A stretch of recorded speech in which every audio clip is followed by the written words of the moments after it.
What's up, 49er fans? It is draft night. And if you have not heard, you haven't been on social media, things are already starting out with a bang. You are hearing rumors about Deebo Samuel and or Brandon Ayuk being packaged with the 31st pick to move up near the top 10 from credible sources. Man, this is not what I expected tonight, fellas, but it sounds like at the very least, there's going to be a lot of speculation, a lot of fun. And ultimately, the 49ers will probably trade out of the first round, and we won't even make a pick today. But that being said, at least for now, it's a lot of drama. It's a lot of fun. We got to get this thing started, and we're going to do it right after this.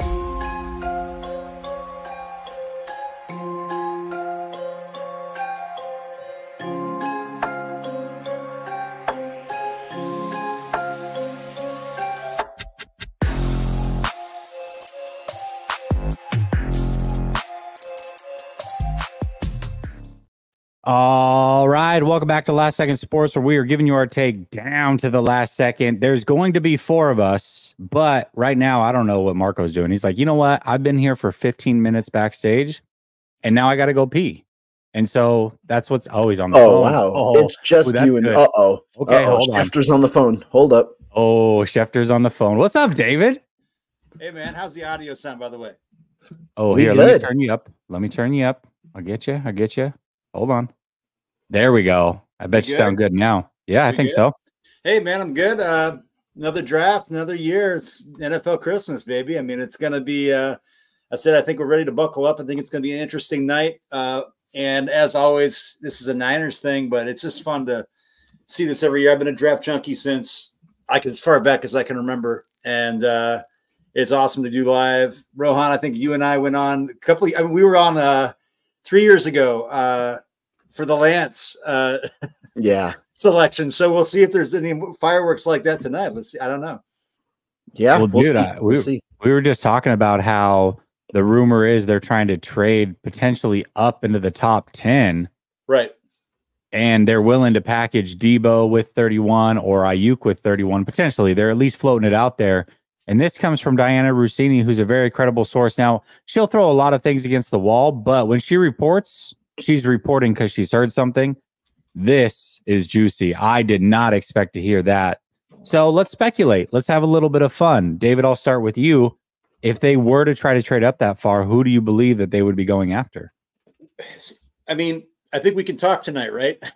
I think I think that a target that a lot of people haven't talked about is, and people have been talking about receiver. Who does Kyle like? There's been talks about Ayuk possibly being on the move, and maybe this is a cost-cutting thing. Big talk that Kyle really likes Rome Odunze. This idea that, and I know that some people are lower on him than others. I told you, Jesse and Marco, a couple weeks ago that I unequivocally said Rome Odunze is my wide receiver one. And yes, that was over Harrison and Neighbors, and that is not slander on either of those players. I understand what people might have reservations about him, but that he is a guy that I've made my own evaluation on. I know that Kyle really does love him. And if this is something where they're really looking at paying Brock Purdy, whatever it's going to cost next year, and not being able to stomach doing that with BA, even though I think it's affordable, that could be a play. It could be a tackle. It could be another offensive weapon. It could get crazy. I don't know. But if they're going to the top 10, rest assured they're going for a guy that they don't think is going to fall beyond that. And I think that even though consensus mocks can be wrong, I think that it is that's who I think it would be. But it could be even crazier. I don't know. Absolutely. Rohan, what are your thoughts? If they do package Ayuk or Deebo plus 31, who are they moving up to try to get? So the package is the interesting part, right? Because if you're talking about a package to move up, you're not having 2 first-round picks. You're having 1 first-round pick that you're going up and getting a certain player. And so it's not packaging for a wide receiver and an offensive tackle. Like I said, you're going up for 1 player. I think that if you're going up that high, they have a player in mind. Obviously, it depends on the range. Deebo Samuel is not going to net you a significant trade. I expect if he is involved in a trade, it would only be to the mid-20s, early to mid-20s, somewhere in that category where a team might want a proven receiver to go with their core. That could be a trade up for a guy like Texas's Adonai Mitchell. my personal wide receiver 3 in this class. I think a guy who's really talented and a guy who would fit very well opposite of Brandon Ayuk in this system. Let's say, though, if it's Brandon Ayuk on the move, the 49ers then have a lot of options because you could go receiver. Let's say one of the top 3 falls in terms of the perceived top 3 by the consensus, Neighbors, Odunze, or Harrison. If one of the top 3 falls, that's probably the guy that you ultimately end up going for. If not, there are a bevy of offensive tackles that would be available in the early to mid teens of this class. The guy who I think I'm keeping an eye on is Troy Fautanu. I think that would be an intriguing candidate where you could play him at tackle or guard in year 1, and he could be the ultimate guy to replace Trent Williams down the line. Yeah, absolutely. All right. Well, hold on. Let me bring in Marco Schefter. He's off the phone, so I want to see what he's got. What's up, Marco Schefter? Rome wasn't built in a day, bro, but Rome might have built on top of gold. I mean, something like that. Rome Odunze, man. Niners really like Rome Odunze in the top 10. That's why I was just talking to you to see who they're trying to target, and that's kind of what I heard right now. So Rome Odunze, I don't like going up into the top 10 to get Rome Odunze. I'll be honest with you. I don't like it because you're giving up draft capital. But again, they're also trying to get up into the top 10, so I wouldn't roll out a quarterback either. As much as people know that we have Brock Purdy, don't roll out a quarterback. I had said to you guys, don't roll out Debo being traded. Rumors are Debo's being shopped. I do have draft capital on that. The most that the Niners have been offered for a Debo deal is a 4th rounder. So if we want to start out the show with a bang, Niners have been offered a 4th rounder for Debo Samuel. The most so far that they've been offered for Brandon Ayuk is a 2nd rounder. So there's that. I'm pretty sure teams are willing to give up closer to a 3rd than a 4th. So start out with a bang, baby. Let's go. Whew. Wow. All right. Here we go. That's kind of wild. Okay. So there's a lot of speculation, obviously. Either way, David, I'll go back to you. Yeah. Coming into tonight, what was your percentage of Brandon Ayuk being traded, and has that changed? Yeah, I think that we talked about this before off screen, but I was up at, I thought it was about a 35% chance that he gets traded, and I was higher than I think a lot of you guys were. I'm just not going to be surprised by anything. I think the only thing that puts me back on is that the 49ers, you don't want to get in the habit of trading away elite players. You also, though, I feel the 49ers have long been, aside from DeForest Buckner, been really iffy on striking while the iron is hot and not getting value and then waiting too long. And so, you know what I feel. BA is my favorite Niner. I also have been espousing this idea and just extolling the idea that receivers kind of becoming the new running back. There's so much talent every year in the draft. No, I do not think BA is immediately replaceable.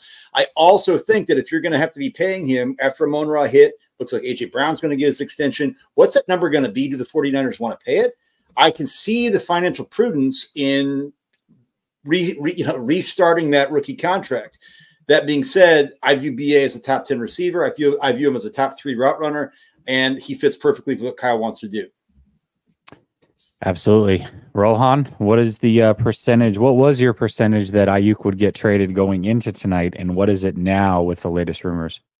I think that if you're talking about going into, the night, I would probably have said around 15%. Like David said, I'm a little lower on that regard, especially after hearing the Amon Ra rumors or Amon Ra deal. It's $30 million a year, but when you look at the guaranteed structure, it's pretty doable for a top tier receiver. I'd expect Ayuk to have a similar type of deal for Amon Ra, probably a little more in the guaranteed range, but overall, I did not expect him to get traded with high regard coming into the day. But like David said, anything is possible when it comes to draft night. It really just takes one team to tango. And so you could, if the 49ers see that the board is going the way that they want the board to go and are willing to make a significant trade, be it a trade up or even trading off of Ayuk for an additional 1st round pick or a 2nd round pick, then I could, I think that there is the opportunity for that. I'm still going to go with the sense that probably maybe a 25-30% chance Ayuk gets traded, but I wouldn't be as surprised as I maybe initially was coming into the draft. Absolutely. Marco, what was your percentage and what is it at now? My percentage has stayed pretty much the same throughout the entire time. The Niners really don't want to move Brandon Ayuk. The only way they're going to move him is if they're forced to give him up, getting into the top 10. That's the only way Brandon Ayuk's being moved. I was at 80%. I'd probably still say I'm at 80% that he does not get moved. Rohan, I also want to let you know people want you to blink. They don't want you to forget to blink. Don't dry your eyes out. It's a long show today. I'm locked in right now. I've got to put something out. I'm locked in. Don't worry. We're good. What? I'm just making sure because you're pretty focused right there. Your eyes weren't blinking and everyone's getting worried for you. But Jesse, real talk, what's your percent? Because I know yours has changed a little bit, right? Yeah, it has. By the way, Ryan tapping in, he said he'd trade all of us for a 6th. Good luck getting that. I don't know that we're worth it, but appreciate it. I do appreciate it. I would say I was definitely at around 15%. And coming into tonight, I was higher, and not because of what we've been hearing, actually because Amon-Ra St. Brown got paid. And once he got paid, I think that number for Ayuk may not have gone up. I always believed he was around 27 million, but if the 49ers weren't willing to get there before, they have to be willing now if they want to keep him, because that's the number. That's pretty much where we're at. 27, 28 million. That's what they have to be willing to go with.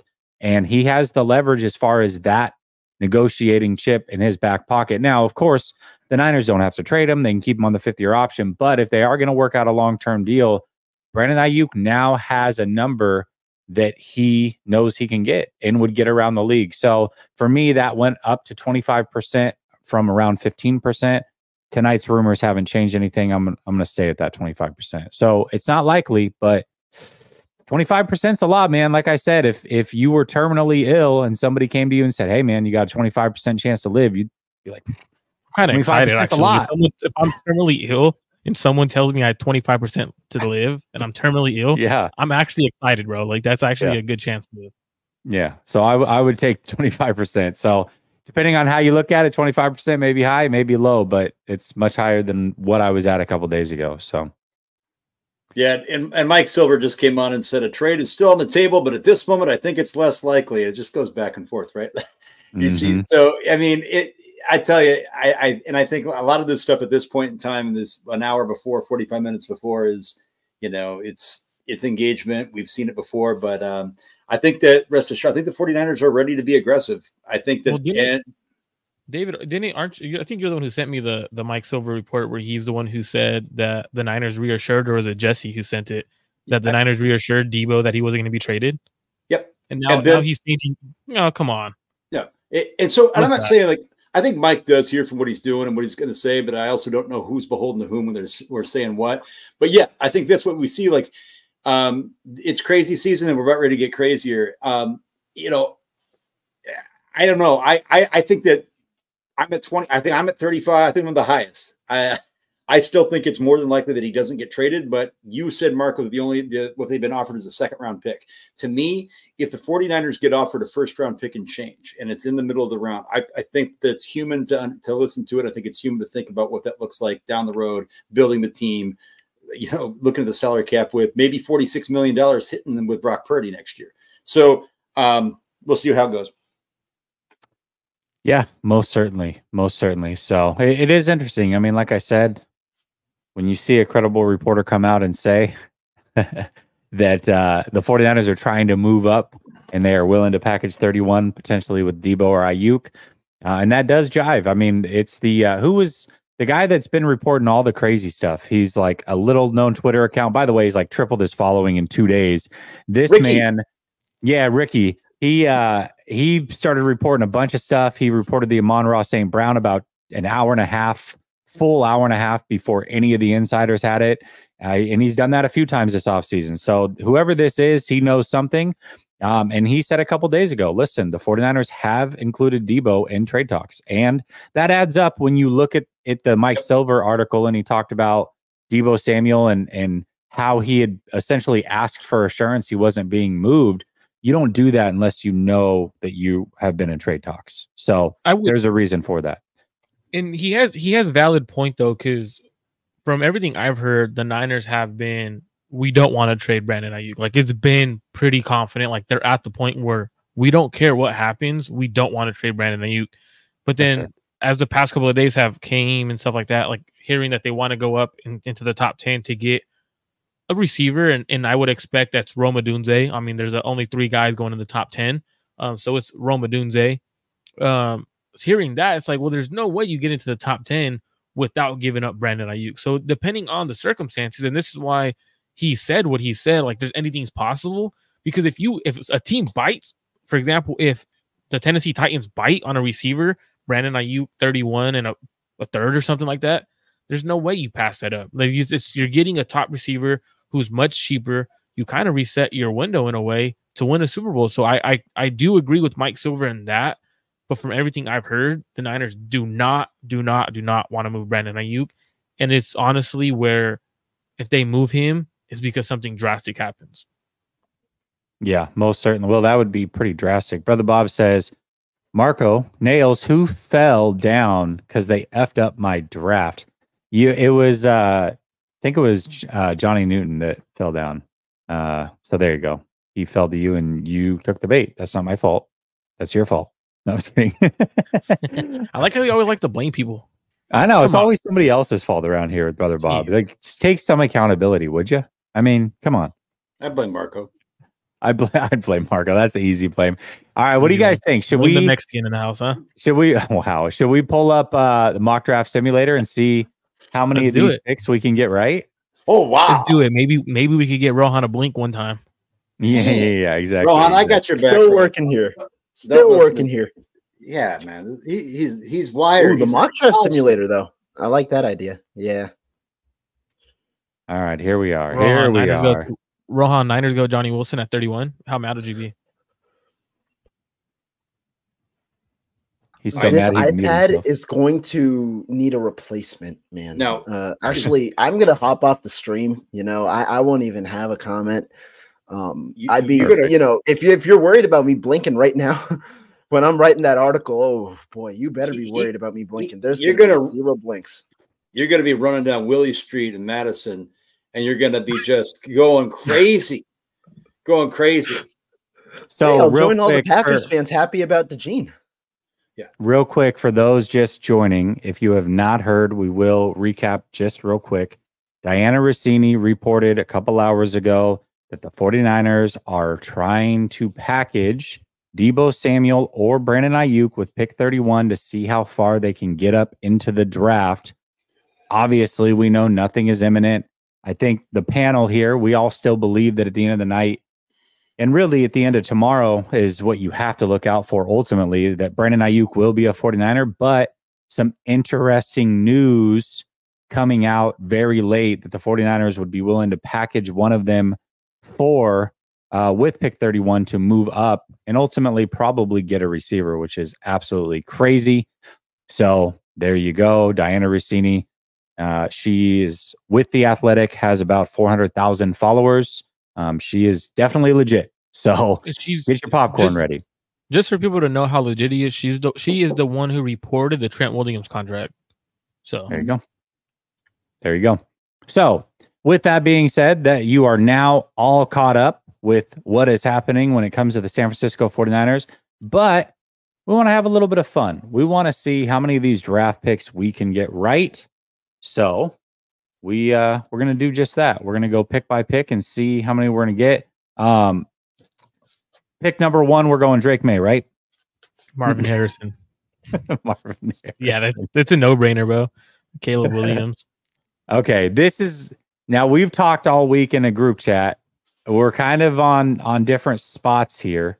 Yeah. Now, well, at least we were. I don't know if we are now, how we feel about it.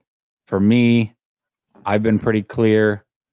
I think it's Jaden Daniels. You guys agree now, or do you still think that there's a chance for Drake May to go here? Go ahead, Marco. I mean, I haven't necessarily thought it was going to be Drake May. I've been more on the Jaden Daniels side just because of stuff that I've heard.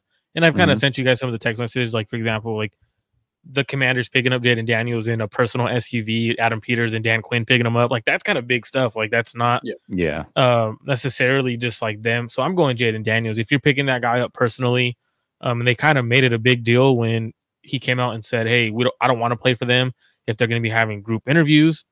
Like, they fixed that right away. So that's kind of telling me, like, hey, they want to make sure that is okay. So I'm going Jaden Daniels at 2. Yeah, and I think for me, I've been on record. I think they should take Drake May. I love Adam Peters. I'm not anti Jaden Daniels. I have Drake May as my QB1. That's not anti Caleb Williams either. I'm a little bit, I'm going against the grain a little bit, but I've been on record saying it.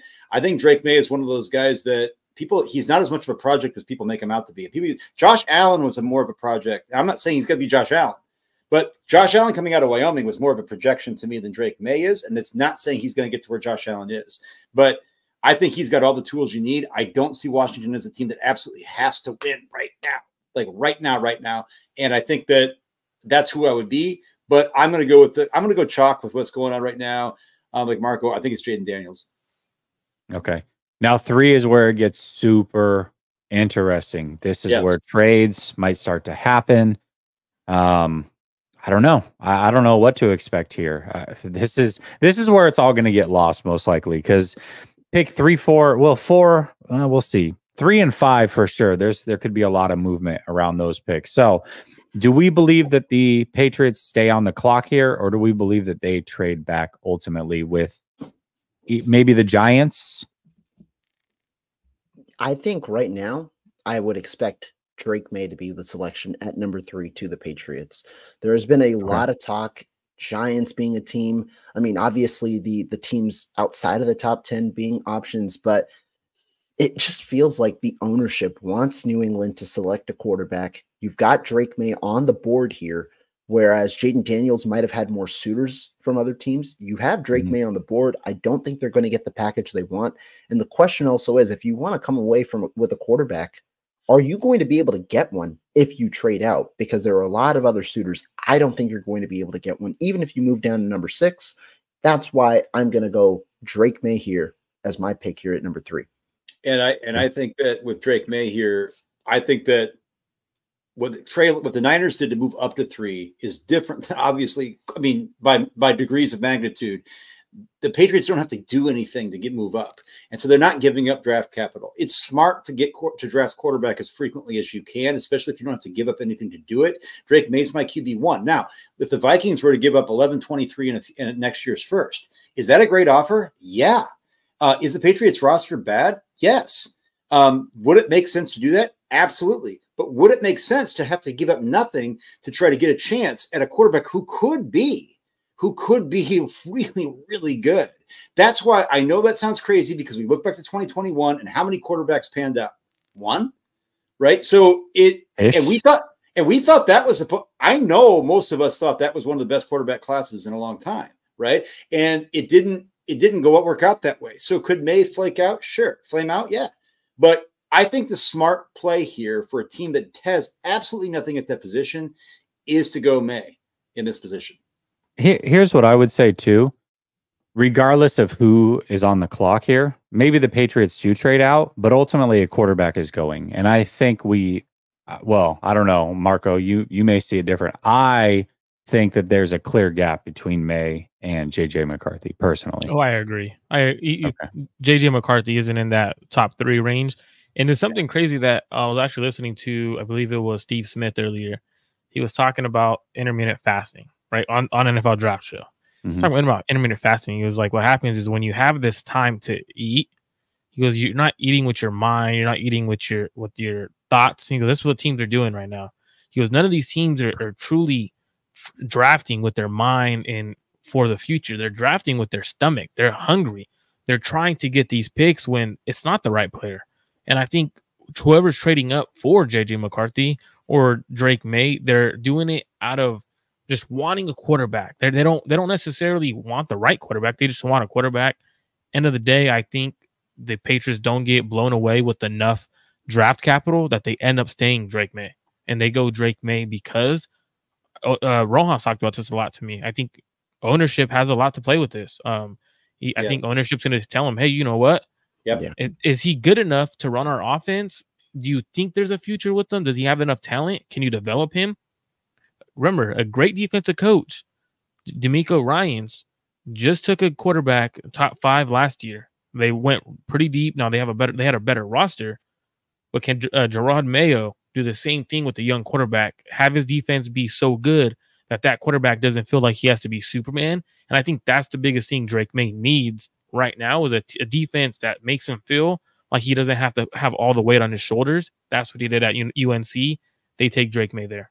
And speaking of which, Diana Rossini had said Jonathan Kraft is the son. You know, he's been the ownership is absolutely hands on this selection. That speaks volumes. I don't think. Yeah. So. That ownership's not in unless the quarterback's involved. Nope. Usually. Okay. All right. Do we all agree Marvin Harrison goes 4? Or do we? No. Now this is where it could change, right? This is where it could change because if Arizona trades out, it's not going to be Marvin Harrison most likely. It's going to be a quarterback. So breaking news right now. Okay. What? Patriots Insider has said that the Patriots have been working on a trade for 49ers All-Pro receiver Brandon Ayuk. And then it says that with the New England expecting to take Drake May at pick 3, this means it'll be their second round pick, 34 at best. I've been saying all I've heard is a second rounders, which makes sense for Brandon Ayuk. Niners aren't taking that deal. No. And to be fair, this report says the Patriots have been working on a trade per Tom Curran. 34. That's to me a pipe dream. However, now, what I don't think is a pipe dream is they have 2 second-round picks. So no, they have 1. I thought they had 2. Do they not? No, yesterday I tried correcting you on your stream. I think they only have 1. Oh, yeah. Why did I think they had 2? I'll go in and confirm right now. And I think what this says here is the Patriots. This report coming out is just going to say, "Hey, that's the floor now. The floor is 34." They have picks 34. And then they have in the third round pick 68 and then a 4th rounder at 103. Okay. Well, 68 is still an early third. So I think that if you'd want to package those 2, that might be enough to get it done. That actually probably should be enough to get it done, in my opinion. It could. And here's the thing, though, with the Cardinals. I don't think Marvin Harrison is as generational as people say. I think he's a great receiver. I don't think he's a generational prospect like others. And maybe you guys do, and that's fine. To me, if the Cardinals had a good offer, their rosters they have a lot of holes. I would feel very good about any of the top 3 receivers in this class if I'm Arizona. And to me, the only problem is Arizona. It's not a problem for them. They have a lot of cap space, and 2, they've got almost more draft picks than any team in the NFL this year. So they don't really need a lot of extra seconds and thirds and things like that. So, what do you guys think? I think Arizona stays, and I think they take Marvin Harrison. I think the team that actually trades out is the Chargers, because I think if the Chargers are smart, it sounds like they don't want one of the receivers. They want a tackle. And there's 3 of them that if they were to trade back with, let's say, Minnesota, or even 1 pick back with the Giants so that the Giants could move up, they still could get one of those 3 tackles. And I think they're all roughly the same. Unless they really want one specifically, a trade with the Giants would still make sense. A trade with Minnesota probably wouldn't. But that's where I would expect the trade to come is pick 5 personally. But maybe I'm wrong. Which would make sense, though, because at the end of the day, the Chargers could still get their offensive lineman and a receiver with the Vikings. If they get pick 11 and 23, they get an O-line at 11. And then at 22, 23, they get a receiver. I mean, they'd win the draft if they do get that. For sure.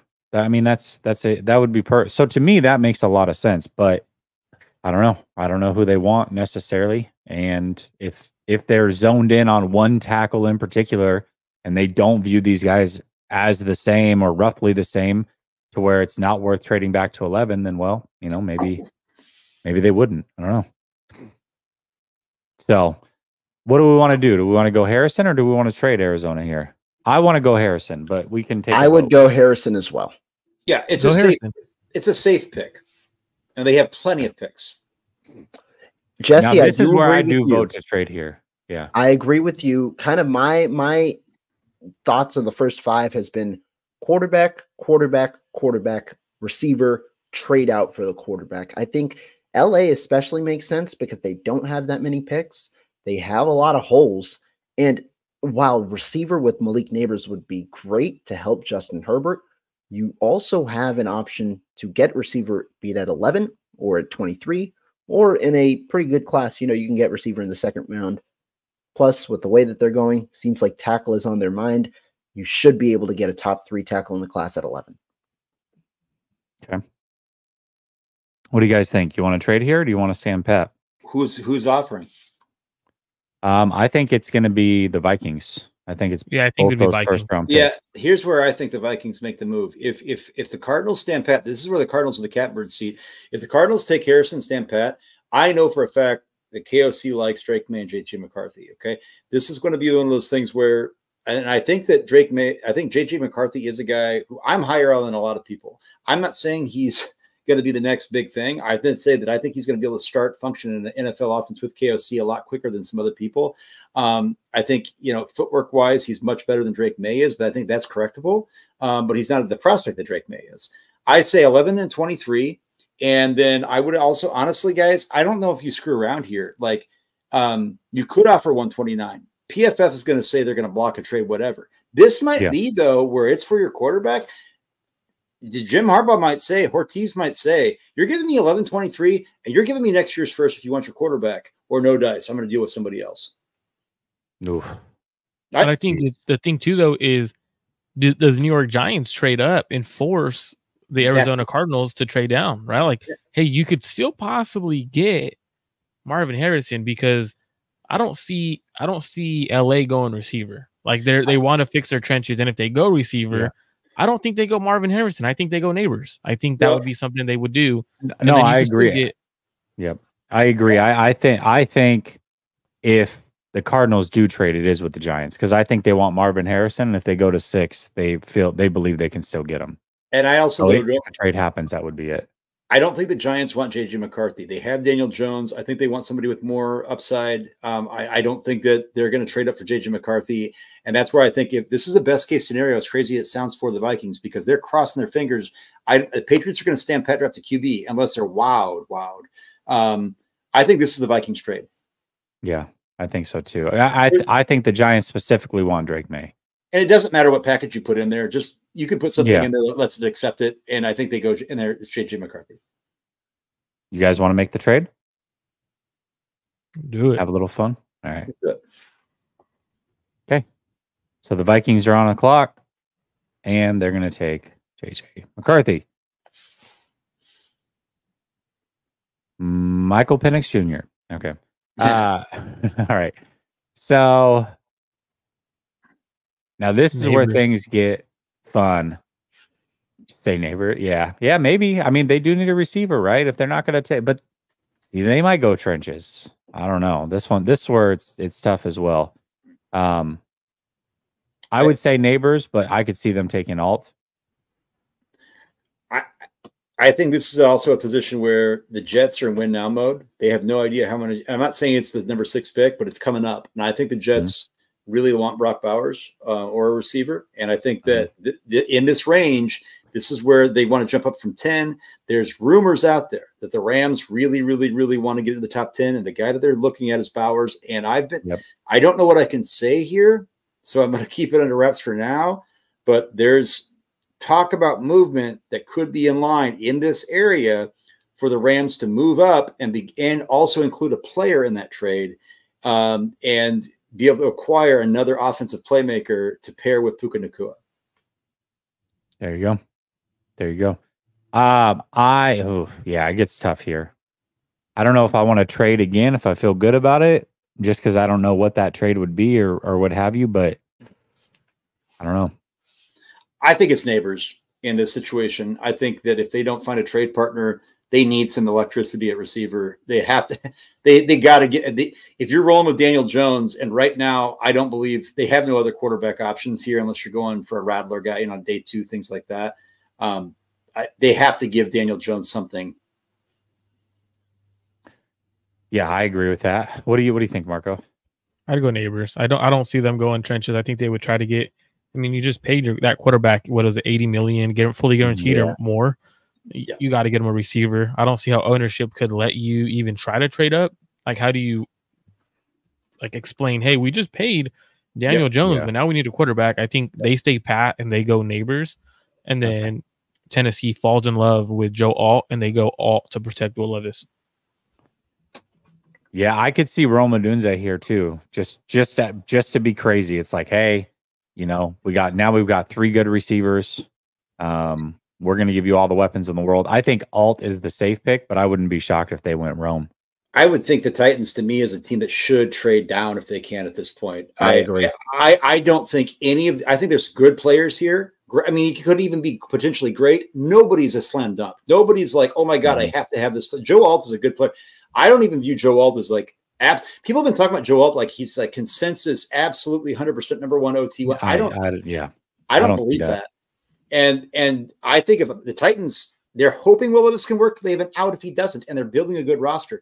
Why not trade down a couple spots if you could? But I know we don't have a lot of time to put this one together. So yeah, I just don't know what the trade would be. You know what I mean? I mean, the quarterbacks are gone. If it's there. I mean, that's the thing. I could see Jets moving up because I know the Falcons have some suitors. I've been told. I'm not gonna out my guy here that told me that I've been told the Falcons are talking to the Rams about a potential trade up. Okay, so you've heard that too. Okay. Yep. I won't give the details on that, but that would be something for Bowers. Now, here's the thing with the Jets. If we know that, if I know that, I'm assuming the Jets, that things get out. I can see the Jets saying, look, we need to get ahead of this. We know the Niners want rumored to get in the top 10. We know the Rams want to get in the top 10. Let's see if we can make that move. And if I'm the Jets, I move up to 7 to get my guy because Joe Douglas is fighting for his job. I wouldn't do this, but Joe Douglas would. I think Douglas might take Rome if he gets up to 7, though. I mean, I think he could take either. Yeah, I could see either. Yeah. And I think the Rams would take either. Odunze. I agree. No, I agree. Okay. Well, I'm expecting a trade down. But the thing is, David, I'll throw this back to you. You said Atlanta in the trade down situation. I could also see them choosing because they want one of the top defensive guys. You just trade down to 10. You're going to get the guy who you want anyway. Trade down to 10. You're going to get one of the top 2, be it Murphy or be it Dallas Turner, and you get to stay at 10, and you pick one of the guys you would have picked at 8 anyway. Same thing with the Titans. You could get a guy like Alt or Latham, whoever you want. Yeah, exactly. If Rome gets to 9, the Bears are taking him. So, so Jesse, the Jets offering. You don't want to do that?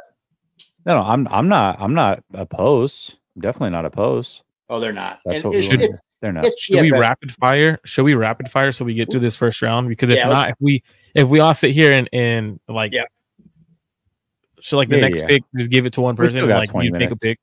How about we do that? So let's just go in order. We got 4 of us. Let's just like GM it and just do it. Just because if not, I don't think we'll make it like through to get to that first pick. Well, obviously Jesse, we know who Caleb Williams going 1, but Jesse, start us off. You're on 7, and we'll just go in order. That's a good idea. Right. And we'll go top to bottom. Yep. Okay. I'm gonna stay put. I'm gonna take Alt here. Okay. All right. Is it me at 8? At 8, I'll go quick. Falcons trade down to the Jets, and the Jets end up taking Brock Bowers at 8. Ooh, let's see. Just out of curiosity. That's bold, and I like it. Oh, the Jets are there. The Jets are offering. So there you go. It works out. You could just force these anyway. Yeah. I mean, it doesn't matter, right? We're just going to force it. Yeah. I mean, obviously it would be more, but we're just going to force it because we're only doing round 1 anyways. So there we go. You think they go Bowers over Rome? I'll say Bowers for now. Okay. And here's where the Bears, they've been making it very well known the last several hours. They want to trade down as well because they got no other picks in this draft. They got plenty next year, but they don't have any picks. I think this is the situation where I can see you already took Bowers. I can see this as being like where I don't know if the Rams would go up this high, but I could see where they're at there. Are the Rams available? No, they're not, but that doesn't matter. If you really think that's I'll have them stay pat just to have fun, and I'm going to have them draft. I know everybody's going to Odunze here, and I think that it's probably who it's going to be. I want to take Byron Murphy. I know they're high on him, but I'm going to go ahead and go Odunze to the Bears. I think if they don't find the partner that they want, they've got DJ Moore, they've got Keenan Allen, they've got Rome Odunze, you've got Caleb Williams, you've got Roshan Johnson, you've got DeAndre Swift, you've got Cole Kmet, who's whatever, but still, like you're kind of cooking with gas a little bit now. Yeah. God, dude, if they get Rome, that'd be wild. Okay, Marco, Falcons. Falcons are going Byron Murphy. Gonna be bold. My best. I'm gonna be bold. Best defensive player. I know it's so. What's gonna happen is they're gonna go best player available. And I think their head coach is just hired. I cannot think of his name. Raheem Morris. But Raheem Morris. He's gonna see Byron Murphy as a Aaron Donald light in his defense, and that's what he has to go with him. Absolutely, completely agree, bro. What are you doing? Well, Byron Murphy, right? That's who we took. Falcons. Yep. Yeah. Okay. Yep. Okay. I mean, we've heard the rumors all day that they like Latham. So I feel like if there's smoke, there's fire. I think they should go Fuaga just because he's a natural right tackle. That's me personally, but they traded back. Alt's not there. I've heard Latham, so I'm going to stick with it. I'll go Latham. Perfect. Okay. I think this is a prime trade down spot here for Denver. I think there are two teams that really look to trade down. David's pointing to the 49ers hat. I can clearly see Philadelphia trading down, but I like my boy Bulky, so I'm going to give it to him. I'm going to go Jacksonville trading up, and they're going to take a receiver at number 12. Could see receiver, could also see corner, but I think I'm going to go with the receiver here at 12, and we're going to go with the surprise. Brian Thomas all the way at 12, jumping the Indianapolis Colts at 15. That's a bulky pick for sure. Yes, it is. It's a bulky pick. It is 100% a bulky pick. And hey, I didn't end up putting Brian Thomas as high as I wanted to about a couple months back, but I've been on record saying, like, when I watch Brian Thomas play, I can remember, I know they're not the similar players, but I remember a couple years ago, nobody wanted to say Justin Jefferson was anywhere near the sphere of Jamar Chase. I am not going to be surprised if Brian Thomas happens to put it all together, that he isn't better than Malik Neighbors. I'm just going to say that right now. Now, is that going to happen? I'm not projecting that, but I like what he has. I think he's better than people give him credit for. I know, Mark, you talked about him a little stiff in the hips, but remember what DK Metcalf, they nitpicked the hell out of him. They nitpicked the hell out of him, and he fell to the second round. I'm not going to nitpick him that far. I think this is pretty high, but he's a first-round player all day long. Raiders. Now what do we do with the Raiders? We go Penix? I don't want to go Penix, and I don't buy it either. Tom Telesco also, we talked about, he's not a guy that usually trades up or down very far. They could go in on this. They've got your Gardner Minshew, you got Minshew Mania. This is a really tough spot for me. I think they're going to address the offensive line here, though. Or they're going to look at corner, but I think this is where they go to Troy Fautanu. I think this is where he comes off the board. I think he's got and they can move him inside if they need to. I know there's a lot of people that think he's tackle, but I think there's some, given his arm length and size, that there's some and his propensity too, where I've seen on tape a lot, lunge out. I think he's just a guy that makes a lot of sense. He's a safe pick. You're at 13. You want a starter? I think you can go in right now. I'm going to put Tano. Okay, I like it. What are we doing here with the Saints, Marco? Before I go, I want everyone in the comment AJ Brown, section. FYI, just got extended 3 years, $96 million. Who? AJ Brown, 3 years, $96 million, the highest for any receiver. So, that's 32. That's 32 mil. There goes total guarantee, price, baby. No, that doesn't. No, I don't think that skyrockets Ayuk though.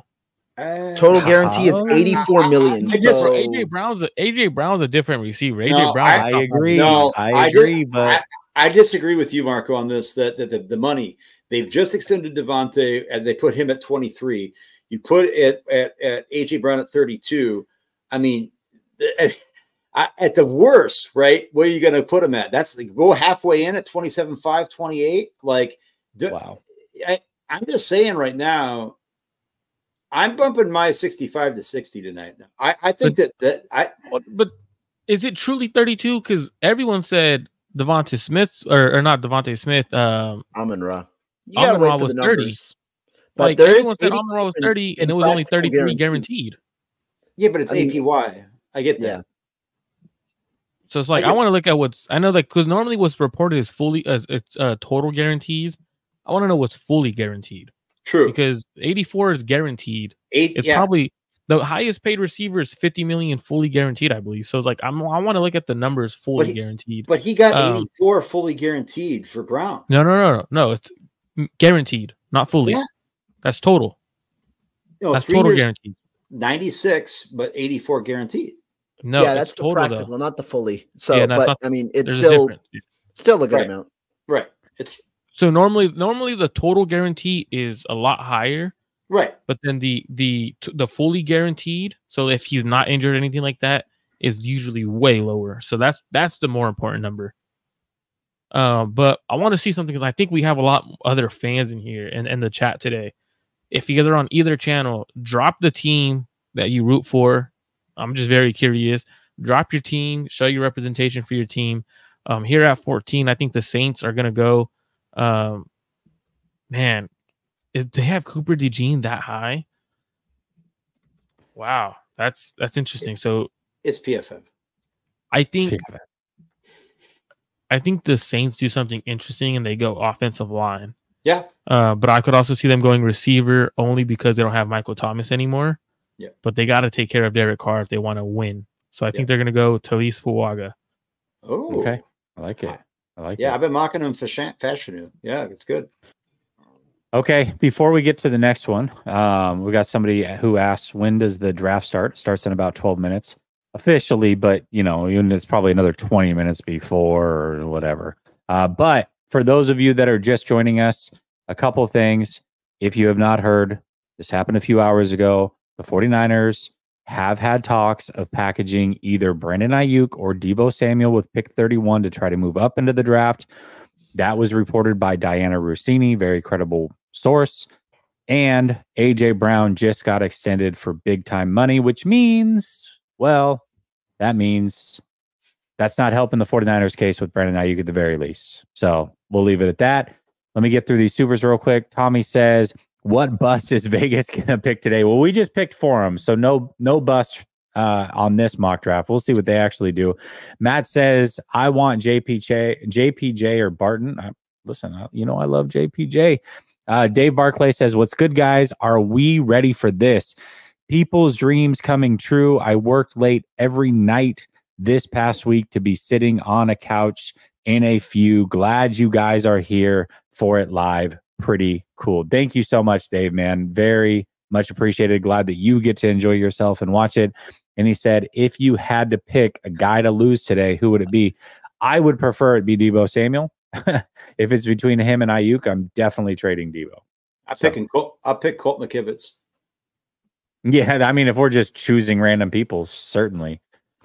And I love that Marco's like Wilson on Home Improvement, trying to get above the super chat here. He's trying to just.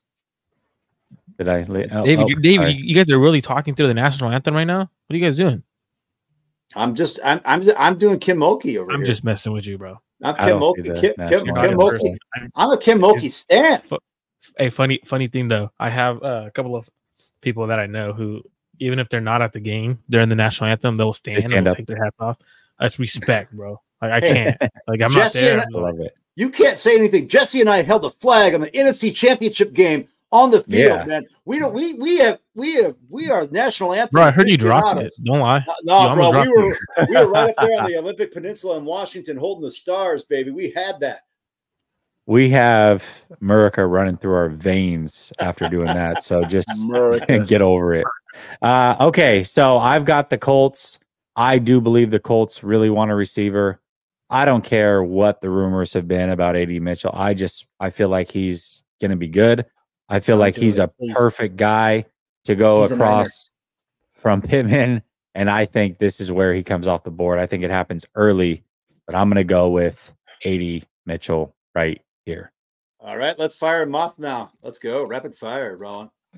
So 16, Fatan is off the board. I still think it's going to be, no, screw that. I think it's going to be offensive line still. I think that they've got a lot of good value. Penix could be the pick. I just don't think it's at 16. I really don't see him Penix going this early. I think offensive line is going to be there. And the one guy who's still there is Olu Fashanu, which to me is a complete surprise. I don't know why Olu Fashanu is still on the board. I could also see, I think the surprise pick here that I will say, I don't know if it'll happen. I think it might be early. Interior offensive line is a position that I feel is going to be gone by pick 20. There are two specific players. Jackson Powers Johnson is a guy who I think is extremely linked to Seattle. Graham Barton's a guy who I think is going to go earlier than a lot of people expect. I think he's off the board by pick 20 to Pittsburgh. And so I think it's between those three. Seattle, in my opinion, needs interior more than outside. I know you could project Fashanu to be, potentially on the interior. I'm, though, going to go with an interior offensive lineman. I'm going to go with Jackson Powers Johnson here, although I could very well see it being Graham Barton. Dude, if they got JPJ, I'd be pissed. Okay. Do the Broncos go quarterback, David? Maybe. And I was going to go with Graham Barton for the Seahawks. That's who I've been mocking, Graham Barton Seahawks. I think it's a great pick by Rowan. Boy, I tell you what, there's a lot of good players here. I think they should go best case. I would not take Bo Nix. I wouldn't even take Bo Nix in the second round. That's just me. I'm not a Bo Nix fan.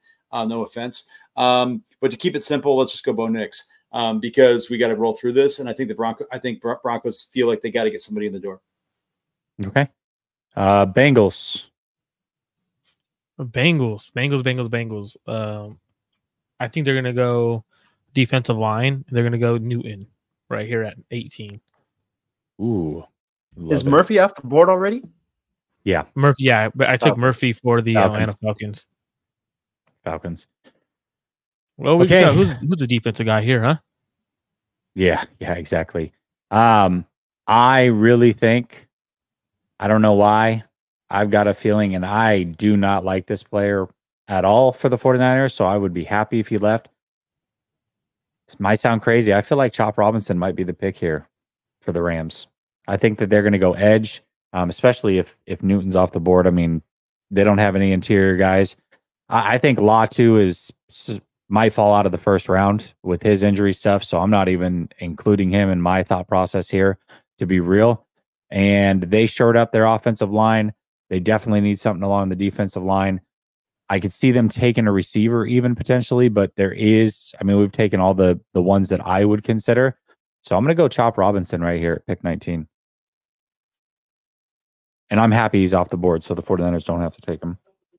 A random sleeper pick right there. Sorry about that, Ron. You better not poach my pick here, Ron. The Rams are gonna go receiver, and then in a couple of months, I think there's a good possibility that Cooper retires. I don't think he retires, but I could see receiver. Especially I could early. see him retiring either this year or next. I think the Rams could go receiver, but with what we've got off the board already, I don't think they would do it there. I have heard that Cooper Kupp may also not be around that much longer. Interesting, but not through retirement. Yeah, that's if they trade up, though. Let's see. I think here, I alluded to it at 16. I think that's offensive line here. You've got interior, you've got tackle. I think both are in need. And it's intriguing because there are tackles on the board. If Latham fell to 20, I would easily take Latham at 20 here. But I'm going to go interior. I think that position is really important. Graham Barton here at 20 to the Steelers. All right, we got 5 minutes. You got 49ers South Beach. Go ahead. Yeah, I don't know who it's going to be. I was going to go Barton here. I was going to go Barton the Seahawks. This is crazy. Rohan just keeps reading my mind. I think the Dolphins here. Jalen Phillips has been hurt. I thought we took Fashanu. Hold on. Oh, Fashanu is still there. Wow. You messed this up. Dallas Turner is still there. Yeah, you did. Oh, no. He didn't take Fashanu. Yeah, I'm going to take Fashanu. And it is Fashanu. Just like it's Ayuk, not Ayuk. It's Fashanu. You guys got to get that. You got to get the brother. I'm going to tell you what. I'm going to come to Modesto. Okay. So we're going to go Olu Fashanu. And buy you a beer. I'm going to go Olu Fashanu right now. And I don't Let's take a wide receiver for the Eagles because they just signed 2 of them. That makes sense. All right, yeah. Who are you taking for the Eagles, Marco? The most Eagles pick Dallas Turner because they just got done trading away all their edge rushers, so they need someone to play the D line. Oh, there you go. Take it. Let's move it. Oh, you don't think Cooper, huh? I could see Cooper, but I don't know. I actually could see Wiggins. Ooh. I could see either any of the 3 corners, Wiggins, Arnold, or Cooper, which would be funny. Yeah. I can see edge the too. Niners would also, you know, if this is the board, the Niners should be pretty happy. You know, we got about edges. Bro, I'm telling you guys, the board's gonna fall just how the Niners want it. I'm telling you, they're not gonna. I don't see them trading. We got 30 seconds to pick here before the draft starts. Okay. Who am I? Am I? Yeah, you but gotta take. We also know that it's gonna take a minute. In the real world, though, you got to make a decision, Marco.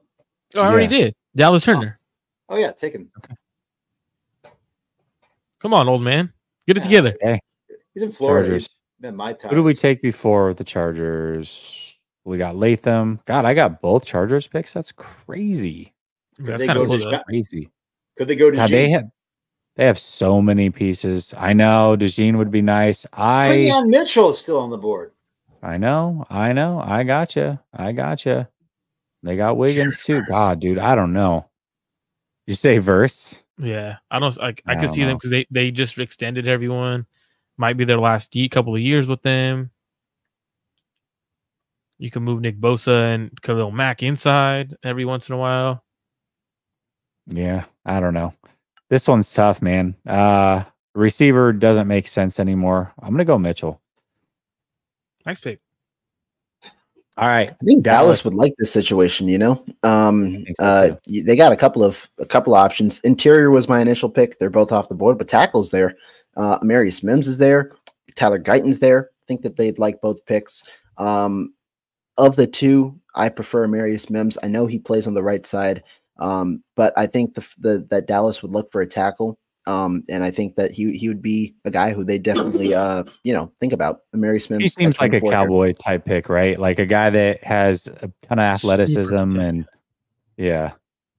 Also, the fact that you chose for the fact that you chose for the Cowboys tells me a lot about you right now. I would have let their clock run out. Yep.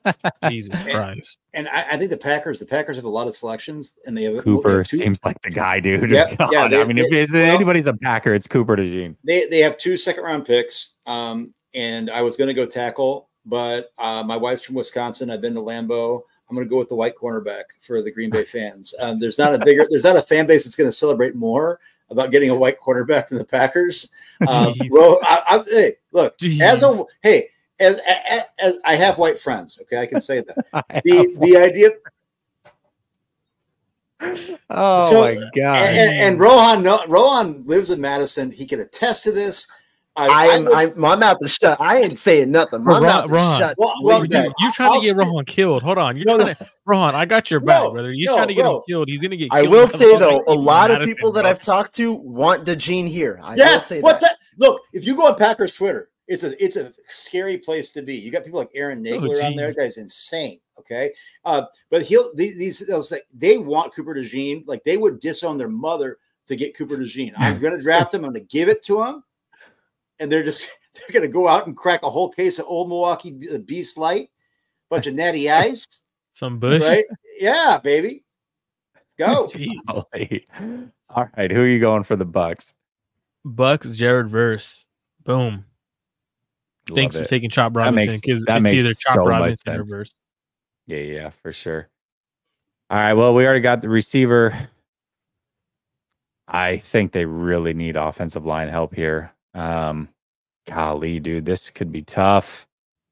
I think Guyton's going to go earlier than people think, and I'm going to go with Guyton right here. Okay, to what, Arizona? We got 28 Arizona, then. Yeah. It's got to be receiver here, and I think the board falls pretty good. You got a couple of options. I know Mitchell's off the board, Thomas is off the board. So all top 5 guys are off the board.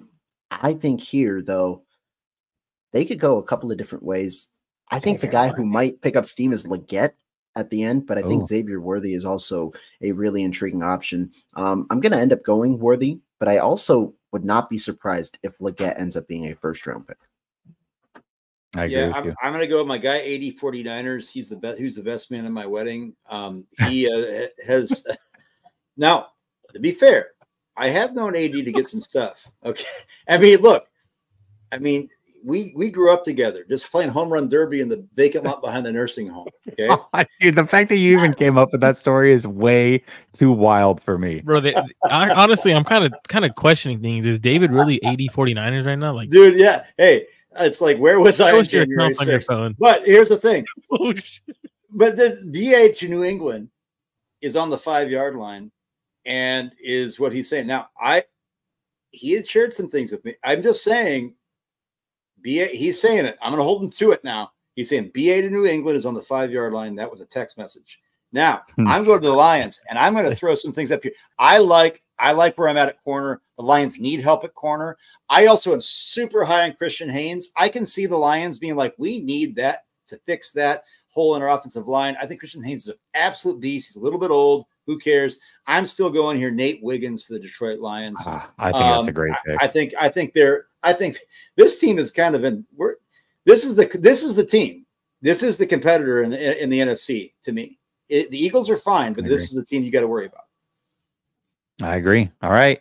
Who are you going with here? Michael. I mean, you can't even see me, so does this really matter? No, just kidding. I'm just kidding. Sorry, my bad, dude. Jeez. I'm not that person. Does it matter? I'm not that important. I didn't know because I don't even have it up. I've got the mock draft up. Chill up. Chill up. You don't. Yeah, dude. We don't. You're right. We don't care. You're not right, surprised. Not surprised. Like I said, I'm the only Mexican guy in here. Doesn't matter. But the Ravens here. Can you scroll up to the top? Who's the best available? Ugh. Latu. They really need offense. They need guards, man. They need guards in a bad way. Wait, we're letting old man Jesse pick for the damn freaking 49ers? I'm not picking. God damn. Yeah, the 49ers. No. Everyone's picking for the Niners. Not Jesus. Oh, no. Okay. No. I'm picking Michael not old man Jesse. Here's my bold prediction. Jesse. The Niners are not drafting at 31 tonight. You can bookmark it. Jesse, everything I've said about you, Jesse, if you take my minutes right now, I take it all back. Everything I've said about you negative. We're not taking any Oregon Ducks. Okay. I'm not. And I love Eugene. I'm going there this summer to see my buddy, one of my best friends. His wife works at the university. But I don't like Jesse enough to give him a duck for the Niners. All right. I'm going to go. Is it my pick or your pick? Yeah, it's your pick. Come on. Oh, it's your pick. For the Ravens. No. For the Ravens, Kool-Aid. yeah. Kool-Aid? Yeah. I feel like they would go best player on their board, and I feel like they would go Kool-Aid or Terrion Arnold. So I feel like those are one of the Alabama cornerbacks if they're on the board at this point. Okay. Here we go. 49ers, the worst possible draft board ever. Good thing Penix is still there, so they can trade back with the Raiders. But do we want to make a pick, or do we want to trade out of the first? A long snapper. They need a long snapper. They went punter. I think there's one player on the board right now that really stands out, or two. Who, Newman or Frazier? Arnold. Frazier is one, and Arnold is the other. Okay. If you want corner, if you want an impact player year one, you go with Arnold. I mean, I think Frazier is going to be one as well, though. I would take Kingsley Suamataia. I don't understand. Like, I get that they want Kingsley is on the board. He's so far down. I don't even see him. Yeah, PFF has him at 66. Everybody else has him in the 30s. I don't really care. I mean, PFF's board is so wild. They had Andy Isabella as a future Hall of Famer coming out. JJ Arcega-Whiteside was supposed to be, the next like Megatron, and that never happened either. So I don't really care about PFF's grades. I personally here would go. I could see them going like a Mike Sainristil. I could see them going for Leatu Latu's the second best defensive player in this draft, but I don't trust his medicals. I don't think he's going to be able to play. So Terrion Arnold, I like a lot too. I like TJ Tampa. I like, but to me, if you're going to go tackle your guys here, we've been talking about it forever. Why wait here? Why not just go and get a guy that you like? I would go with Kingsley here. And I think Kingsley might go before this. Honestly, I'm not gonna lie. I've heard Kingsley connected to the Ravens. I've heard Kingsley connected to the Dallas Cowboys. And the Lions. The Lions. So Marco, I told you though, coming out of the combine, if you wanted him or a tackle, you was gonna have to trade up. I still believe that. I still believe if you want to tackle, you're going to have to trade up. I've been high on Kingsley, but no one's high on him, so I don't really care anymore. I really don't. Like, I'm at the point where bring me 80 Mitchell. I heard the Packers. I heard the Packers were also not low on Kingsley at all. So I I think he'll go in the 20s. Jeez, that would be crazy. Okay. But he's here now. So what are we doing? Are we taking Kingsley? I'm down with it. Yeah. Marco, Marco's been on the biggest Kingsley bandwagon ever. And if you sit I'm here not going Kingsley here. Oh, I'm not doing it. Why? I'm going to pull receipts. I'm going to pull receipts on my brother. No, I'm super high on Kingsley, but I'm not doing it because I'm not going to jinx my pick. Okay. Oh. No, man. Okay, he's one of those. Okay, I'm taking Kingsley. You want to go Kingsley, David? Boy, I'm out of here. You guys are those guys. No, I would go Kingsley. If he's on the board, I'm going Kingsley 100%. Jinx there's the no pick. better there's no better tackle. It's makes too much sense. There's no receivers on the board. There's no corners on the board at this point. Like, it would make too much sense to go for a guy who the Niners talk about building for the future. All right, well, if you're building for the now and the future, he could play right guard. He could play right tackle for you. He is probably your future left tackle, right tackle, wherever you want to put him. Just give him a whole freaking offseason to train, and he's going to be a really good offensive tackle for you. The question is do we go with Leggett or Ladd McConkey to the Chiefs? Leggett. I agree. Okay, there we go. There's our draft. I would go Troy Franklin, but Troy Franklin duck. But shout out to Jesse for skipping the Niner pick and letting himself pick last. That was super smart, right? Kind of guy. Such a stand-up guy. I know I am. Duh.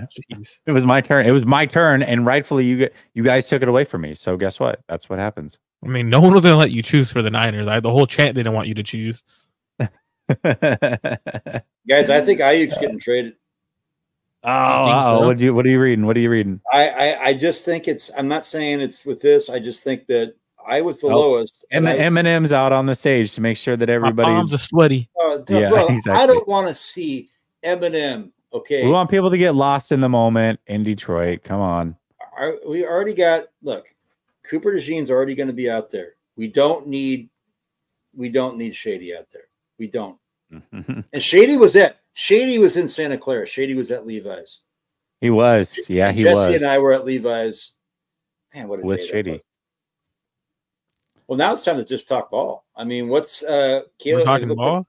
I don't want to talk balls. I want to talk football. Okay, let's Dave Barclay says, I would love it to be Debo as well. He's the one that said, which player would you trade tonight if you were choosing one? I can't take this guy anywhere. And then we can't. We Matt can't. Matt says, okay, Jesse, doing a shot of Casamigos and playing pool, watching the draft. I'll be back when we draft. Take care, everyone, including the chat. You might want to get here pretty quick. Get ready for a we trade up, you right? See, guys, I think I know what's going to happen. I turned 20 on Saturday. So for my birthday, the Niners are drafting Johnny Wilson. I know it. They're going to draft him on day 3. Dude, if they do, I'm sorry for your birthday because that would be a pretty terrible way to turn 20.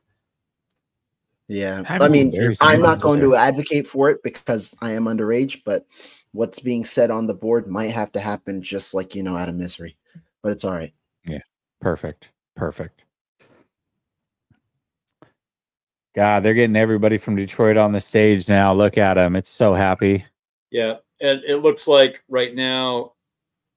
Do you have your leaks that you normally have so we can be ahead of the game here? I got some leaks, but what I'm hearing from my guy, Terrier in a Giants hat, Ricky the dog, he had been saying, hey, maybe McCarthy. He's saying, no, like I was a fraud. It's going to be May. It looks like it's going to stay chalk for what people had thought recently. Unless there's a complete surprise. It looks like Williams, Daniels, May going 1, 2, 3. Okay. We'll see what happens, but man. Hey, if you're watching the draft at home and you see all the guys on the TV right now, just pay attention. Those are the dudes who lost to the 49ers in the NFC Championship. That's right. And they were all there. Even Barry was there. He watched it happen. So did Eminem. It was great. And Aiden Hutchinson has a horrible suit on right now. And I'm not like exactly a fashion aficionado, but what are you doing over here? It looks like something that you took out of a dressing room on stage in the 1990s in Iowa high school. What is that? Look, what is that? He was a baller. And Jared Goff's pumping people up. Man, this is real vanilla up there tonight. we got. Okay. I wish Jared Goff would have came out in the picture, because of that picture that went viral of him like looking like he was like trying to swag out. Yeah. You know the picture I'm talking about? I wish he would have came out looking like that. I'll throw a question out there. Right. With the trade ups, with McCarthy likely being potentially a top 5 pick, do the Vikings have to trade both of their first round picks? Is there going to be enough suitors? Do they have to trade both first round picks? I think as a follow up, would the Chargers ask for the 2025 one instead of 23? I think that for the thing where the Vikings are in the situation is, even if it's the 4th quarterback taken, which it looks like it's going to have to be, they still are in a position where you have your back against the wall, because those teams can say we can choose, and there are other players that people want to move into that area to get the guy that they want. And to me, beggars can't be choosers, but like I think they do. I think the price for moving up from 12 to 3 was 3 firsts. I think the price to move up from 11 to 5 might be similar, but it's only spread out over 2 drafts. That being said, next year, if they trade their first next year, the Vikings don't have a 2nd round pick next year either. So, because I don't know. That's a good question. They've been trying to move up without giving up 23 is what people have said. The draft has officially started, ladies and gentlemen. The draft has officially. Honestly, when the draft starts, I kind of get tears in my eyes. It's one of my favorite days of the year. Thank you for this day. That's really powerful, man. I'm really happy. Roger Goodell stepped on the stage. Hey, who's gonna break Roger Goodell's back when they give him a hug, even though he just had surgery 3 weeks ago? No. Hey. Let's pause there. Yeah. No, like with the hug. What do you? Marco, come on, bro. Marco, Marco's wild. Marco's wild tonight. It's okay. No, I'm being serious. Like his international bro hug during draft day is always like one of the biggest hugs. I'll say who it is. It's going to be Byron Murphy. That dude is a beast. Is he that's true. He cleans more than Travis Frederick. But is he there though? Because that's like the biggest thing. Ooh, I think he is. I don't know. It's who's there. I don't even know who's there. By the way, Byron Murphy is might be my favorite player in the draft, period. I mean, I'm not saying he's the best player, but I do believe he's the best defensive player in the draft. And it's going to be offensive heavy. They were going to talk about the over-under. That's a question I would ask you guys. If I said over-under, I think the most offensive players that have ever been taken in the first round is 19. If I said over-under of 21.5. You want to see how many we took? Yeah. We took 1, 2, 3, 4, 5, 6, 7, 8, 9, 10, 11, 12, 13, 14, 15. Jeez, man. 16, 17, 18, 19, 20, 21, 22, 23. We took 23 offensive players in our mock draft. Makes sense. So I said 21.5. I think it's going to be 22. I think that's the magic number. That's why I kind of put that over underline. I mean, do you think it's going to be 22 plus? Personally, I don't know. I don't think so. I don't think so, just because I think some of the corners go a little earlier, and you might see some extra defensive linemen. One guy I was going to ask about for y'all, a guy who we didn't select, Darius Robinson. Do you expect him to be a first-round pick with the recent buzz he's gotten? Yeah, maybe. I mean, yeah.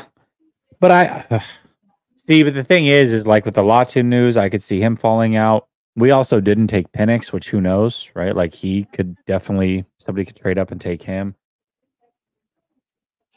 We obviously didn't get everybody right, but I feel like I'm going to go over 21.5. Alden, you got to go downstairs.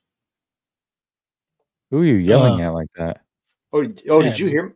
You hear that? You didn't mute yourself, yeah. brother. Oh yeah, no, we definitely heard that. Oh yeah. Come on. Can you hear me now? Yeah, sure can. Oh, I told my son to go downstairs. I have this thing muted. That's kind of jacked up. Are you talking through the mic or are you talking through something else? I'll have to check. Speaking of the mic, David. Yeah. I'm glad I just said but I just talked to my son. I said, "Oh, you got to go downstairs," so that's okay. That's my son. I'm just messing with you. No, but I can't believe. So you guys want to know who the Bears are picking? I know there's still 6 minutes on the clock or whatever. It's so stupid, dude. You guys want to know? Dumb. Oh my god. It's Malik Neighbors.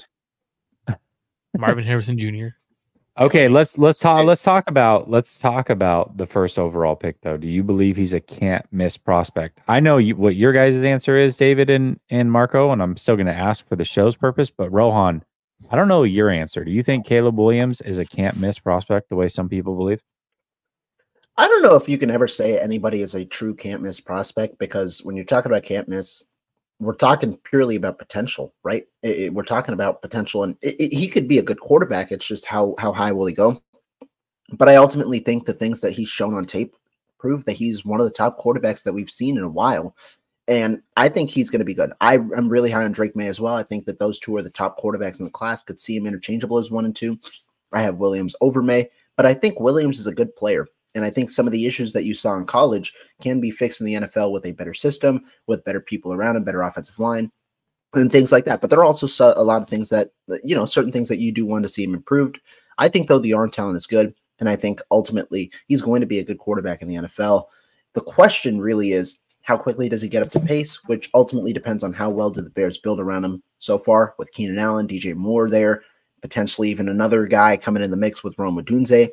I think they've done a pretty good job.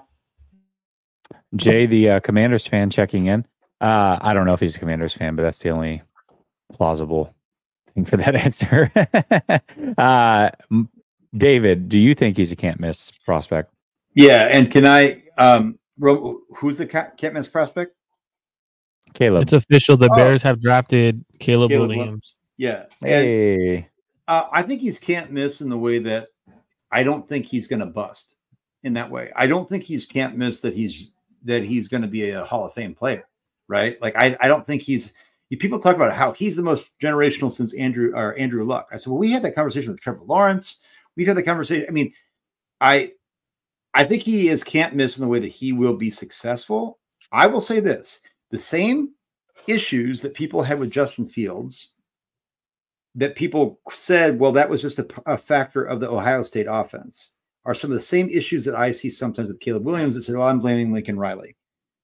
And then then Justin Fields got to the NFL and had the same problems. And so I'm not saying that he's Justin Fields. I'm just saying there's a reason I have Drake May at QB1. I'm historically been pretty meh about quarterbacks. Quarterbacks are hard to evaluate for everybody. So I'm pumping the brakes on that. I don't think, So can't miss in that. I don't think he's going to bust, but no, not can't miss in that he's going to be generational. Yeah. Yeah. And maybe generational is a better word. Steve Johnson, he's a friend of mine. Tapping in, he's a Bears fan. He knows that they'll definitely somehow they'll find a way to ruin this pick as well. That being said, do you think he's a generational or can't miss, or however you want to say it, Marco? What do you think?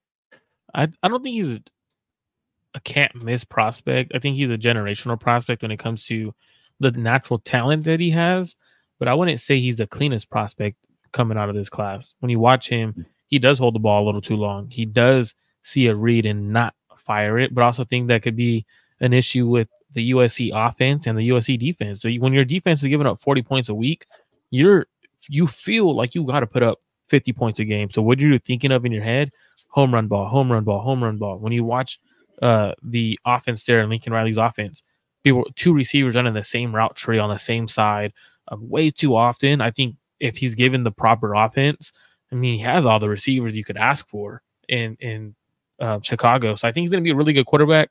I don't see him being like, I know a lot of people compare him to Mahomes. That's just, I don't know why people do that to crazy NFL players coming into the draft. Like, that's just ridiculous. But he's going to be a really, really good quarterback. By the way, can I just check my audio real quick? It's muted. Okay. Yeah. Perfect. No, Trey Lance was not a can't miss prospect. No. Everyone knew he was a project. Yeah. That was not now I thought he would be very good, but no, I don't think anybody ever in their right man would have said he's a can't miss prospect. I mean, to me, when you looked at 2021, I thought Lawrence was like the guy, and then from there you could potentially have all the quarterbacks not be very good. Just statistically, usually one guy is out of every draft, maybe 1.5, so 2 sometimes happens, but usually there was an opportunity that they were all going to be busts. I thought that Trey Lance, of all of them, outside of Lawrence, was the best prospect, but I don't think anybody would have said that Trey Lance was a can't miss prospect. There's no way. I mean, Kyle Shanahan said he was the most pro-ready quarterback in the class. Yeah, and he was also the one who said that Jimmy Garoppolo had a better training camp, but let's not get into that conversation today. Right. Brock Purdy was his favorite quarterback in that year too. So yeah. Well, he knew it way before. Still on the table for him. It is. All right. So this is where things could get shaken up a little bit.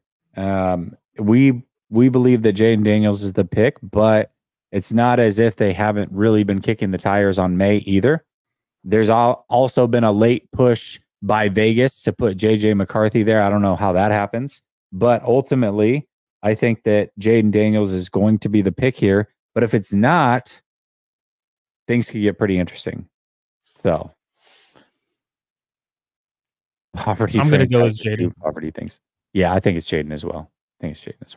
Yeah, and I understand Jaden here. I think Jaden has. I mean, I worry a little bit about situations where things fall apart, and that offensive line, for Washington right now is not great. I think looking into situations here, I know Jaden can run. I also think that Drake May is really somehow along the line, people forgot that Drake May is an athlete. Like Drake May's a really good scrambling quarterback.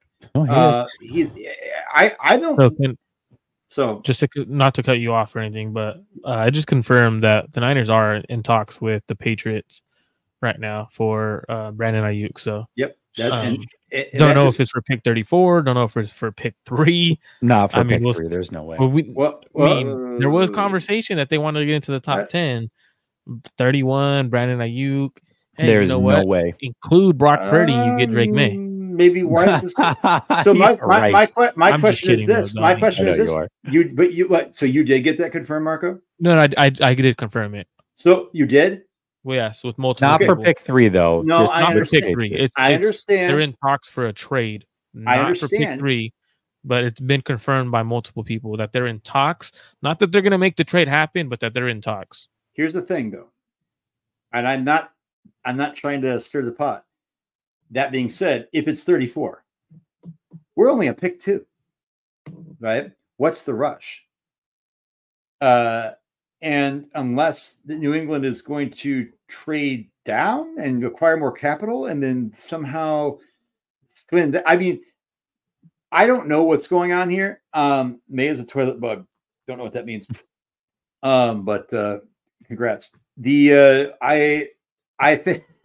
Let me call this out real quick, because this is like the favorite thing that people say, and I put this out earlier when the guy with 6,000 Twitter followers started breaking news, and people called it cap, and now all of a sudden he's up to 20,000 Twitter followers because he was the one breaking news before all the big accounts were in one day. I would say I would just encourage you to at least look at Marco on Twitter and some of the things that he said before it happened, including Aaron Donald retiring, and many other things. Go ahead and look at that before you just say, "Hey, there's no way he's." Jaden Daniels is number 2. Just weird. Just confirmed. Yep. Jaden Daniels. Daniels is going to. I will say this, Jay Dizzy. Most of what Marco. I'm not. And by the way, I'm also saying I'm not here to make you believe anything. I am. That's up to you, but don't be disrespectful as if things don't get leaked or people don't talk. I mean, it happens all the time. There are people all over that you don't know who knows this family member, that family member, or, whatever. It happens all the time. So this fact that people with smaller accounts or smaller known names can't know something, and that Marco aside, is pretty laughable, because we've seen it happen all week long with a quote unquote small account breaking news before everybody. So what's hilarious is, though, you got all these options right now. You're watching the draft. You had all these options, but you're watching us. And then also what you said is that watch what Marco says on Twitter. 99% of what Marco knows he doesn't put on Twitter. And I can tell you that for a fact. Okay. So like this idea that, I don't know. Yeah. Jay Dizzy. I trust Man, you, bro. you guys are too nice, man. I've already learned to shut those dudes out, man. Like someone called me out on Twitter for it. And what did I just decide to do? I started putting what I started hearing for that week straight just to prove that person wrong. Like I'm not here for people to be like, oh, he doesn't know anybody or he doesn't talk. Right. Come on now. Well, here we go. You guys are too nice. Giving people the attention they want. I agree. I hear you. He's in a comment. Jaden Daniels goes, now here we go with the Patriots. I mean, they're on the clock. Do we think that McCarthy potentially could fall out of the top 10? Because I do. Dang, if he falls to the Vikings lap, to be honest, I really don't see it. I don't. Really? I think that there's going to be enough suitors. If he's there at like 8, I would anticipate Denver even looking to move up. The issue with Denver is they don't have capital. I just think that there are going to be enough teams. Denver, Vegas, the Vikings. I don't think the Vikings, are going to risk missing out on a quarterback after making such a that trade to get up to 23. Because if you don't get a quarterback and you made that move to 23, it'll be a pretty bad reflection right now. Yep. Yeah, that'd be interesting. That'd be interesting. No, we were actually joking around about him earlier, but okay. Yeah, Jaden Daniels. Okay, so this was who we thought was going to go for a while now. Now I know that there was a lot of talk that could quick be question. made.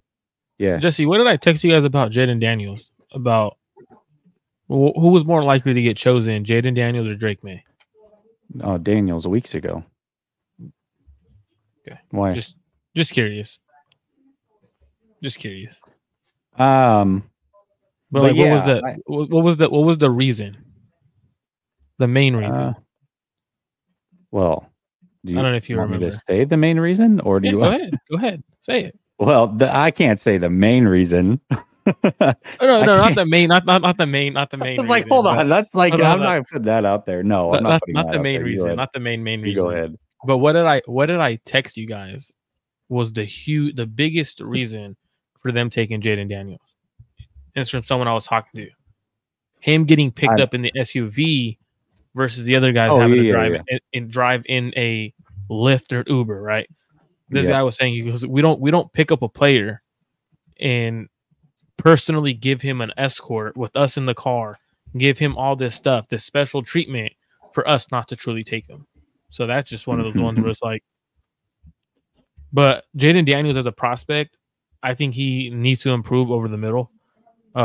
Great deep ball accuracy, not as accurate over the middle as people want to give credit for. Yeah, Drake May. It's May. Yeah. Drake May just went number 3 to the Patriots. Well, that's confirmed. I could be wrong, but I don't think I am. I'm going with Ricky. I'm going with my guy Ricky. Drake May. Okay. I have not seen Drake May yet. From everything I have not. I've seen it. Schefter just said that there's a 0% chance that they trade the number 3 pick. It's going to be a quarterback. It's going to be. But the expectation is that Drake May is the guy. From what I've heard, Drake May should be the guy here. I'm going with Ricky the dog. Surprising. Ricky the dog got him on St. Brown. Jared Goff. Schefter said it's not imminent. They didn't say it's imminent. And then Jared Goff just came up on stage with his guys who just got extensions. Schefter. We should listen to Marco Schefter. It's confirmed. Drake May is the guy. There we go. Ricky the dog. Yep. Ricky the dog. Ricky the dog. How many followers is he up to now? Dude, I don't even know. 19.7 thousand. He was at 6,000 before the St. Brown thing. That was wild to me. How he just blew up. Man, shout out to Adam Peters though. Adam Peters went out and got his quarterback, a guy that he truly likes. So hey, yeah. Hopefully he can succeed over there. Let's see what he does the rest of the draft. Yeah, I expect him to trade back up for an offensive tackle though. Yes. And shout out to the New England Patriots for doing the right thing here too. I know the Vikings were calling them. And I think that in this situation, you already are a bad team. I get you getting the fill in your roster, but you have years to try to figure this out. And just like the Cardinals did, right, with Sam Rosen, and then they all of a sudden they had the next year going with Kyler Murray, right? Mm-hmm. Like Josh Rosen. I'm thinking I had a college roommate named Sam Darnold, Sam Rosen, the same guy. I had a college friend named Sam Rosen. So there's nothing that says that if something kind of really flames out and New England's at number 1, and for whatever reason some quarterback really goes out next year, it's like, wow, I gotta have him. They can still do that. I think this is the right call, and I think Drake May ends up potentially being the best quarterback in this class. Smack Jones says Jesse is coach okay. He is. Talked to him earlier today. Trade up top 15. I don't think so. And then go Niners. Absolutely agree with you there. Brother Bob says Marco's about to out himself. Come on, bro. Yeah. I know. I would honestly, if I would have said it, but that's a little too much. I'm not. Yeah, we're not. It's not worth it. Anyways, hey, I got a question though. Now that we know that Jaden's in Washington, no. Now that we know that Jaden's in Washington, and we've talked about the New England possibility, I mean, is there a potential here for the Commanders to be looking at a guy like we talked about this before about pairing their buddies up, like their best friends, Jaden Daniels and Brandon Ayuk? I mean, if we're looking at 34 and saying like that's going to be something that gets paired with what? I mean, you talked about the Commanders moving up into the second round, in the first round to get a tackle. I mean, is this something where they could cobble something together? I don't know. And yeah, no, nobody really thought they were going to go number 3. So now, do the Cardinals stay at 4 and just take Marvin Harrison? Like, what easy. If they don't do that, I think this is probably a no-brainer for them. My cousin will probably text me screaming because he's a freaking Cardinals fan. He says if they don't get Marvin Harrison, he'll be so pissed. I think this is where, unless there's somebody that wants to jump for McCarthy, they have, and yeah, now Tom Pelissero is like super late on this. But I'm at the Vikings. I'm still calling Arizona. I know people say, "Oh, it's in the NFC." We've seen teams within the conference trade before. That's not always an obstacle. I'm still calling Arizona to see if they move down. If I'm Arizona, I'm thinking about it, but I don't know.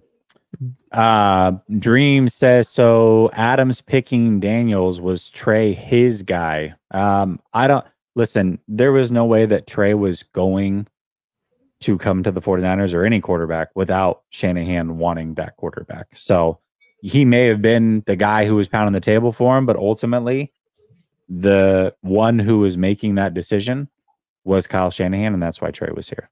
Yeah, and Trey is not equal to Jaden Daniels. Like it's just because they're. I'm not going to get on. Jaden Daniels is played for many years in college. He's like 25, so he's older than Trey Lance right now. I'm pretty sure.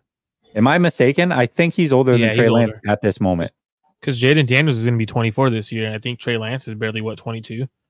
No. Trey Lance is going to play at 24 this year. Lance is 23, I believe, right now. He is, but he turns 24 in 2 months. Turns 24 this year. Yeah. Okay, so Trey Lance is a couple months older than Jaden Daniels. So we're talking about a player who has been in college forever. Jaden Daniels went from Arizona, Arizona State over. So it's like he was, in fact, this is how long he's been in college. He was throwing touchdowns to Brandon Ayuk in college. That's how long he's been in college. All right. So Jaden Daniels has been around for a long time. Marvin Harrison Jr. to the Arizona Cardinals. And no one else has reported this, but I just got a text message. So there you go. Oh, Marco Schefter. I actually, what do you call it? Yeah, makes sense because Schefter just said also Cardinals are staying at 4. So Marco Schefter, I haven't seen anyone live on the air. MHJ at 4. Yeah, I am citing Marco Schefter on this, and I'm going to go per sources. This dude. I'm going per Marco Schefter. But Marvin Harrison Jr. is the pick. Really good pick. It's a really good pick. Here's where the draft actually starts. Number 5. Tweeted that because this is it. Yeah, I'm super excited about this. I'm super excited. I'm hearing from other guy too that a deal from BA is very close to happening now. So again, I'll stand by this if it had it, but we're hearing it from multiple people that it's on the 5-yard line. They're looking at numbers, and it's not set in stone. But I'm hearing this now from multiple people. Marvin Harrison to the Cardinals. That is confirmed, right? Yes, I'm confirming. I don't know if anyone else has. I mean, it's going to happen, right? Okay. I tweeted it out. The Niners really like Rome Odunze. Yes, they do. Yeah. They would love to get into the top 10 for him. Good luck getting up there. Good luck. I hope they don't. I don't So think you know who's I don't think he's that you good. know who the team oh, you're gonna offend David. You know who the team that would actually make sense to trade out of the top 10? Harrison is at 4. Go ahead. Okay. Would be actually the Bears. I mean, imagine them taking pick 31 and Ayuk. They could afford Ayuk, and then they could take pick 31 and still draft something else. I mean, that would actually I can see the Bears doing something crazy capital. like that. You've seen polls get future capital a lot in trade backs, you know, and so that's something you'd expect because you're giving up probably 31 Ayuk and something, you know, so they'd be able to stock up in those middle rounds, maybe 31 Ayuk and a 3. If it ultimately ends up being there, obviously pure speculation, not expecting that. No, I don't think it's going to happen at all. No, it's not going to happen. I'm just saying the Bears. I can see the Bears possibly trading back if the opportunity presented itself and just picking up more capital. Poles has been fantastic. That trade with the Panthers was so good, good. You're got to be you're dealing with David Tepper. Man, people might get mad if from what George Kittle's name's being thrown around. But it's not just Brandon Ayuk, Deebo Samuel. It's not just Brandon Ayuk, Deebo Samuel. George Kittle's name's being thrown around to get into the top 10. Golly, dude, you'd have to package multiple things. There's no way. So I'm just saying, I don't see it happening. But the fact that their names are being thrown around is really, really. that's saying something for sure, though. Yeah, there's somebody they like there. Clearly, that's really weird. If you're shopping Ayuk with pick 31 or Debo or Kittle or whoever with pick 31 plus, like, there's somebody you like in the top 10. Yeah, and I think this is the all right. Marvel 4 is now. Is it fully like in? Yes, it's in. Chargers. Yeah. So it's 5 is on the clock then, right? Yeah, Chargers are on the clock, and this is where the Vikings got to be on the phone. And I think this is their last chance. They could go with the Giants. I think that the Chargers have plenty of. You already have Justin Herbert. You don't. I'm sorry. There's nobody at 5 that I absolutely have to have that I would ignore an offer that the Vikings could give you. I think it's asinine to take anybody here and turn down what the Vikings could give you to get up. That's just. I'd ask for that 2025 first too. If I'm the Vikings, 100%. If I'm the Chargers, that's where the start the Vikings if the Vikings trade up right now and take JJ McCarthy, you realize we would have gone 5 for 5 on the first 5. That'd be pretty solid. Which I think was the right team as well. We'll see. Yeah. But I really do think McCarthy might fall out of the top 10. I said that a few days ago. That was my bold draft prediction. I could see that happening as well. I don't see that because I don't think the Giants will take him. I really don't. No. And then we know the Falcons won't. We know that. We know Broncos, that. Who Tennessee won't. So it's like, yeah, dude. And Albright, says a lot of things, but he's plugged in with the Broncos, and he said that McCarthy is not a guy they like. If they were going to move up for anybody, it was a potential if Drake May fell. And that's crazy. And so, I thought their guy was Daniels, if I was not mistaken. They like Daniels a lot as well, but May makes sense because he'd fit what they'd like. What Sean Payton wants to do over there. Brother Bob says, Marco, I just now put you over nails. Don't mess. That's funny. And then he says, Marco, you need a lawyer, agent? I got you. I'll hit you up. Who's being traded? Did you say Little? Kittle. Oh, Kittle. No, he's not being traded. Little. Nobody's getting traded. Nobody said he's getting traded. Names are being thrown around to see if they could get into the top 10. KB, you're not going to get anything. You might get like a 2026 7th round pick. Conditional 7th round pick. Yeah. It's not going to be a lot. Sorry, bud. That's not going to move the needle.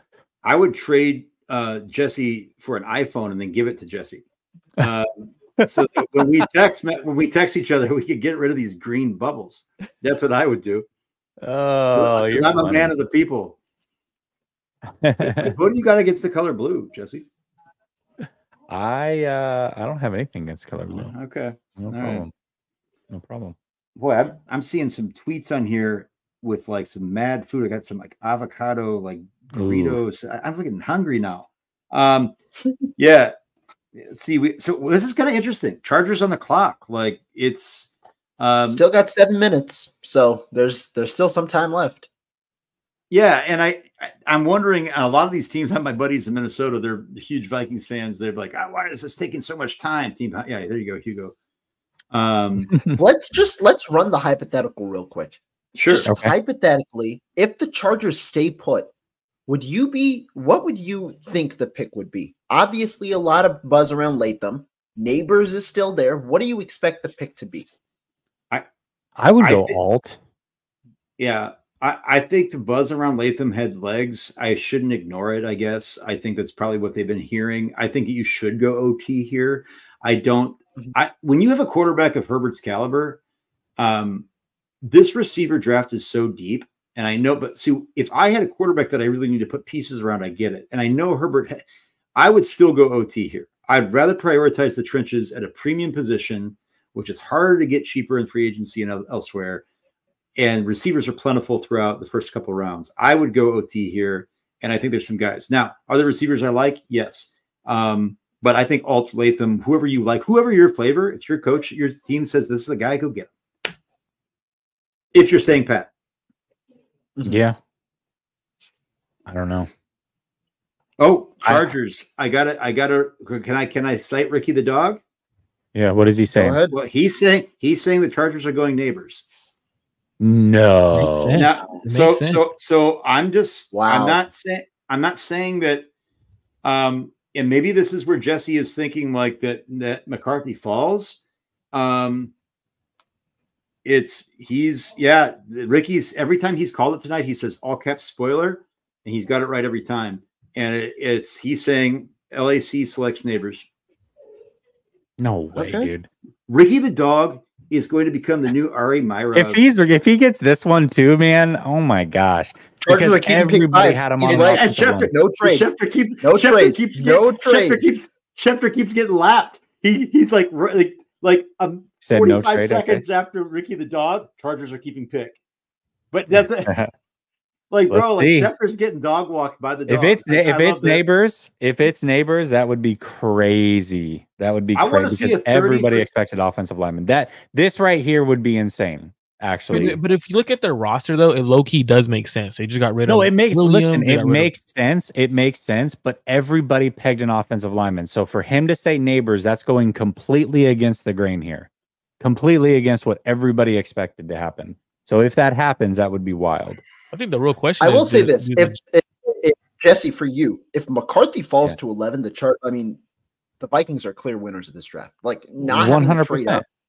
Yes, clear 100%. winners of this draft. Yes, yeah. I think it's going to happen, dude.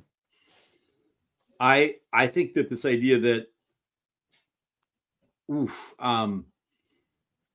I'm interested with this. I like neighbors. Ricky just said, spoiler alert, LAC selects Joe Alt. Joe Alt now? He's walking back. He's walking back. Can't do that, man. Yeah, you definitely can't do that. But I don't know. I think either of those two picks make sense because you don't have receivers. If you want to up your offensive line and protect Herbert, he got hit a lot last year. So both of those picks make sense. I don't know. I feel like I truly feel neighbors wouldn't fit their system that they run because Greg Roman's over there. We know he's not going to throw the receivers. Like, it just kind of like doesn't make sense for their system, but it makes sense for personnel wise. I will say Ricky the dog. He said alt, and then he said neighbors is available. It's alt. He said alt. You know what though? He got alt before he went back, said nope, neighbors available. I got alt, and he was still with the first to get it. I mean, okay. I think the guy's he's legit. He's hearing stuff. We'll see. We'll see. I want to. No. Listen. You don't say that. You don't come out a day before, say that a receiver is going to be the highest paid receiver before the draft, and then say it's a cat team. We all thought it was the Bengals, right? They have two receivers they could pay, and then a full 90 minutes before, say Amon-Ra St. Brown, record-breaking deal, highest paid receiver, whatever. It's way. He clearly had that one.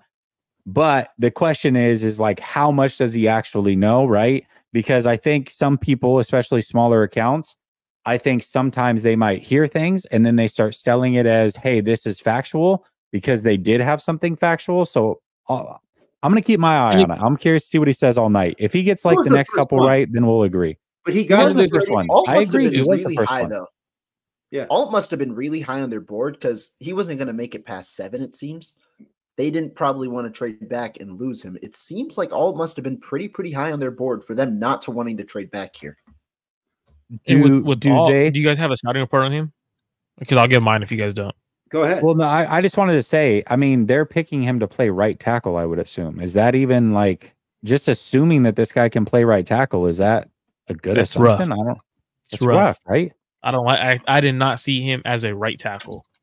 Like that's what's like. Well, I would assume confusing. now. Okay, obviously they picked a left tackle. What was that? Could they move Slater back out right? Because Slater can play right. No. That's what I was going to say. Slater is versatile. Maybe he goes back out right. I'm just saying it. Slater was playing left, so I don't know. I'm just saying if they're picking him to play right, I'm not a fan of it.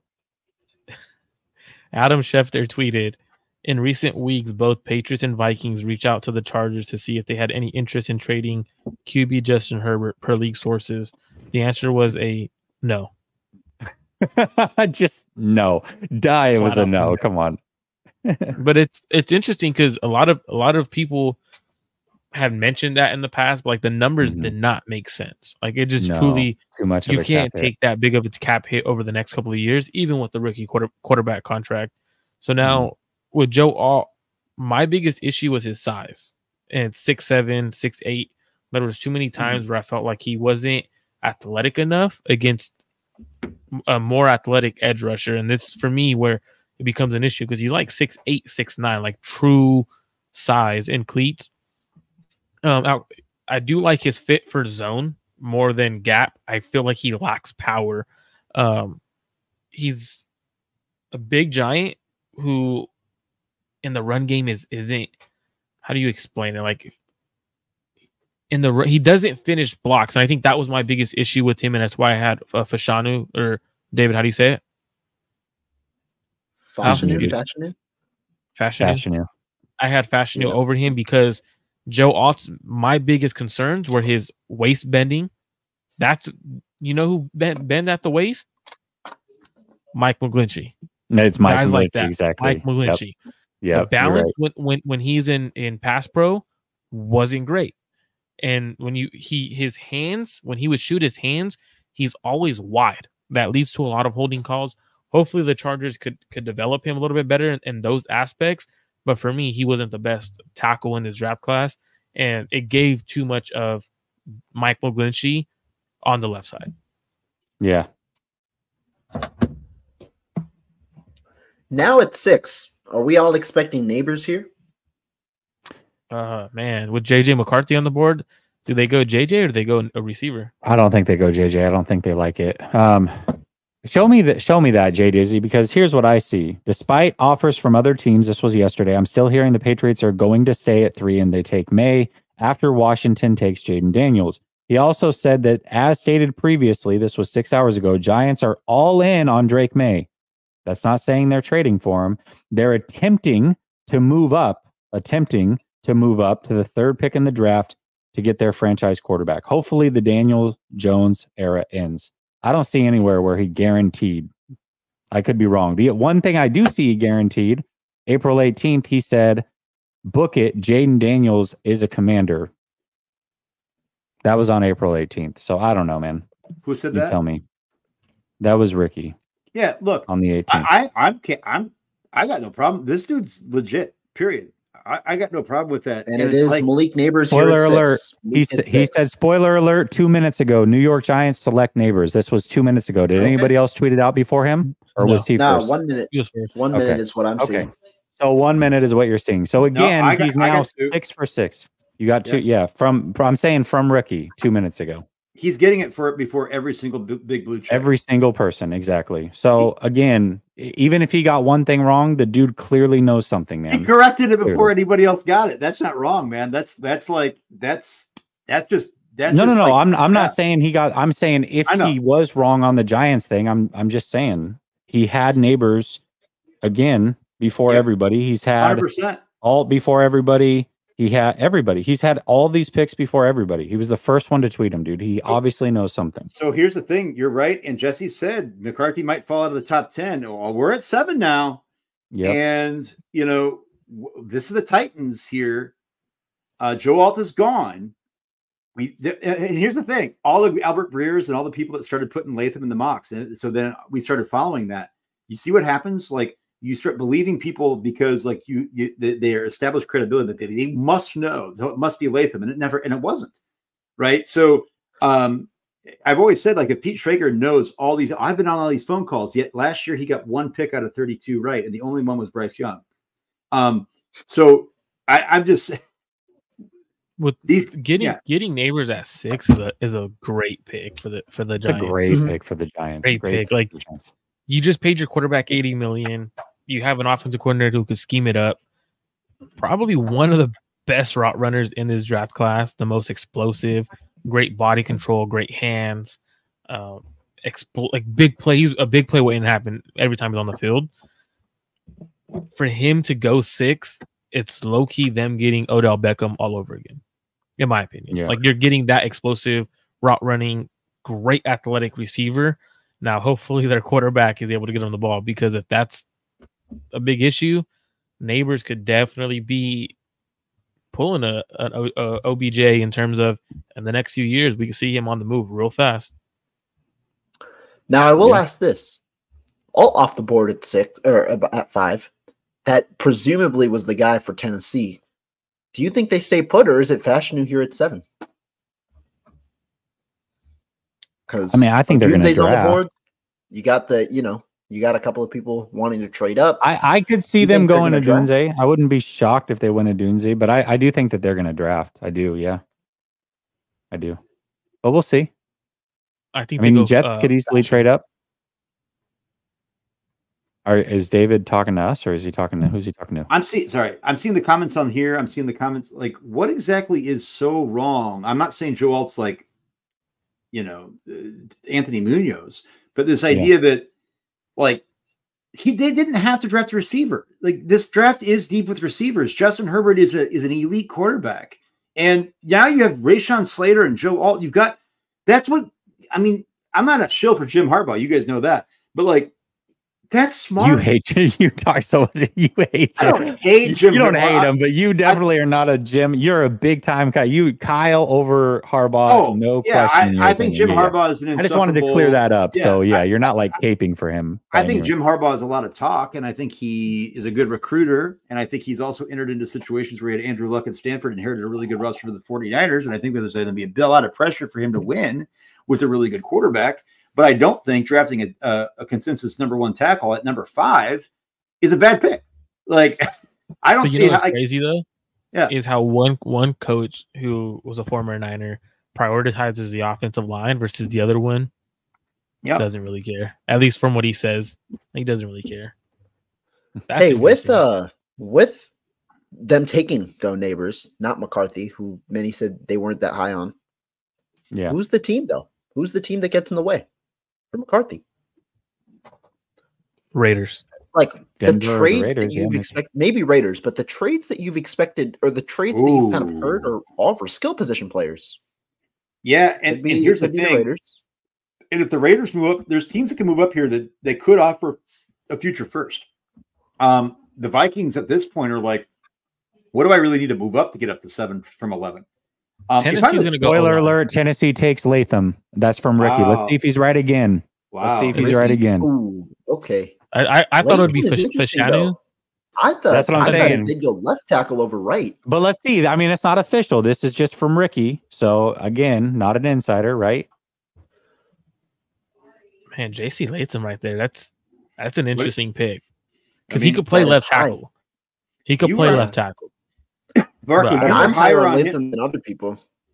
Marco, you liked Latham. I remember early in the process. Now I know I didn't come check back to you to see how you went with him later. I was a little bit lower, like 6 or 7 on my board. I'm not saying if you like the guy, there's nothing. People say that's a reach. Well, if you can't trade down, then you can't. The next time you pick is 32 picks later, right? Like 7 to 14 to me is not that big of a difference. And in this draft, and so I didn't think he would go top 10 2 months ago, but here we are. And now we've got the Falcons on the clock, and the Rams are the team that I have been told. Well, hold on. We don't know that it's Latham for sure, though. That's just what Ricky said. He's not an insider, so we don't know for sure. Are we sure he's not? Are we sure he's not an insider who's acting as a fake account just to blow up? What, he's someone. But why isn't he an insider? He clearly is. He's not. He's not though. He doesn't. He's not on ESPN, so he can't know anything. What are you talking about? Yeah, I know. Pete Schrager said, "Don't go." Oh, I'm on mute. I just said it is Latham. Breer just said it. So again, a full 2 minutes before anybody else. That's crazy. Ari Myrov had it at 7:57 Central, and my guy here had it at 7:55 Central. Okay, that's wild. I'm sorry, 2 minutes. Honestly, I'm rooting for Ricky, bro. Like, Ricky the dog. Me too, man. Ricky's the dog. Man. I don't care what anyone says about people. Ricky he's a legend, man. He's made himself a legend. And what type of dog is that, by the way? Because I don't even like dogs. My kids want dogs, and I won't. It's like the spot, like the target dog. Target dog. I think this dog needs to We need to go. People need to go rescue this breed of dog in particular, and call them all Ricky, and say that any dog that you adopt or that you buy of this breed needs to be called Ricky in perpetuity. This is insane. Ricky the dog is a dog. All right, well, you better go adopt a bull terrier now, because that's a bull terrier. I'm not gonna adopt anything. Go get a bull terrier. Your kids want a dog. Don't be that person, bro. No, man. I just had an interaction with a dog where I called that in, and the police said I can pepper spray this dog, and I'm going to be doing that. And I will pepper. The only dog I'm not going to pepper spray is Ricky. Okay, hold on. McCarthy's going to fall to 11 now, is he not? Like, come on! At this point, it's got to happen. We're 2 picks away. Like, how long is the Kirk Cousins contract? 3 years, I think. 180. 180. 4. Oh, Jordan Schultz gets in at 7:58. 3.5 minutes later, man. First source. I'm just saying, man. I love this. This is the 30 for 30 that I want to watch when Ricky the dog turned dog walked Adam Schefter. That's who. I wonder who it is, dude. That's crazy. That's crazy. This is phenomenal.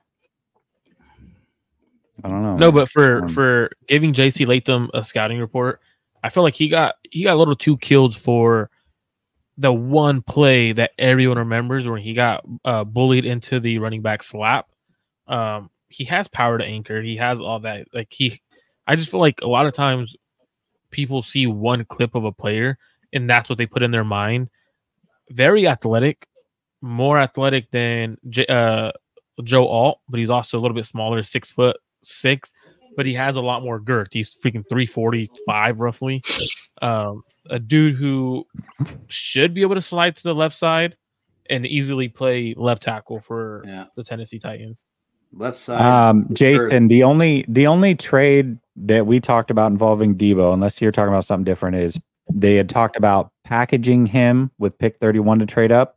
And then also that there was a 4th rounder potentially on the table for Debo, but I don't know if maybe you've heard something different or you were hoping for something different. Not sure.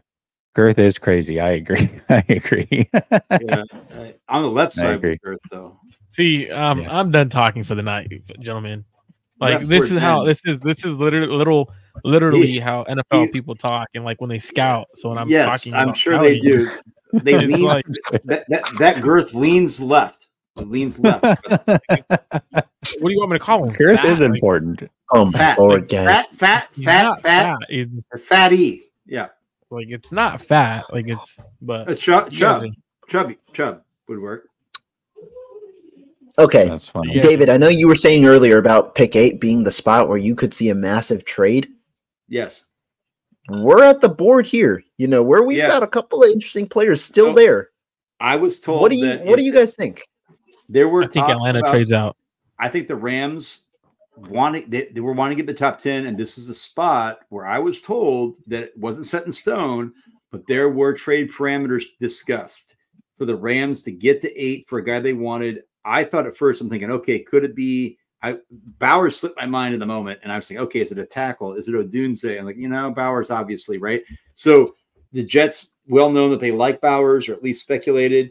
I think this could be a spot where there's a trade here. And if the Falcons stand pat, if I'm the Falcons, I draft Byron Murphy. I think Byron Murphy is special. Like, I think he's undersized by height, but he's one of the strongest defensive tackles in this draft, and he is the best run stopper, and he is a plus pass rusher. He can occupy tackles, but he has speed and his power in his hips.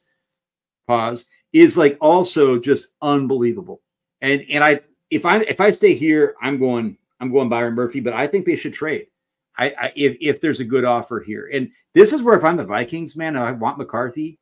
You got to think they've been trying to get up, and maybe they don't like McCarthy as much as maybe we thought. McCarthy at 11, just saying. Yeah, and here's the thing. If the Vikings end up getting McCarthy at 11 and not having to give up anything, wow. Because the fact that they traded early with the Houston Texans to get pick 23 or 22 was pretty crazy. Like, I thought that was a pretty intense. Oh, dang. Falcons taking Michael Penix Jr. Wow. No. Yeah, I wow. Jordan Schultz. But this is why I mentioned the Kirk Cousins contract. Like, I felt like you could take a quarterback and have him develop. Why? This is why? That's crazy. This is your future. This is so no. I'm sorry. I think it's stupid too. That's a bad pick, dude. This is why. Is Terry Fontenot still the GM? Did they not change GMs when they went? It's a bad pick. No, well, hey, at least the Niners don't got to take Penix. Well, hold on. This is awesome for the 49ers. You were thinking about Penix not getting out of the first round. That just pushes another player down. Wow, that's crazy. Are they like overthinking to the point where like I want to trade back? And I bet they're thinking, what if KOC wants Penix? Penix has injury after injury after injury. He's old. He is also a person that when things break down, he can run, but you don't see him use it. You don't actually see him use his legs, right? Like you don't. And that's crazy. That's terrible. It's a horrible selection here. I'm a big time Kirk Cousins guy.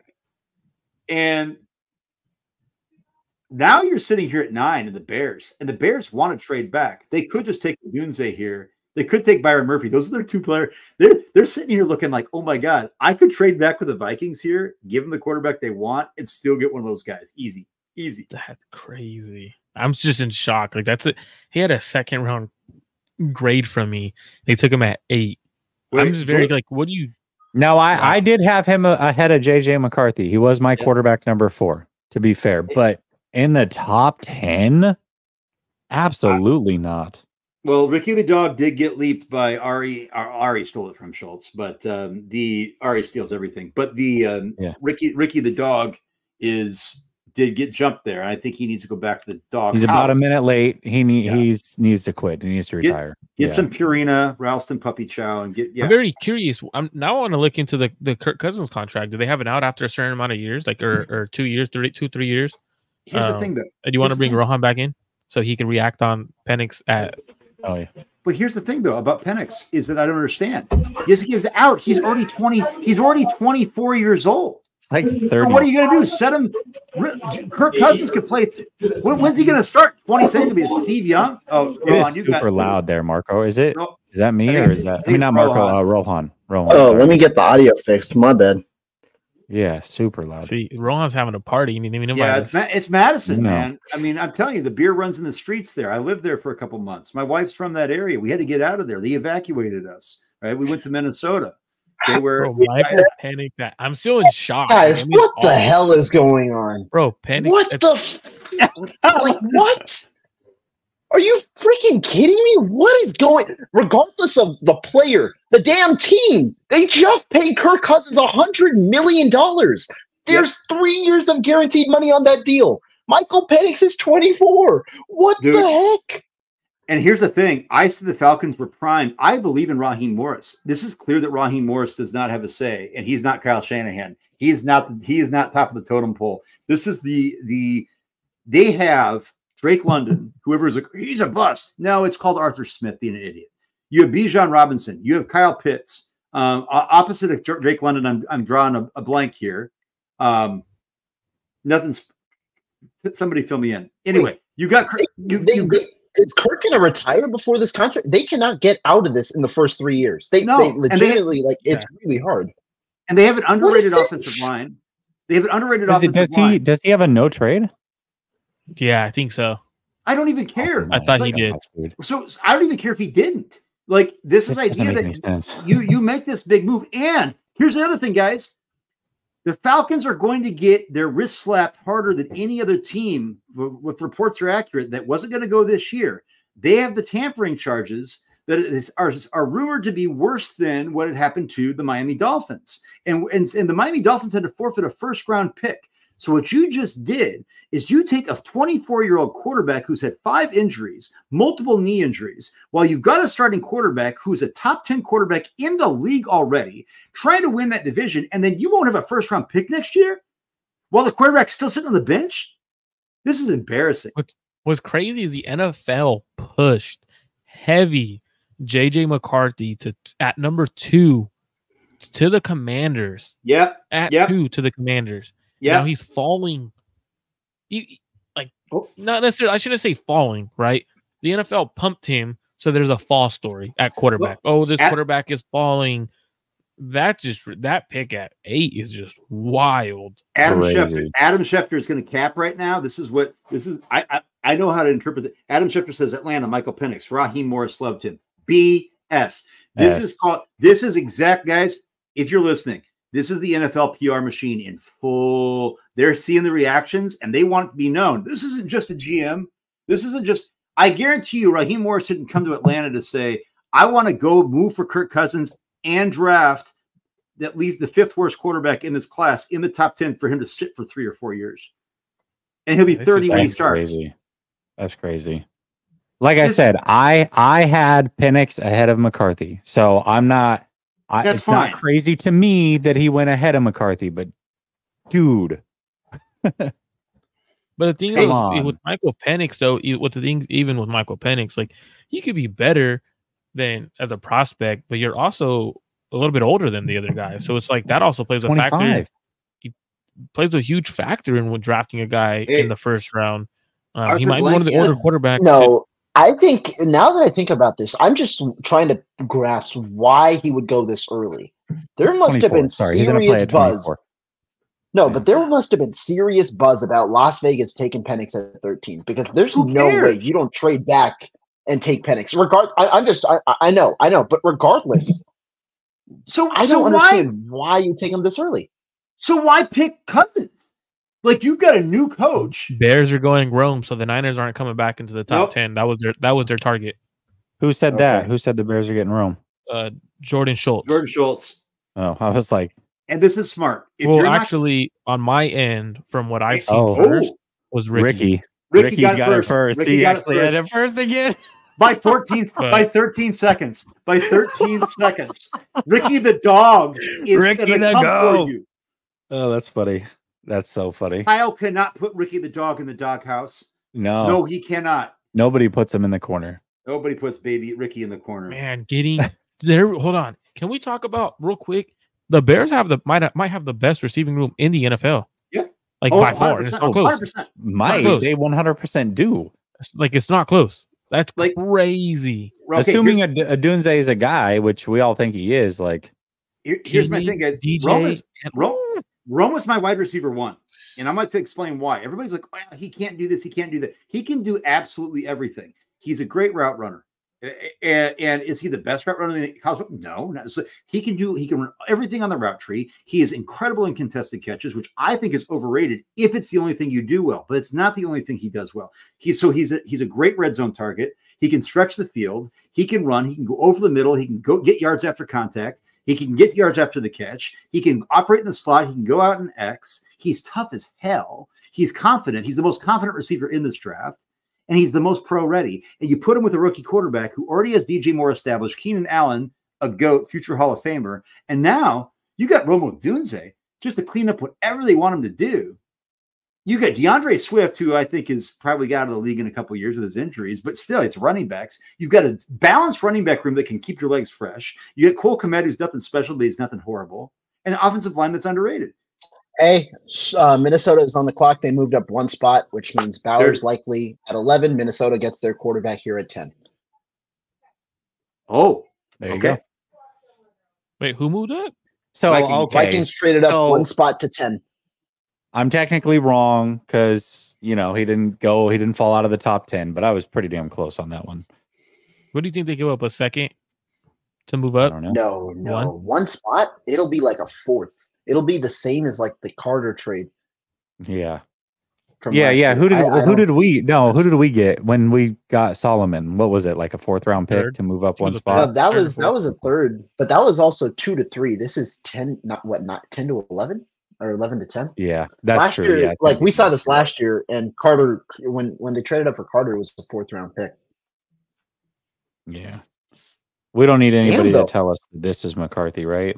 Michael Silver. This is Michael Silver. Right now, tweeted, top 3. The first 11 players are going to be offensive players. Oh, you're right. They are. That's crazy. First 11. That is wild. I don't know if I've ever seen that. Go ahead, though. Well, what were you going to say, Jesse? You were asking about Michael Silver. You were talking about Michael Silver. So Michael Silver said top 3 receivers off the board for those wondering about potential 49ers trades of Ayuk or Samuel. The only way I thought Ayuk was getting moved is if they did land into the top 10. Yeah, Ayuk ain't getting moved. I don't think so either. Super chat. Jordan says insurance for Cousins coming off an Achilles. Yeah, I guess, but listen, they didn't have to take Cousins. They signed him to a guaranteed deal for like 3 years, man. Then why take Cousins if you're going to take insurance because you're not sure about it? Like, that doesn't make any sense to me. And then give him guaranteed money on top of it. I don't know. Baruna says, so Shanahan trading Debo and BA for Kirk or what? Pick 129 and one. Oh, that'd be crazy. It's so pick funny. 129 and 157 to move up to pick 10. Yeah. A 4 and a 5 and 11, then they get 11. Back to 6. Yeah. Yeah. Dang, that's not bad at all. And they keep pick 23. Yeah. That's not bad at all. Vikings are pretty clear winners so far on day 1. It depends on who they take. It depends on the quarterback has to be good too, though. Yeah. I mean, no. But they wanted a quarterback and they didn't have to give up more capital to get him. So that's a win, regardless of whether guys that I know in the Vikings beat that are pretty well connected. I know they like McCarthy. I think they've been trying. We're going to find out when people come back and kind of dig deeper into this. I guarantee you, they've been calling at every single pick since pick 4. Okay. And the fact that they only had to move up one spot and give up a 4th and a 5th, is that what you guys said? 4th and 5th, and you get back at 6th. They look. It doesn't matter what happens. They got a quarterback. JJ McCarthy's my guy for me. I know Jesse's lower on him than I am. I really like JJ McCarthy. I love Kevin O'Connell. I think Kevin O'Connell is a phenomenal offensive mind. They have stable leadership in that organization. They have a great coaching staff, and they have Jordan Addison, Justin Jefferson, TJ Hawkinson, running back room, and they have 2 bookend tackles in Darisaw and O'Neal. This defense got better. They had the best free agency of any team in the league on the defensive side of the ball, understatedly, like for some, like with Grenard, with a couple other guys. I'm going to come back to it. This team, without having to give up a lot of capital, they have 23. They don't have to give up their 1st round pick next year. They can trade back from 23 now if they'd like to and recoup some of that stuff. Like, this is home run for me. I think this is a home run, and I think McCarthy has the potential to be just as good as any of these guys. And I think for McCarthy too, he's going into the right system, but you have a foundation there. You have good offensive line, good receivers. Their defense is an issue, so they might go defense. They might go corner or a defensive lineman at that pick. I don't see them trading back. You're more so of a win now mode in the sense of you have the tools and the coaching staff to make the playoffs. I think they should go all in and go. Watch them go line. Knicks, dude. I'm gonna laugh so hard if they go Bo Knicks. You know how funny that would be. Oh, it's just so you know, that ML football account, the one with like 135,000 followers, about 5 minutes after you were talking about it to us with the 49ers talking about IU to potentially the Patriots for 34, he said the same thing. So just FYI. And Benjamin Albright is reporting, Vikings. Yeah, McCarthy's the guy that Albright says, as was confirmed before, that he talked about. McCarthy was not a top 3 QB on the Broncos board, which isn't exactly breaking news. But yeah, I don't think he was top. I don't think he was top 4. No, and so here they're pretty high on Knicks, yeah. But I want to take a minute to make sure that we all rag Jesse. Jesse said he could fall out of the top 10. He did not. He did not fall out of the top 10. He was selected the 10th pick. So yeah, you know Ricky the dog, Jesse. That's true. That's very true. Jesse the cat. Mine was off a gut feeling, though. It had nothing to do with anything. But honestly, I'm going to give you that one though, because that's pretty damn accurate in the sense of you said JJ is going to fall out of the top 10. It was my bold prediction on Tuesday with Sunil that he'd fall out of the top 10. What it could have. I give you that one. No, I give you that one. He fell out of the top. Horseshoes and hand grenades. Horseshoes and hand grenades. The only reason why the Vikings traded up was to 100% guarantee someone didn't jump them. He's out of the top 10, bro. Yeah, it says Jets need a QB. That's actually not a lie. They definitely do. Jordan says BA is the best receiver on the board now. I think a trade is more likely, especially with Brown getting fat deal. Wide receiver market is crazy. That's a very good point, right? As these receivers get taken, all of a sudden BA becomes more and more valuable to some of these teams in the teens. You know what I mean? And if they look at it and they're like, hey, I'm not sold on any of these guys, like now all of a sudden I wasn't willing to give up a first for BA, but I am now. That's a very, very good point by you. Very good point. So far, we only I still don't think it happens, but or is it 3? Huh? So far, 2 or 3 O-line that have gone. Tackles. 2. I don't know. Alton Latham. Yeah. 2. And then Jets are on the board, probably going tight end. Here's where I expect the run, not at 11, but I expect the run to start, in this next intermediate range where you expect Fashanu, Fatanu, you expect some of these guys to start going off the board.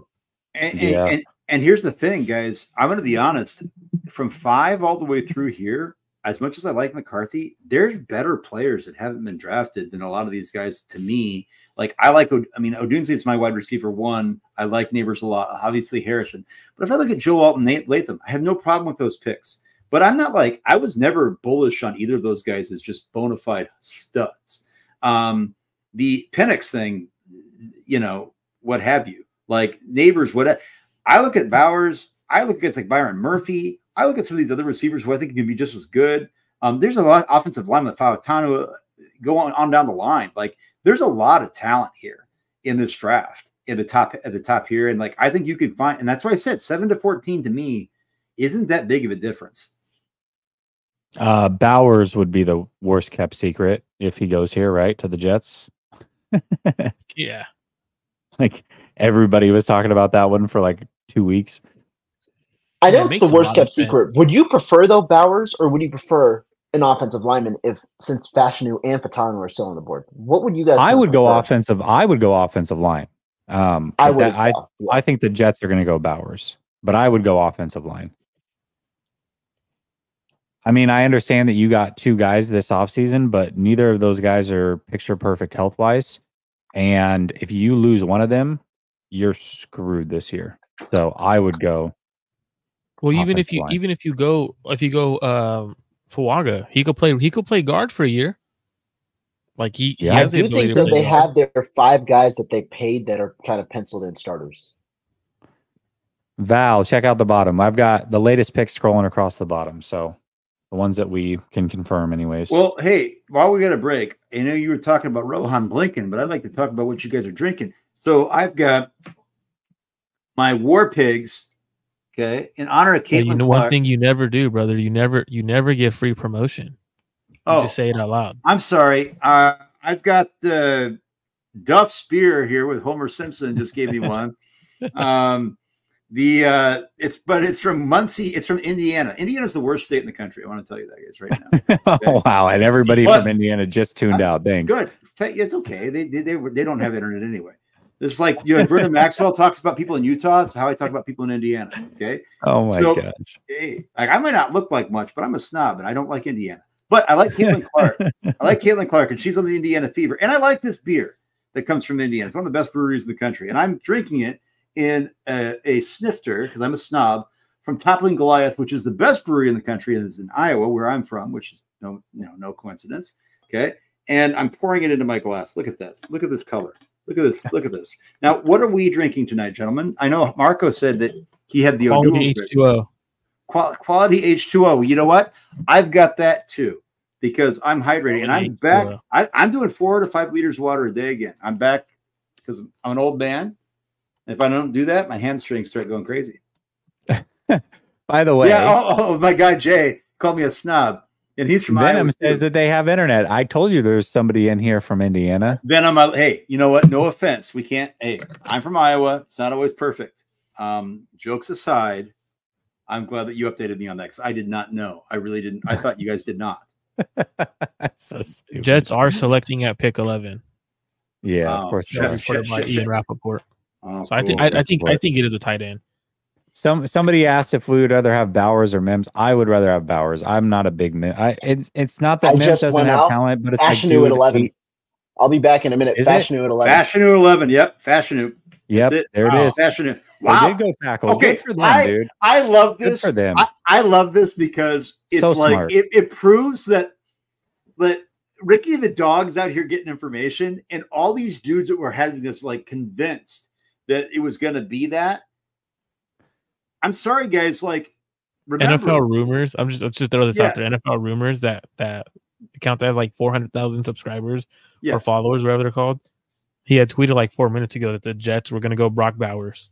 Now here's the Ricky had it 5 seconds before Mirov. Here's the thing about Fashanu is that I think he has the highest ceiling of any of the tackles to me at the top of the first round. Oh my God, my wife. Oh, I'm sorry. Look at this. I got wine too. I'm double fisting. He's gonna be ham. You're not going. Now look at this. I got Rose Nyland, and she's not from Indiana. She's from Minnesota, just like I am. And it says sometimes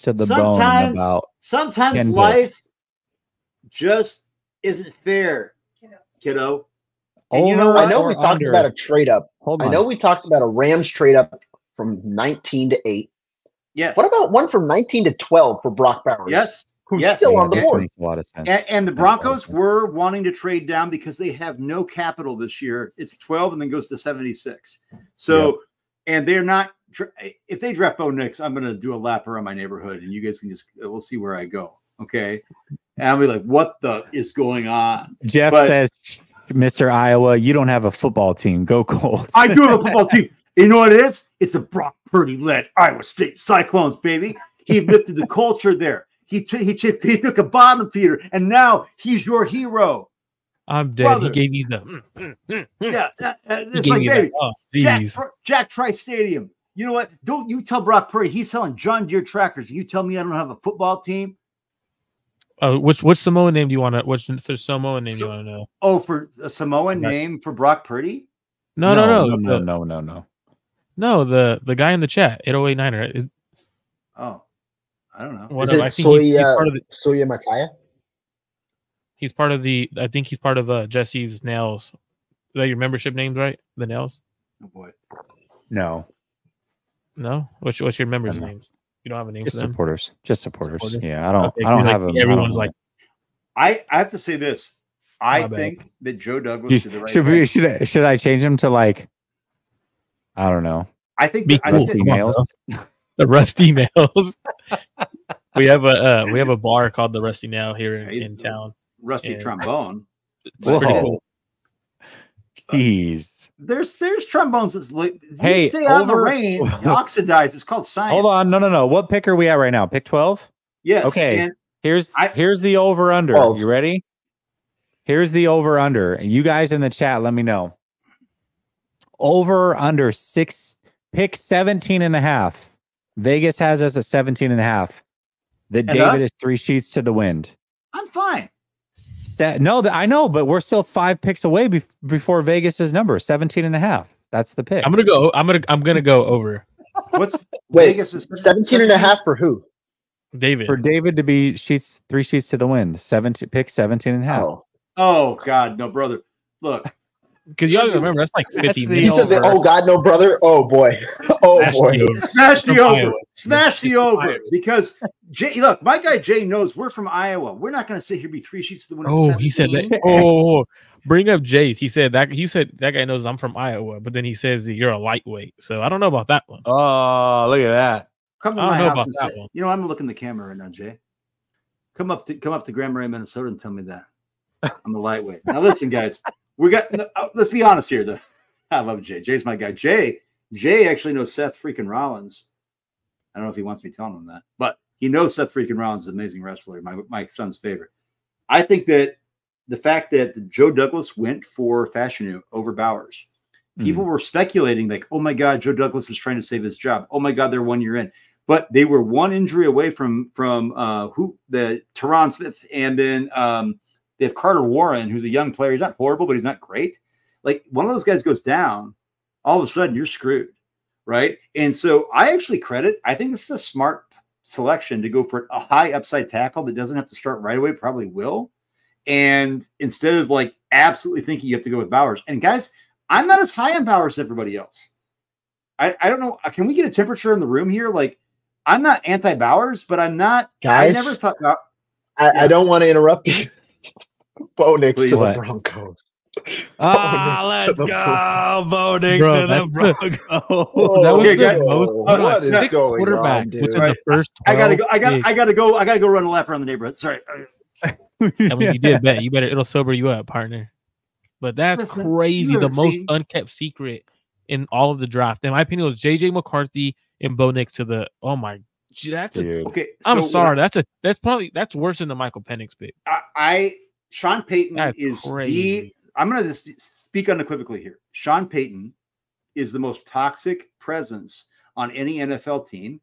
He was a toxic presence on the New Orleans Saints. He lucked out with Drew Brees, and he is a situation where he is sitting here saying he's got to have this. They have no capital. That roster is horrible. They have 60 picks, 64 picks, a full 2 rounds of picks before they can get anything. And they have no capital to move up. And you go with a guy who I don't even have in my top 50. Golly, dude. This is awesome for the 49ers, guys. We've never seen. This is the 6th quarterback, correct? That's terrible. There have never been 6 quarterbacks, and Vegas just cashed in. Every pick's been an offensive player still, yeah? Yeah. Yes. Vegas had the line at quarterbacks at 4.5 for the over, and there's never been more than, I think, 5. And so this is a record, and we're only 12 picks in. Oh, my God. That's almost crazy. half the picks have been quarterbacks. That's embarrassing because that's a major reach, in my opinion. And all it does is so Sean Payton's the worst. Bo Nix, he's the worst. He's the worst GM. He's not. Bo Nix isn't ready, NFL ready, in terms of everything he has. He's not ready to lead a team, in my opinion, in the NFL. Hell no.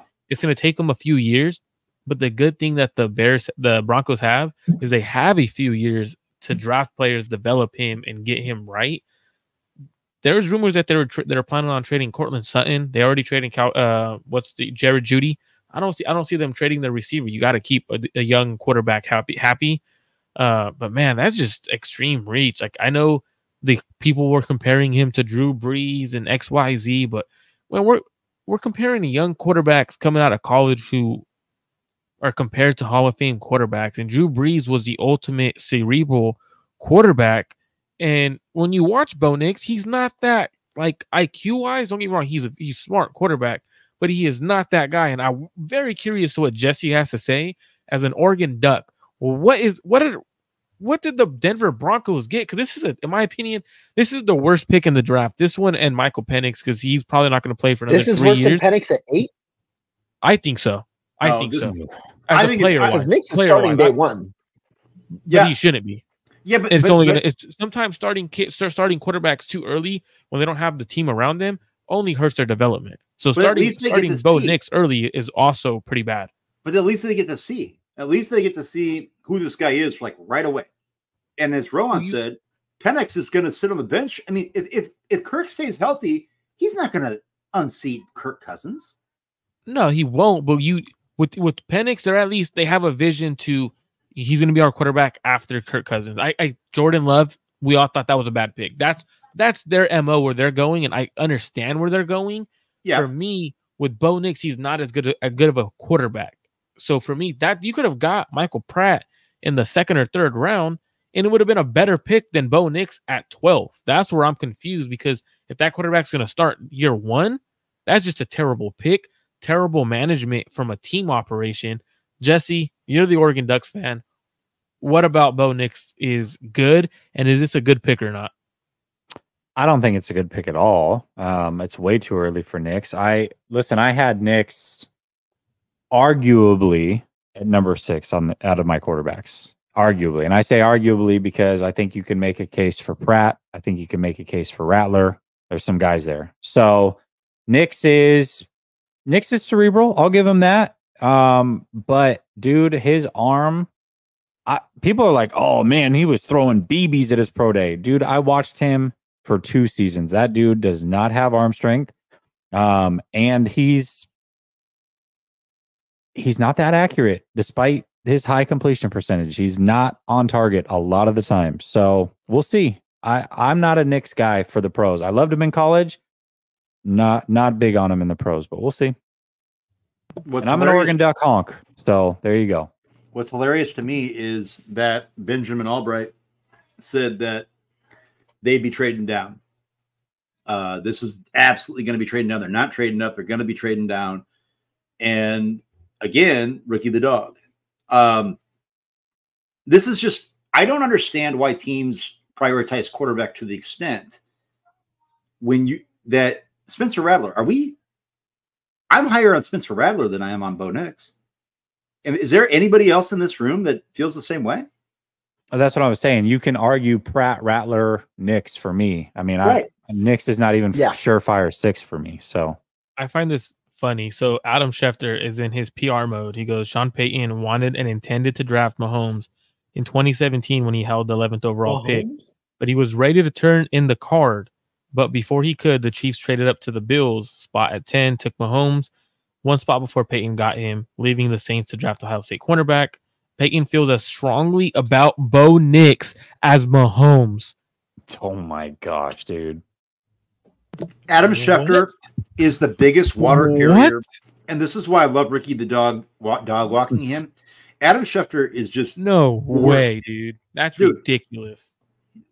Believe people when they show you who they are. The way he treats Mina Kimes, this is who he is, dude. He hates being wrong. He also guaranteed that Sam Darnold would be starting for the Jets before he was traded to the Panthers. Guaranteed it. Okay. He just carries water. And I love this because he's the only person out here. Go check your socials. Adam Schefter's the only person out here rationalizing this pick. What does that tell you? What does that tell you about Mahomes had a crazy arm, bro. Everyone, if you go back to everyone's scouting report on Mahomes, it was freak arm. Like they didn't necessarily talk about when you watched Mahomes. A lot of people talked about his footwork and couldn't really read a defense, but he had the talent, dude. And we're gonna, oh my god, Jesus, just to put his name like. All right, we're gonna hold Sean Payton to that Mahomes comparison because that's coming straight from at 13 to the Raiders. To who? Raiders. Okay. Brock Bowers at 13 to the Raiders. Good pick. Good pick. Like you lost. That is 13 straight offensive players to start the draft. That's a good pick. And before tonight, we said what was the over under at 21.5. I thought it would be 22 at least 22. And we're already at what you said, 13? 13 for 13. I don't think somebody go look at Eliash's data. I might start the trade up for Byron Murphy hype soon. I'm just going to be fully honest. I might start. Has there ever been a draft where the first 13 picks have been offensive players? I guarantee there's no way in hell. Don't let Murphy fall to the Rams, please. No, I feel like Dude, Cincy would take him. That's a Donald replacement, man. Cincy, that's true. Cincy, yeah, good point. Cincy should. Everybody was trying to get traded from Cincinnati right now. What's going on over there? Pay your players, man. It's more than a David Lugetta situation in there. You can't tell your players you're going to pay them, and then contract situation come up and you tell them, I'm not paying you. Like, that's just that's cold. They promised Trey Hendrickson after they negotiated his contract that we're going to give you a pay raise come next offseason and we're going to give you a new deal. And then now they're telling him no. That's just dirty. Like, that's dirty business right there. And that's why players are going to start noticing. And these players talk, man. They're going to get out. But the Brock Bowers pick, if you're a Raiders fan, you should be excited. I mean, you have Michael Mayer and Brock Bowers, some 2 tight end sets. Bowers will probably be used more as on the outside as a receiver more. I'm just going to say this. For people that had said that Brock Bowers, there were people that said he's my number 1 prospect. I saw some reputable people. Top 3 person in the draft. Top 5 guy in the draft. Brock Bowers, teams can be wrong. Obviously, they overdrafted quarterback. But I think this shows that teams weren't that high on Brock Bowers. Brock Bowers, by the way, caught most of his footballs near the line of scrimmage. Right now, Sam Laporta also had a lower average depth of target at Iowa because of Iowa, but Iowa is an anemic offense. I'm not saying Georgia and what they do there is what Todd Monken used to do, okay? But the idea that we know that he's good at yards after the catch, but we really don't see he's not good. Here's a tight end. He's not good at contested catches. He gets yards after the catch because where he catches it, he is an athlete and he can go full speed. His route tree isn't that good. And I think he's a good pick for who he can be as a weapon, but I'm pumping the brakes thinking he's going to be George Kittle, Laporta, Kelsey. I'm Saints are listening to trade offers at number 14. Real quick, though, I just wanted to give a shout out to my guy, Snyder. What's up, Snyder? We see you in the chat. Philadelphia traded up? I'm just assuming. I'm just assuming they're going to be a team that calls up. So are the Rams. They trade up for Fautanu. That's going to be freaking wild. Even Fuaga, like they might trade up for one of those guys, you know? But dang, man, Eagles are a team that will trade, man. Them and the Saints have made some moves before, have they not? A couple years ago? Didn't they? Were they the ones that made that crazy first round? I think so. If they trade up, I'm gonna put a cornerback at them. They're gonna go first defensive player and they're gonna go corner. Has to be. They don't have any corners. They have good offensive line. Yeah. Quinion Mitchell. Yeah. Because a lot of people thought Quinion Mitchell was going 13 to the Raiders. Yeah. So the fact that he's falling a little bit, they're gonna. Why would you trade up so far? All corners are on the board. There's a hell of a lot of offensive linemen on the board. Why not wait? If you got everyone bunched in the same category, you can wait 5 spots potentially and see what the next 5 picks might be. Because it's not like it's going to go 5 straight defense. So we'll see. And Brock Bowers to the Raiders. I mean, shout out to Raiders fans. I mean, you guys got a good player. I'm not that high on him. Good player. Most people are. No. Well, there's 5 minutes left on the clock. Sorry. That's a good way to keep your young quarterback happy. 2 really good tight ends, Michael Mayer. Yep. You got Bowers, who could be used as a gadget kind of guy at the tight end spot. So it's interesting spot, man. I'm excited to see how he develops in Las Vegas, but I don't think he's going to be that generational tight end that a lot of people are talking about. Because if you're a generational tight end, you're going top 10, top 5. Like, you have those attributes. 6 QBs went in the 1983 draft, which was like the draft that everybody talks about when they talk about quarterbacks. So we'll see how this one fares. Not going to be close. You can bookmark that right now. It's not going to be close to that. I agree with that. I just don't. But who's the young quarterback? You said young quarterback. Who's that? Aiden O'Connell, man. I thought he played good enough. Aiden O'Connell's not starting. Who's starting? Gardner Minshew. Oh, even if he is starting, that's a good spot for him. But I think Aiden O'Connell will be starting. I'd rather have the real AOC starting than AOC. Saints are picking at 14. Rappaport just said. Yeah, so you thinking, what are you guys thinking? I'm thinking, honestly, offensive line. And this might be a 14th straight guy. Yeah. I agree. Offensive line here. Who said Saints are taking it? Who said they were staying at 14, though?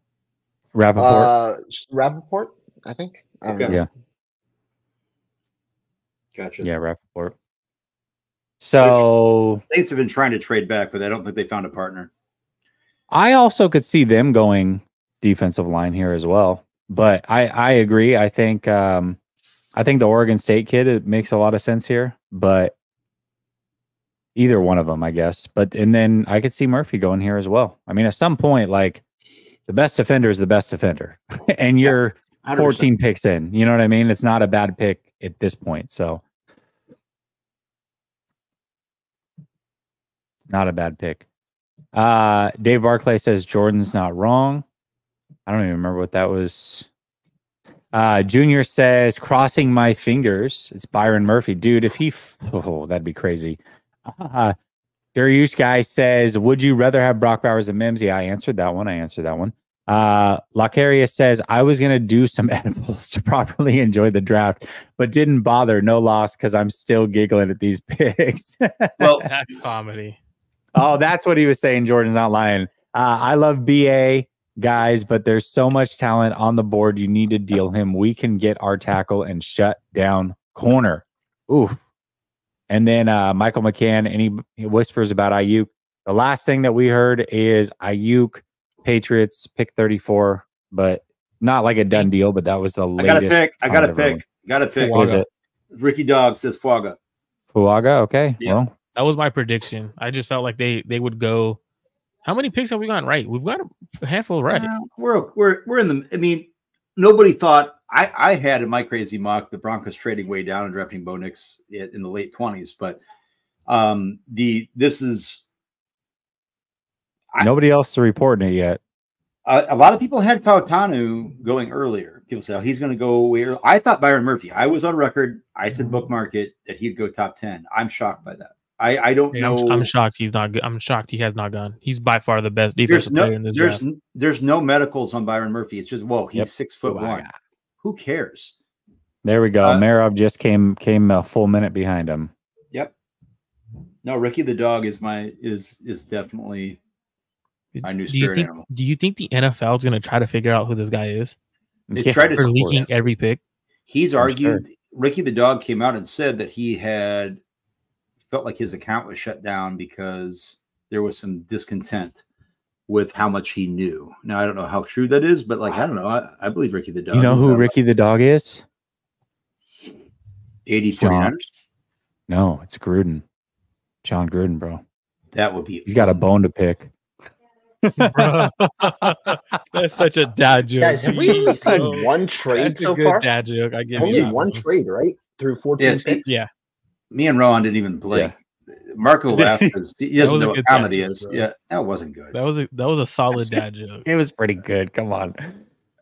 David's mad because he's the dad who didn't get the joke. Didn't get the joke?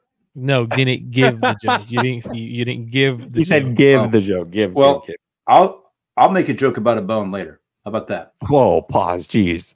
Jesus Christ. Jesus Christ. I was talking about my femur. My femur. Jesus Christ. No. Pause. No Diddy, bro. Ulna, radius, tibia, fibula. Jeez. You know how many bones who's even on the board right now? I forget. Who's I can tell you right now. So there's Dallas Turner, Byron Murphy. Every defensive freaking player on the damn place. Yeah. Oh yeah. We forgot. That's the number. That's in the 14 offensive picks in a row. Oh, Colts. I had Adie Mitchell going to the Colts. That was my pick. Adonai. I call him AD. He's real AD. Do you think? But Marco, do you think with this board, with Quinyon still on the board, do you think it's Quinyon or Adonai? Honestly, you know what I would do if I'm the Colts? Imagine putting Byron Murphy right next to DeForest Buckner. More teams have to start going BPA. I do not understand reaching for position in the first round. And so far we've seen this quite a bit. Like Taliesin Fuaga. I like Fuaga. I don't even know if he's a tackle. Marco, what's your thoughts on that? Is he a tackle? Adam Schefter doesn't even know a 14th pick has been made yet, and it's been 5 freaking minutes, dude. He literally just tweeted 13 picks in and not a defensive player has been drafted. Dude, 14 picks have been there. Come on, Chef. Jeez, man. Guys, per Daniel Jeremiah, the Atlanta Falcons did not tell Kirk Cousins that they were taking Michael Penix Jr. Of course they you don't didn't. have to tell him. He's getting paid. Didn't. I know, but it's still Kirk Cousins an interesting way that they're going about the business. You know, he's got $100 million guaranteed on that contract. Hold on, you know a quarterback that loved playing with 2 tight ends? Tom Brady? Tom Brady. Yeah, what about Does he come and play for the Raiders? Oh, dude. Oh, that would be wild. He mentioned it while he was getting a haircut. He threw the Raiders out there and said, I don't know if they would let an owner play. We got to pick Latu to the Colts. Ricky the dog. We thought he'd fall out of the first round with the medicals. His medicals are not good. No, and I know, Marco, you told I'll let you tell the story. That's a bad pick, I think. Medical-wise. It's a horrible pick. And I said Latu was the second best defender in the draft next to Murphy, but his medicals had me. He's off my board. I told Jesse that the other day. He's completely off my board. Completely. I have a family member who is on the team at UCLA. Yep. And essentially, every time he played, every time he practiced, there was a high risk of potentially being his last snap with that neck injury. So that just says a lot about UCLA's medical staff in terms of just letting him play and everything like that. I'm surprised the Colts, who normally they run business pretty well in terms of medicals and stuff like that, not getting a good corner there, a defensive tackle there is very, very interesting. They also passed up Jared Verse, Byron Murphy for an injured player. That's very interesting. Here's the thing to watch, though. Now we are now at 16, correct? So the Seahawks. I was told that if the Jaguars go without trading, obviously the BA stuff, then it's New England or nothing. New England, they're not moving him for a second. I'm telling you right now, they're not. Right. I've been saying this, and I'm going to stick to what I've heard. They're not moving him for any second pick. A second plus what, though? That's the question. Even doesn't second. Okay. They wanted a first, and let's see. Well, I mean, hold on. The Jags are about to be on the board. Let's see if the Jags rumors were real. Remember all the Jag stuff early on? Now it died off, but we're about to find out if it was potentially real, right? Wouldn't the trade happen here to the Jags if it was going to be a first, or Steelers? I guess those would have been the two that everybody was talking about, right? I don't think it's Pittsburgh. I don't see Pittsburgh being the team. But right now, I mean, let's be honest. This board is really pretty good for the 49ers right now. Rohan, remember when we were talking about the board falling? The edges are falling? I mean, the only thing is literally nobody else has reported Latu, and it's been 2 minutes. But the receivers are falling too. I think if you said that. Receiver, Mitchell and Thomas, You haven't had the top. We thought the top 3 would go top 10. We thought Bowers would go top 10. But here's my thing, man. I'm going to say this right now. I love Byron Murphy so much. And I know about a month ago, Marco and I did a mock. And for some reason, Byron Murphy was still available at 31. And I unequivocally didn't even think, right? If there's a handful of players that I would trade up for. Fawatanu, I thought he was going. I heard a lot of people say he's a lock to go top 12. And now he's here at 16. And now the Seahawks, to me, Rohan, you had said before the draft tonight, when we were talking about interior, all of a sudden, are we certain? I'm going to ask Marco. I know, Marco, you believe he's a tackle. However, he's got short arms. He is 6'3.5". That is, the combine said he was 6'4". He's not. Okay. Is that a player in play for the Seahawks if they move him inside? Or do they go with a Graham Barton? Or do they go with a Jackson Powers Johnson or something like this here? If I'm the Seahawks, if you're Seattle, why not just draft him and replace Abraham Lucas? Like Abraham Lucas had a serious injury last year, and that's true. It. So it's like you could draft him and see where you want to play him later because you have so many options. Because I mean, he's the best player on the board, arguably right now. At least on their board, he might be the best player. So, and it is true. Latu, Albert Breer just tweeted. Holy 4 minutes later, dude. A full 4 minutes later. That is crazy. I love Ricky the dog so much. Bro. Honestly, what if Ricky the dog? Because you know how Adam Schefter has like a guy who walks around with him at all times and has his phone.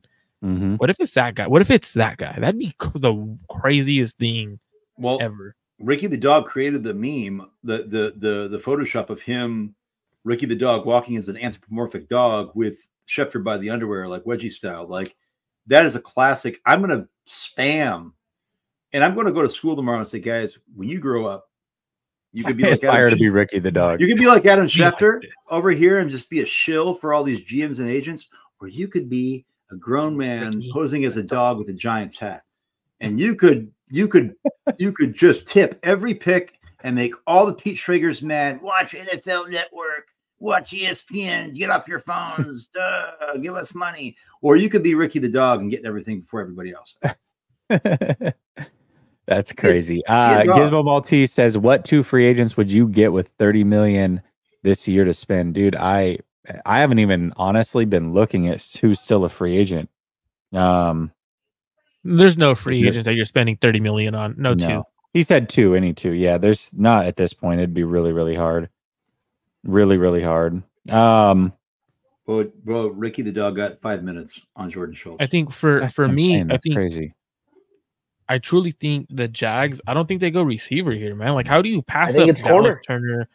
How do you pass up Kenyon Mitchell, Byron Murphy? Like, how do you pass? Who are we talking about? This is bulky. Talent. He's going to go with the trades. Quinyon Mitchell just seems like a Jaguar. Well, we'll see, but the Seahawks go first here, right? Oh, if as long as he makes it there, in my opinion. I feel like Quinyon Mitchell is going to be the pick at 17 there. I mean, you could pair Dallas Turner and Josh Allen together. That's true. A stud duo. KB, I've got it rolling across the bottom. So we're ahead of whatever anybody would be watching on TV for sure. I also think that Quinyon Mitchell, there might be some reasonable, I think at that position, at the premium position like cornerback, I think you got to scout the player, not the production, also the competition. But I think when you're investing a lot of money in an outside corner that you're thinking it could be a top 10 caliber player, I think it's absolutely reasonable to say, hey, how well are we able to gauge what you're able to do? I know your traits, your athletic numbers, things like that. Does it always translate, at the next level against stiffer competition? And I'm not saying the MAC is going to be like, you can't go and look at a guy like, it's slipping my mind. I'm like Khalil Mack, right? From Buffalo. Obviously that translated, but Ricky has Seattle taking Byron Murphy. Oh my goodness. Hell of a pick, dude. You've got to be kidding me. That's a steal.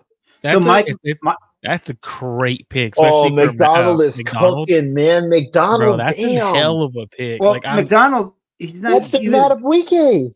I wouldn't even say it's like you're right, Rowan. He's cooking, but like it's not cooking. Like I say, like I don't give credit to the 49ers for drafting Nick Bosa when he fell to when you're at 2, right?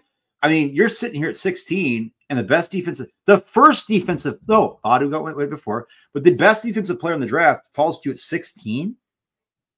Yeah, but you're also passing up. But the thing is, though, is where I'll give them the credit is you're passing up a top corner, a top edge rusher for a top defensive tackle. So that's and where a I'll top give them the offensive credit. lineman. Fautano is still there. Right. Dallas Turner is still there. Jared Verse is still there. Fautano is still there. You know what's interesting? Yep. If you go to NFL draft, like on ESPN or whatever, like the people who are ranking them, usually they ask NFL teams what position they have them at and stuff like that. They have Fautanu at guard. And I think that's why he's falling. Yes. I think teams truly see him as guard. I said this to my guy, Jake. I know you guys know Jake Marco, and I believe what he does. And when I saw tape, like everybody's like, that's a great rep.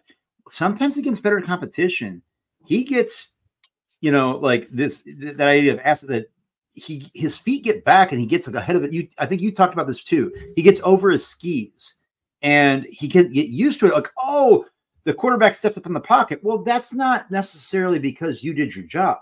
And there are some times because of his arm length, he feels like he's got to get his feet back to give him more leverage. And in the NFL, I don't know if he's going to be able to do that on the outside. And I do actually believe that Fautanu is really more of an interior player. And I think that's we can talk about it in a minute, but we just had somebody in our division take Byron Murphy. Yeah.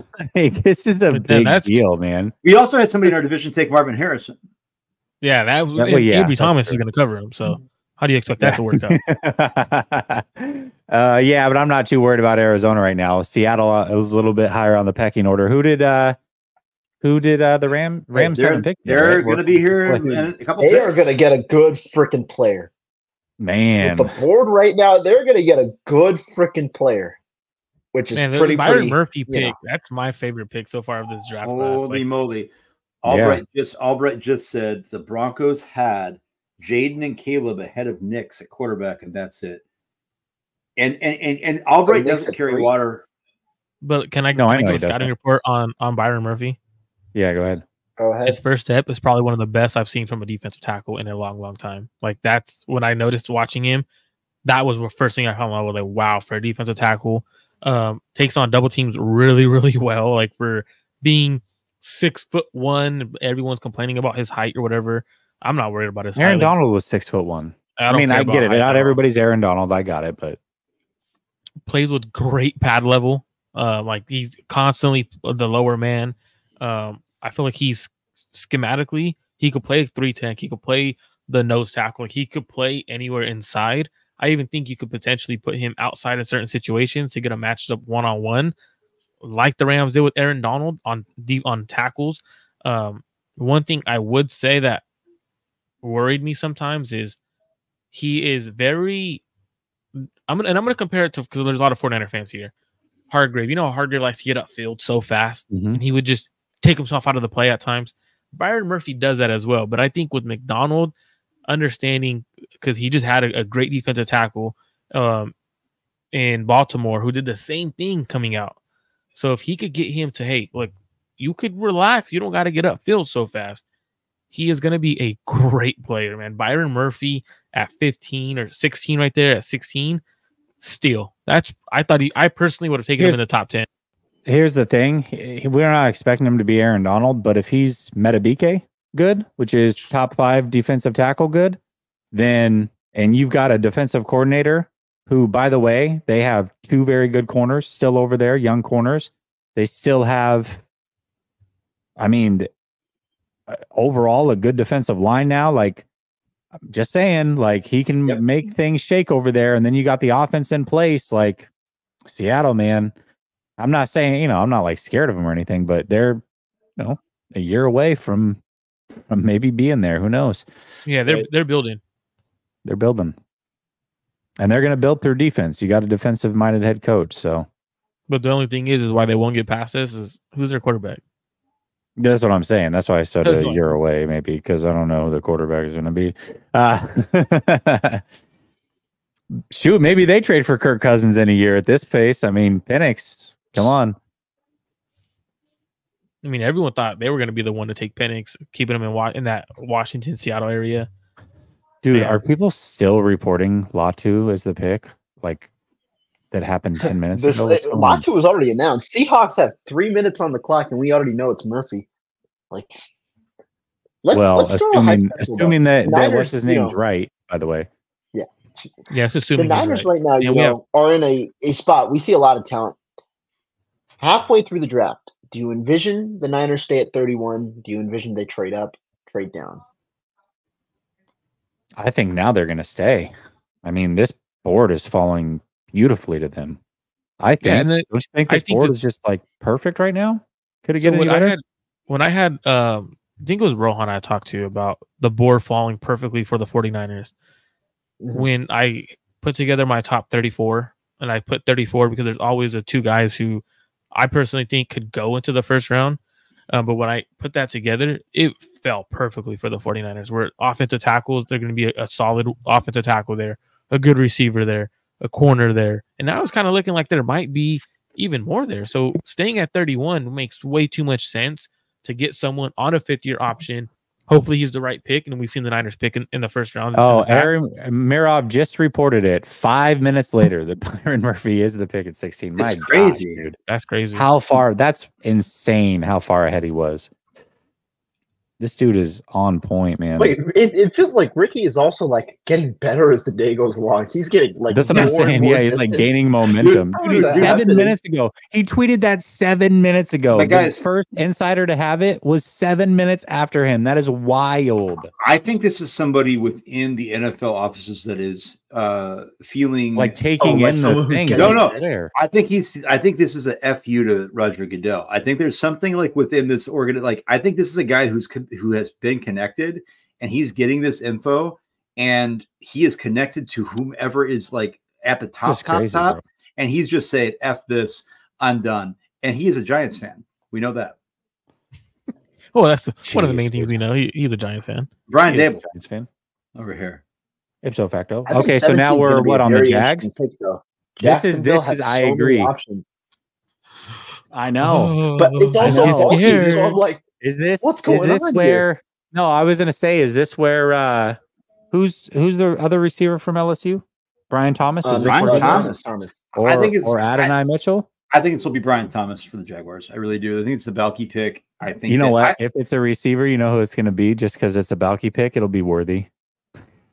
Well, I did say there were rumors that he wouldn't get out of the teens, but there were also rumors about Bowers going to the Jets. There was rumors that Murphy wouldn't fall out of the top 10. There were rumors that Fautanu wasn't going to out of the top 12. So at this point, I love this though, because to me it's confirmation. They've also been. Yeah, go ahead, Ron. No, I was just going to say they were going to be a trade. This is also a potential trade out spot because there are a lot of teams wanting to come up.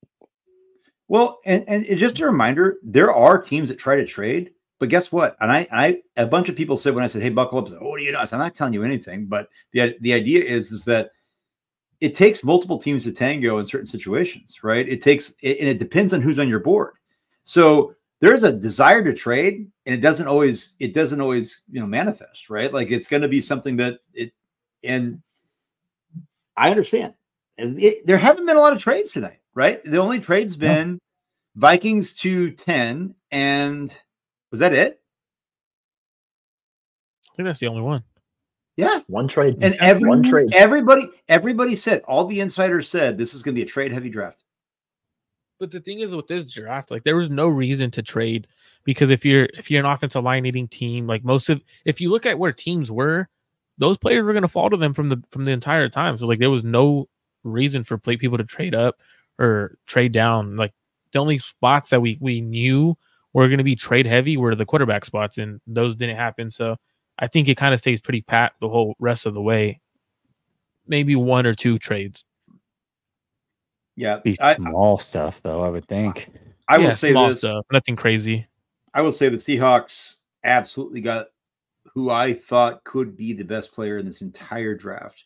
And I know that sounds hyperbolic. I'm not saying he is. The Vikings are on the clock. Minnesota Vikings. Yes, the trade up. We have a trade with the Jaguars. And oh my gosh! Wow, I thought it was going to be a trade. What? Hold on. Brandon Ayuk didn't get traded to the Jaguars.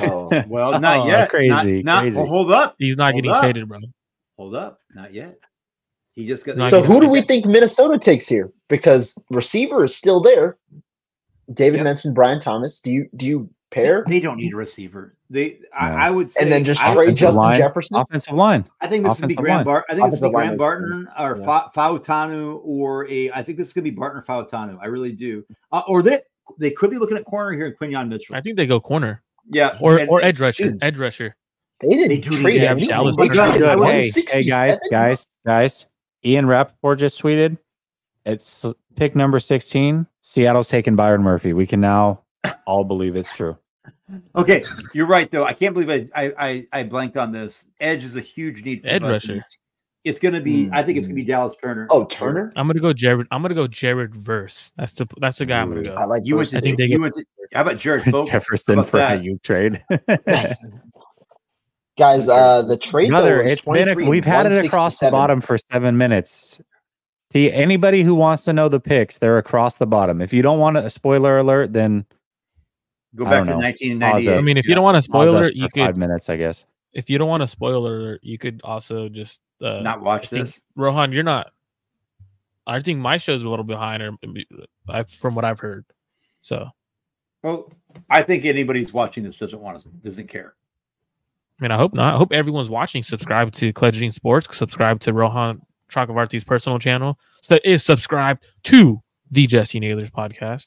The last second. No, don't do the last one. Don't do the last one. By the way, while I've been doing this, I've been getting permits. Dallas Turner at 17.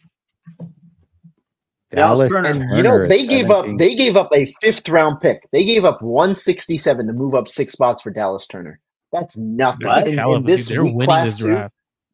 A 5th round pick for Dallas Turner? Quasi, and KOC. I'm just gonna say this. I'm going to the Vikings game. Again, it's at US Bank Stadium. I don't know when it's going to. By the way, the schedule release is coming out soon, so count down the days. But all of a sudden, that team is going to be this fan base. I live in Minnesota. They have reason to be excited. JJ McCarthy, I'll say this: that dude is a competitor. He is a confident guy. He doesn't get over his skis. He's not a guy that like goes out of structure, but he's also a guy that can do like this team is going to be fun to watch. They have pieces, and this defense is getting better. Like this is not all of a sudden everybody's like, oh, we're crowning the Packers. Oh, the Bears have Caleb Williams. Just keep an eye on this Minnesota team. I think and the Lions. This is the best division in the NFL. Very soon, NFC North is going to be by far the best division in the NFL. Golly, man. Yep. They have like no picks. They basically like traded everything for those two players, though. That's so what? insane. But so what? They already. This is the class where you don't need picks, right? This is the and class they already. Where it's not that deep. But they already. Yeah, but they traded a pick next year as well, too. Good. They already didn't have the second and third round picks anyway. So why not just say we've got? There were guys that said Dallas Turner was the best defensive player in this draft. There were guys that saying that he was going 8 to the Falcons. Right? You're getting him at what is it, 17? I'm sorry, man. The Vikings, to me, didn't reach on their quarterback. Like you could say maybe some other teams did. Oh, we know they did, right? And then they got maybe the second best or best defensive player in the draft at 17.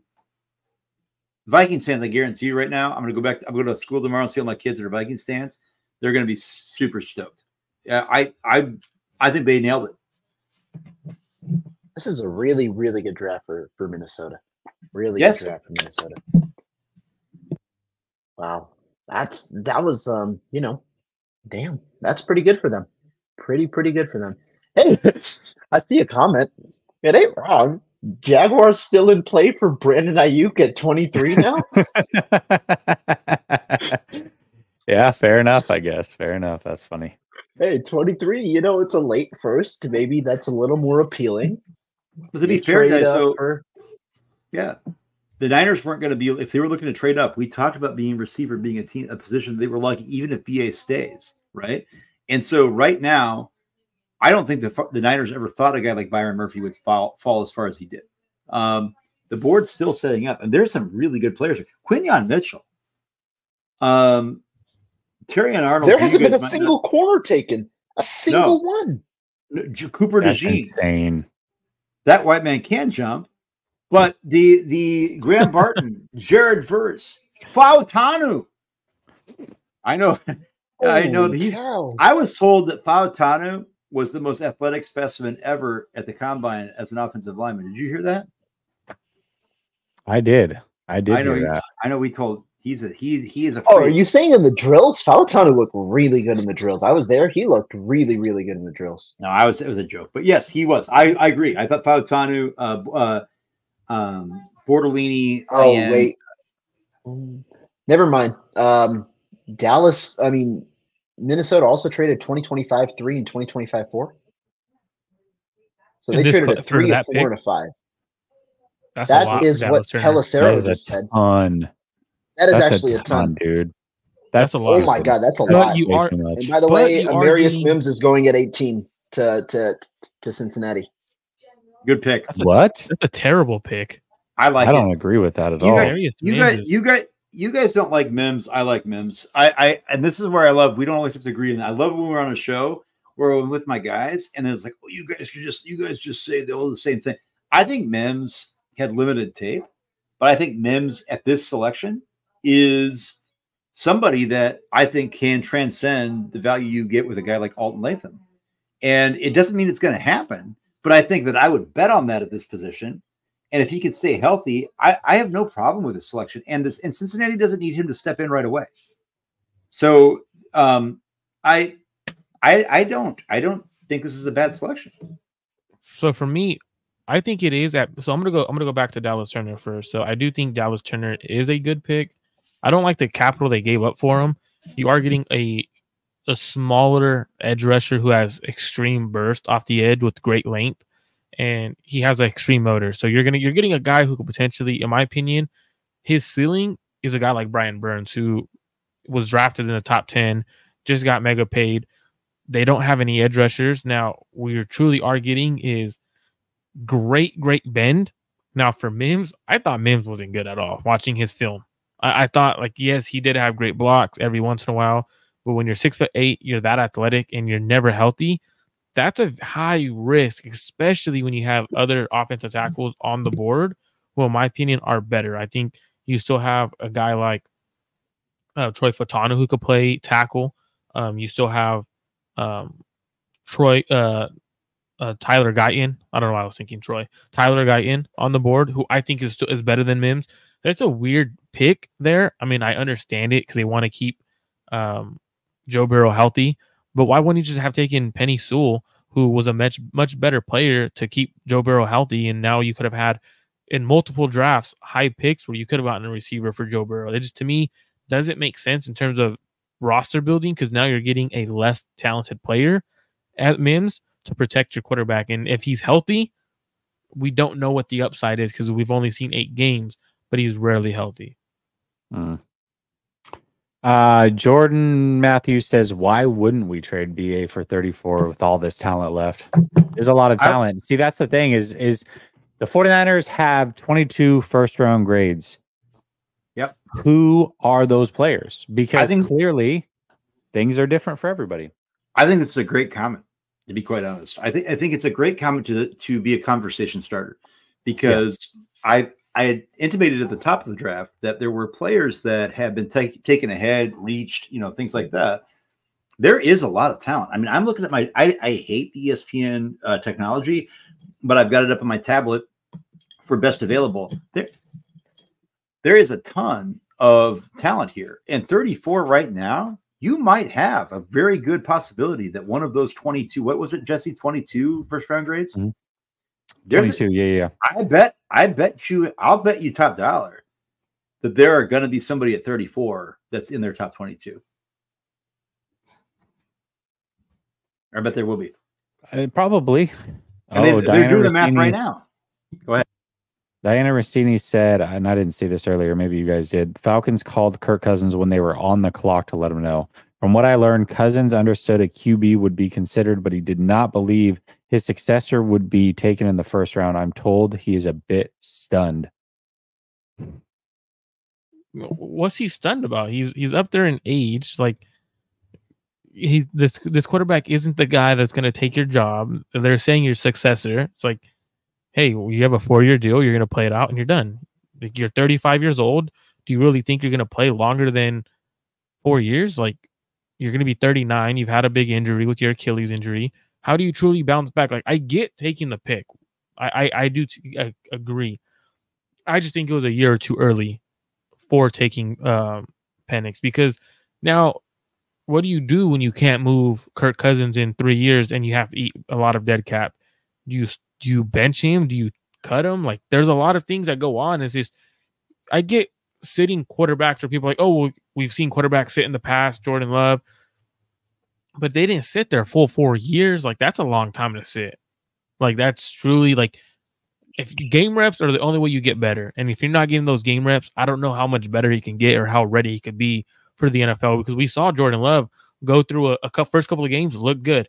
After that, started declining, and then he picked it back up after those game reps. So I think game reps are way more important than sitting a quarterback, because you have it or you don't. Rams are on the clock, guys, at 19. That's what I know. A lot of people thought they might go for an offensive lineman, Troy Fautanu, and he's here freaking at 19. I'm concerned that Jackson Powers or Graham Barton.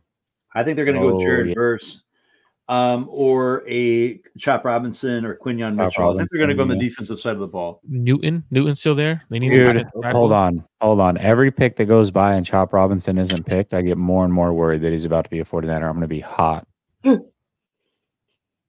You know my opinion on him too, so I'd be there sitting with you in the corner of misery. I can't stand Chop. I mean, look, Chop he doesn't have length. He also he has the first step. They say first step. It's like, well, yeah, he's fast.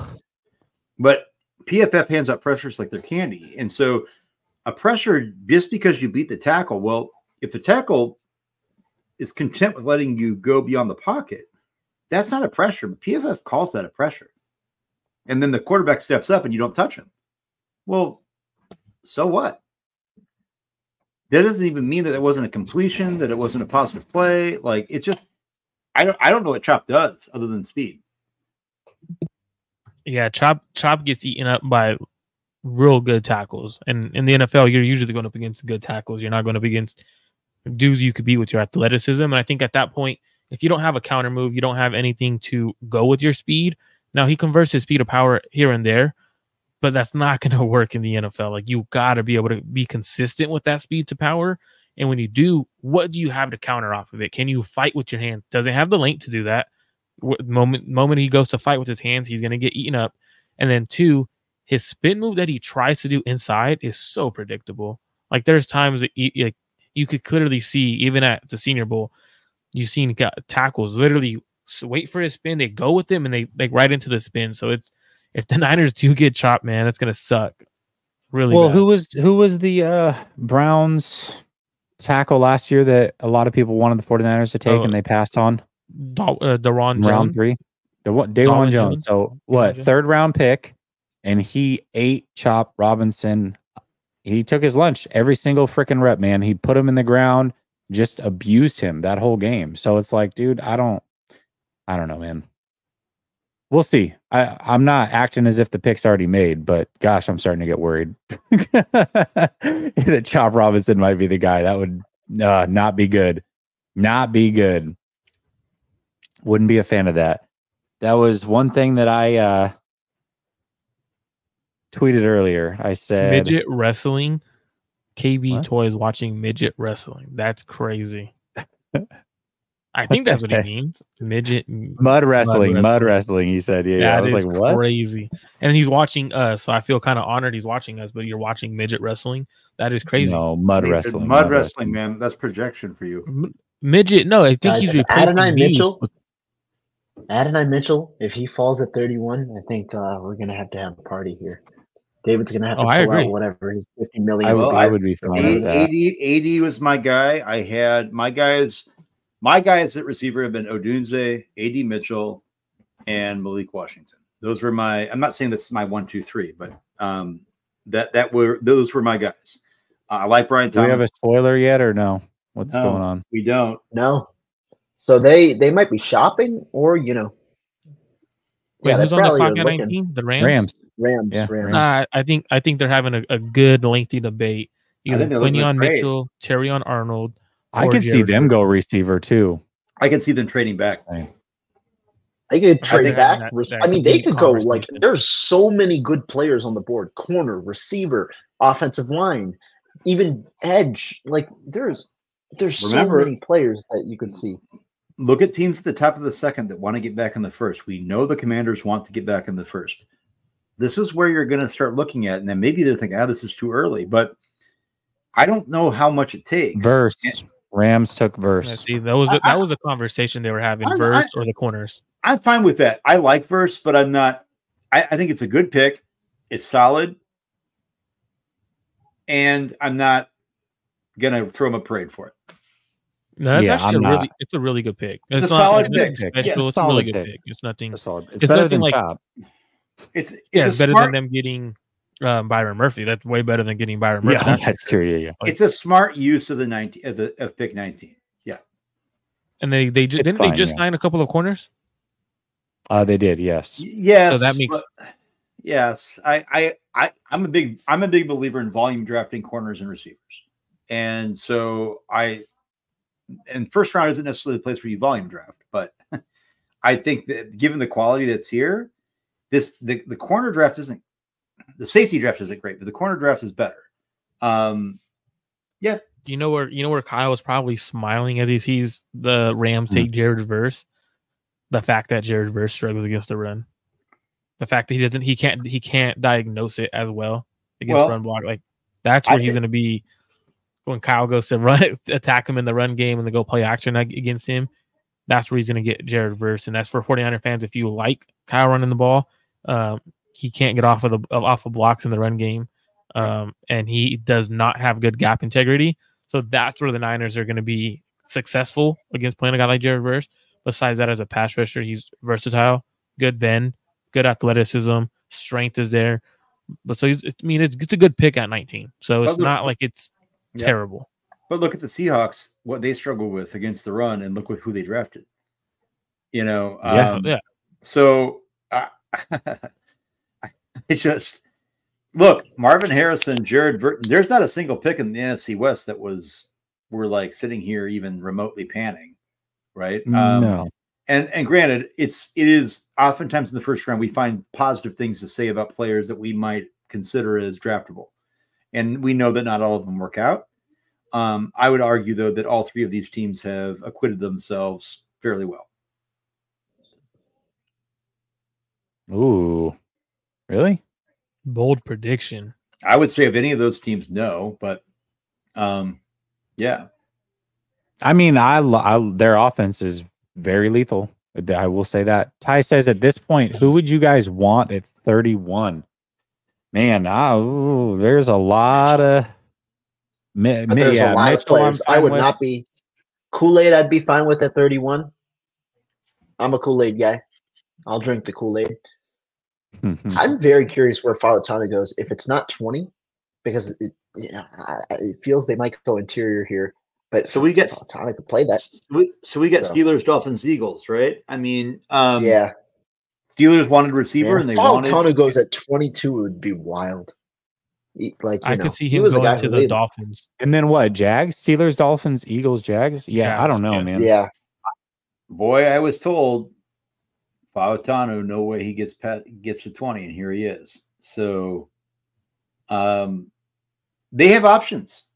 Look, there's a lot of players here that I like that I had higher on my board than have been drafted. So, I'm looking at, for the Steelers in particular, lots of good options there. Graham Barton, I think, would be a home run. Fautano, I think, would be a home run wherever you want to play them, and they have needs. I would say Johnny Newton. The thing about Johnny Newton, I'd be fine with Johnny Newton. I would. Here's the thing about Johnny Newton, though. He has the Jones fracture, and yes, he had the procedure, but the Jones fracture is notorious for being a high liability for re-injury. Really? And I didn't know. Oh, yes. Well, about the Jones fracture or about Johnny Newton? No, I knew about the Jones fracture. I didn't realize it was a. Oh, yeah. Because it's that fifth metatarsal, it's your pinky side of your foot. And for a guy like Johnny, who's not, he's a massive dude, right, for his height and what he's doing with his power and those in the trenches, like you're putting a lot of stress. And typically guys with higher arches, here I'm as a running coach talking about this, like typically guys with higher arches are going to supinate, they're going to go out, or if you have low arches, you're going to kind of collapse in and pronate. Well, when you're wearing cleats, whatever, but you don't have a lot of support, even though you're on grass. And yes, of course. So when you're going off, and if you're, I don't know what his foot structure looks like, but that is something that I was told that was flagged, was a Jones fracture medical. And Jimmy Ward had a little bit of that. But Jimmy Ward's also not as massive as an individual as Johnny Newton. And I was surprised that Latu went where he did, and that Newton is still here was something I predicted, but that is something to keep an eye on. Well, I'll say this, Ty. I don't necessarily. I have a couple guys that I love, but if I was mock drafting right now and this is what happened in front of me, I'd be salivating for pick 31 at this point. So I'll take that for what it's worth. There's multiple players I'd be fine with, but this is falling very well for the 49ers. There are so many good players left. Just players that could fall. A.D. Mitchell, Darius Robinson, Newton, Jackson Powers, right? Like he's still there. Graham Barton's still there. So if the Niners want a center or guard. Nate Wiggins. The two corners. I'm not that huge on Nate Wiggins, but I know, but he's a corner. He's a good corner. Yeah, he's a good cover corner. So Quinyon Mitchell. So it's a lot of guys. You also got Jordan Morgan on the board. Yeah. So Kingsley. Do Steelers go receiver here? I think Steelers don't go receiver. I think Steelers actually go corner here. Pair someone with Joey Porter. I think they go corner. I think they go Quinyon Mitchell, or you think they go Guyton? Or no, they could go center. Barton. I think it's O-line interior. I think Barton is. This is Barton. What about JPJ? The Dolphins wanted Graham Barton, and I think they were between Barton and Fautanu. I think the Dolphins are sitting here like, oh, hey, we're good. Like we got one of the two. Yeah. Yep. Now, I could be wrong, but I don't think I am. We've got. Oh no, that's not anybody I needed. Wow, that was the first pick the Rams made in the first round since getting Jared Goff 8 years ago. ESPN's telling me the Steelers pick is in, and there's nothing on X. Oh, nobody said anything. Fautanu is the pick for the Steelers. Yep, and so now I think this is where the Dolphins will take Graham Barton. I'm going to call that. And this is what I thought. I thought the Steelers would go Fautanu. Do they replace? Do they pull the Niners and do they replace Christian Wilkins with Newton? Because teams like to do that. Teams are weird like that, man. Or do they go? We've heard that McDaniels likes Xavier Worthy. Do they go Xavier Worthy here? Yeah, I think that this is where you see Graham Barton. Can't go receiver. They can't go receiver. The Steelers have. Honestly, I would not be surprised. I did this in my own last mock. I would not be surprised if this is a trade out spot for Miami. Yes, because they have a big gap in capital from here. You're right. But I heard from somebody that I trust that this is something where they really wanted to shore up. Don't be surprised if they go a receiver because, who is it other than Braxton Berrios? You've got, well, obviously Tyreek and Waddle, but it's not necessarily a place where they'd shy away from strengthening a strength. And I think they need to address the offensive line here. I really do. They haven't signed their center. I know Jesse's mentioned him for the Niners. No, but they got Aaron Brewer. Yeah, but he'll be their center. I mean, not like a long term, where you're very comfortable. But I think, to me, I would trade it down if you have receiver and if you have O-line, where you got like 5, 6, 7 players potentially that you might take, and you expect some other guys to go. Well, potentially a team like Buffalo. Yeah, and that was the target. Actually, I don't know about the division, but yeah. That was the target for the 49ers that I thought made sense just because they had such a gap between their next selection for the Dolphins and that they have so few picks, is that to jump up from 31 to 21, if there's a guy that you like, I just don't think it's necessary for where they're at right now with the talent available. Now, I'm a little surprised. I thought it would be a little bit more active. We haven't seen much activity in trades. But I think a lot of that's because of the reaching that we saw at certain positions. You look at Laiatu, I think a lot of teams didn't even have on their board in the first round. Bo Nix. I mean, you have at least 3 selections in this first round already that probably weren't even looked at as first round picks by most of the teams in the league, right? This doesn't seem like a lot, but we're only on pick 20, right? That's 15% of the picks. That's a lot, right? That pushes guys down. So it recalibrates the way in which you think about trading. Man, that AFC North is nasty. Just crucial is bad. I mean, dude. just so really brutal. Everybody is just so physically strong in the trenches. It's ridiculous, man. Ridiculous. Golly. I'm glad we don't got to play there 6 games a year. Let me tell you. I would want no part of it. Man. Wait, going back to the offense-defense debate, what has been how many defense? Has it been 4? It's 16-4 right now, right? If I'm not mistaken, because the first one was Latu. Then it was Murphy, Verse. 17-3. Verse is the only other one. No, the linebacker. Who was the linebacker that went? There's no Latu. Latu, Murphy, Turner. No, Turner and then Verse. Okay, Turner. 4. Yeah, 16-4. Okay, damn. 16-4. Wow, dude, 16 offensive players picked so far. That's crazy. That is crazy. 16 out of 20. Yeah. To be honest, 80%. 80%. That's insane.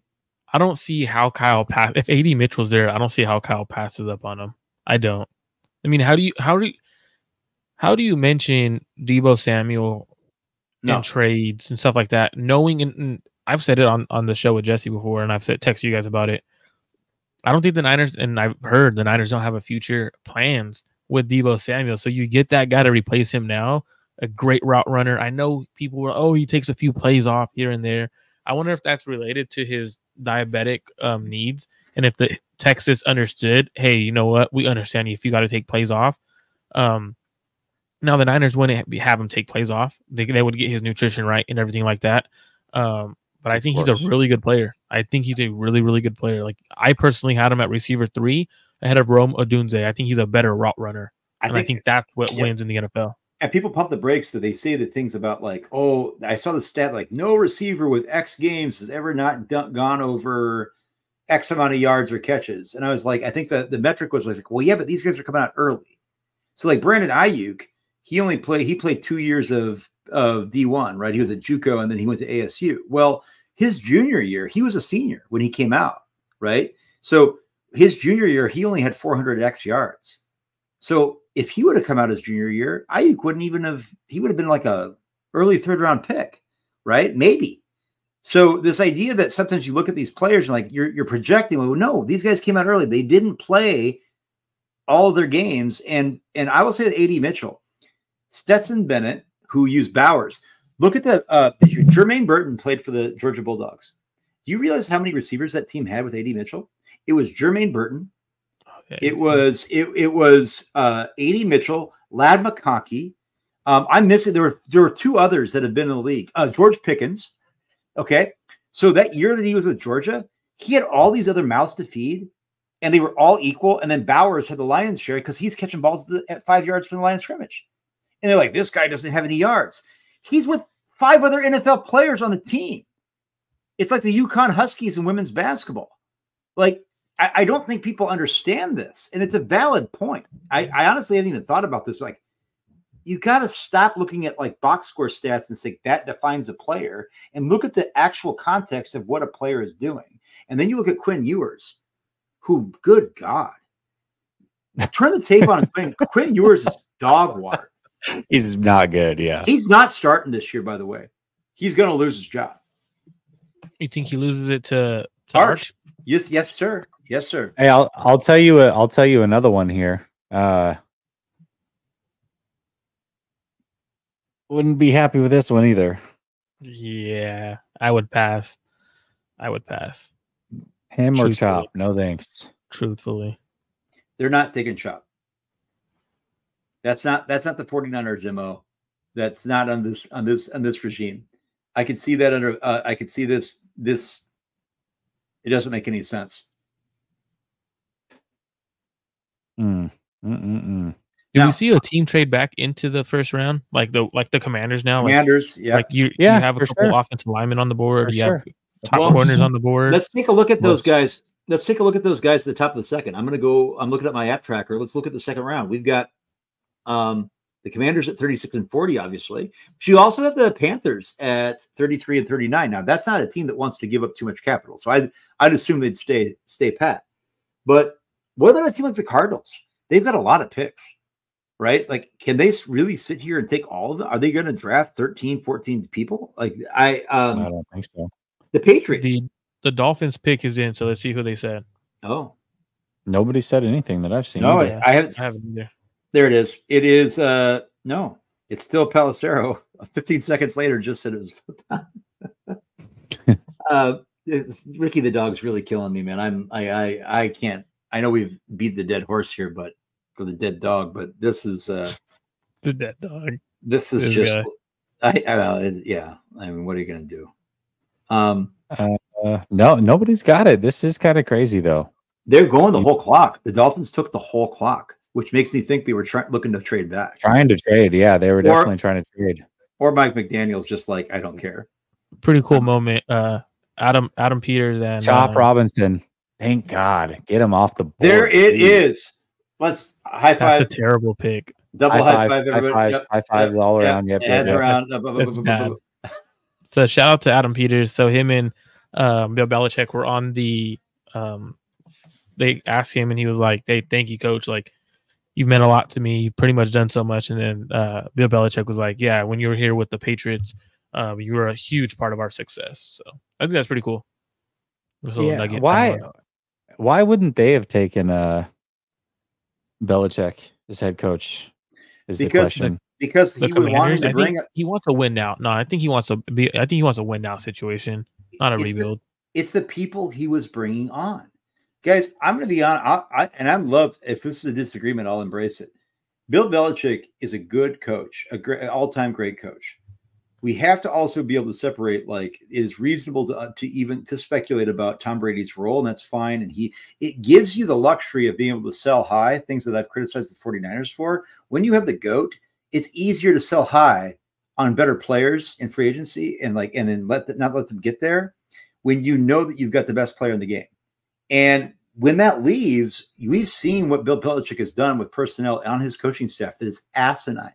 It's absolutely unforgivable. And the rumors were that he was saying, I'm bringing in Josh McDaniels. I'm bringing, as an OC, McDaniels isn't bad though. Yeah, as an OC, he's not. Okay, we've seen him as an OC. He's not bad. As a head coach, he's terrible. Bill yeah, but he's not going to say I'm not the GM. Because, well, you're not the GM. Yeah, right. Like Bill, he knows he's the GM. But we saw this with Bill Parcells. We saw this with good coaches before, and they faded. Look what's happened to Sean Payton right now. Oh, he's a god. They gave up a second-round pick for Sean Payton. What a joke. Like, seriously. That team is a laughing stock. That Broncos team is going to be they are in competition for the #1 pick next year. Guaranteed. Who, the Patriots? The Broncos.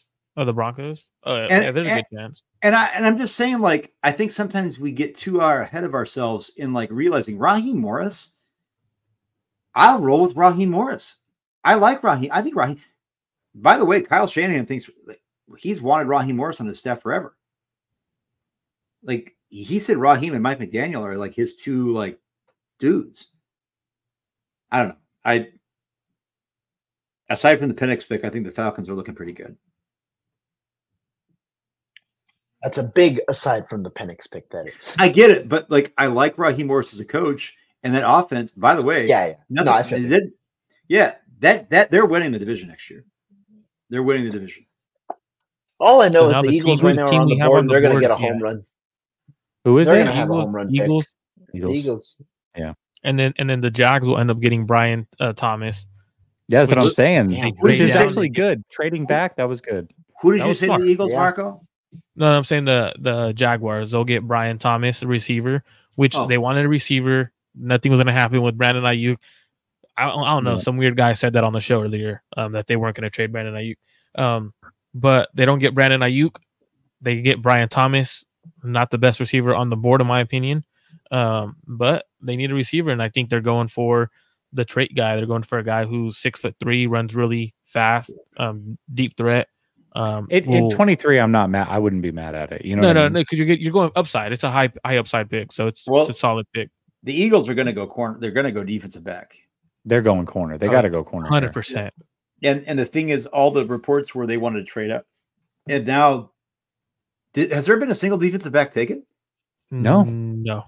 So Howie Roseman, and I don't like to, like, I know Ari Myra just like loses his shit about Howie Roseman. I just think that the idea that he was ready to move up for a defensive back and now can just sit here at 22. Again, they're not the only rich team, but the rich can get richer here. And I think the Vikings did the same thing. People say, oh, you gave up picks. You gave up what? You gave up mid-round picks. We've seen what teams do with mid-round picks. It's like a 25% hit rate, right? You get a guy in the first round, a quality guy like Turner. Boy, I tell you what, if McCarthy hits, they won the draft. Yeah, if McCarthy hits, and I think it's not too bad to say he won't be a good quarterback because it's a great system that he's in, a good head coach, good weapon. So it's hard to say when quarterbacks go to a good situation for them not to be successful. Like, he's in a much better situation, in my opinion, than Drake May. That's for sure. I think he's in a better situation than Caleb Williams because I trust. I'm going to tell you why. Okay, go ahead. I'll tell you why. I trust KOC a lot more. And you're telling me, like, what, a running back? The Bears running back room, fill in the blank. We could get a carousel of running backs. You can fill in the. I don't care about that. You're telling me Addison and Jefferson. Now, look, you guys talked about the trio of Keenan Allen, Odunze, and DJ Moore. I'm sorry, Jefferson and Addison are going to this year. Now, granted, they don't have an all-pro quarterback, right? Neither do the Bears yet. And I think that Jefferson and Addison are like could be the best duo in the NFL. very soon. Honestly, they could. You're also forgetting you're forgetting a great tight end that the Minnesota has. Hawkinson, yes. Yeah, and they have two. They have the best tackle duo in the NFL. So he's in a great situation. Like and the defense. I don't think I want to say better than the Bears though, because of how many weapons he has. So when you have that many weapons, their offensive line is not horrible, but it's not great. Actually, I can buy it. You know what? I initially didn't think about it. I can buy it because Jefferson, you have the best receiver there. You've got a strong tight end, the better tight end. You have Addison still there. You might not have that third receiver, but you have Addison, and then the offensive line is better than Chicago's. Yeah, they did lose KJ Osborne. I can't remember where he went. I think he went to the Broncos. Did KJ Osborne go to the Broncos? I don't know. KJ Osborne's actually a good. No, he's with the Patriots. Patriots. Yeah. Hey, you know what? The Patriots all of a sudden have a sneaky good little like Packers thing going on at receiver. Like, you know, the Packers were like no blue chip, but like Drake May can come into a situation with Kendrick Bourne's nothing a stud, but he's a good, solid player, like possession receiver. KJ Osborne, same thing. It's not great. They're going to have to take somebody at 30-40. They're going to address. They're going to, and then all of a sudden, they're not looking. Yeah, it's. You got something to build on, you know. Okay, hold on. So before we get there, give me two players that you would be fine with the 49ers taking. Whoever wants to start, and then we'll go opposite around. It doesn't matter to me. I'll start. Okay. I'll go Graham Barton. At 31, I said I would be completely sold a couple weeks ago with him being a guy that I would take. So I'm going to go with that. And then I'd love to go. There's so many players I'm actually comfortable with. And then AD Mitchell, you know, you guys know he was my guy. Okay. Marco, give me two. I'm going to go AD Mitchell. And then I'm going to go a pick that no one is going to like, but I'm going to like Kingsley. I'm still second Kingsley at that spot. But no, I'm not saying nobody. I'm not saying you guys, like nobody, like Niner fans. I don't think Niner fans would like it, to be honest with you. I love it. Okay. I'll go. I know Mitchell's been pounded. He's my guy, but I will go a different direction just for fun. Well, Kool-Aid. I think Kool-Aid's the guy who I'd be pretty happy with there. If you're talking about taking a corner at 31, I think Kool-Aid would be there. And then if you're talking about offensive line, Graham Barton is the guy. He's the guy. But you also have, you know, if you're looking for a pure center, Zach Frazier would be a solid player if you look to trade back potentially. And then, again, AD Mitchell is there. I think you've got a couple of players that are there. But regardless, with all these names, it's pretty clear there's somebody that's probably going to be there at 31 right now. Pick us in for the Eagles, it says. Quinyon Mitchell, I think. Well, they went the whole clock again. And I guess I gotta understand this late in the draft where there's so many. It is Quinyon Mitchell. Quinyon Mitchell is the pick. It's that debate. You're letting everyone get the floor. Who do you like better, Quinyon Mitchell, what's the other cornerbacks on the board? Kool-Aid, Terrion Arnold. Like you have to have that debate. That's what good. I think Wiggins, you throw him in there too. I just want to say that Ricky the dog beat out Jordan Schultz by 6 seconds. He was number one again. Hey, real quick though. So the two that I would, first of all, I'd be fine with more than two. So I have zero issue with what you guys said, but I'll throw out two that nobody said. I would be fine with Johnny Newton. I would love Johnny Newton. I love Johnny Newton. Yep. And Jackson Powers Johnson. So there we go. I mocked him to the 49ers. I mocked him to the 49ers so many times because, like, once all of a sudden you heard that he might fall, I was like, oh, God, dude, please. Well, here's the thing, though. If they can somehow pick up, I don't know what this looks like because the premium of getting in the first round to have the access to the fifth round or the fifth-year option. Mm-hmm. I don't know what you're going to net at 31, though, especially if, like, let's say you're just trading down to, like, in the 30s. I wouldn't want to go much further than that, but if the talent pool is still pretty, I close. I could see them trading back, but my question is, what would you net to like get down to like 38, 37? I mean, are you going to be able to net a third round pick? In that case, I would, if the Niners have X amount of draftable guys in this draft, I know Marco, you've talked about this draft getting weaker as it goes late. And I don't know if the Niners already have 10 picks. I think honestly, guys, I'd rather just stay where I'm at and get my guy. I don't know how many extra round picks. And at that point, you might only get like a fourth rounder, to move down like 5-6 spots.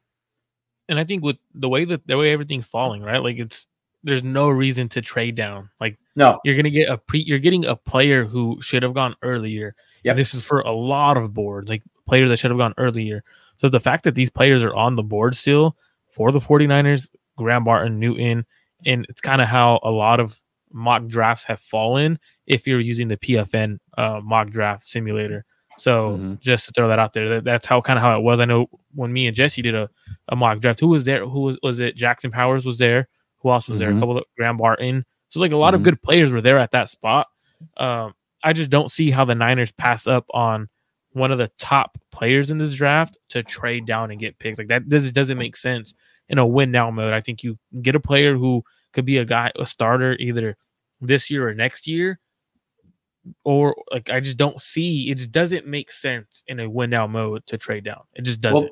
Well, I'm just going to use ESPN's chart just for you guys to see. Now that Quignon's been taken, there's 9 picks left, including the Niners. 8 picks before them. Here's their top available: Terrion Arnold, Graham Barton, Cooper DeJean. I thought it was DeJean, but everybody's actually DeJean. Johnny Newton, Brian Thomas, Nate Wiggins, Kool-Aid, Xavier Legette, A.D. Mitchell, Darius Robinson. Now I'm in the 10th. Lad McConkey, Guyton, Worthy, Pearsall, Rakestraw. Above that, though, like honestly, like they're sitting pretty. They know right now, I guarantee you, that they've got a first-round grade on somebody available at 31 by the math. I guarantee it. I also need Buffalo to take if we don't take A.D. Mitchell, I need Buffalo to. Just because Dan Mitchell, shout out to no, that's true. But also Dan Mitchell.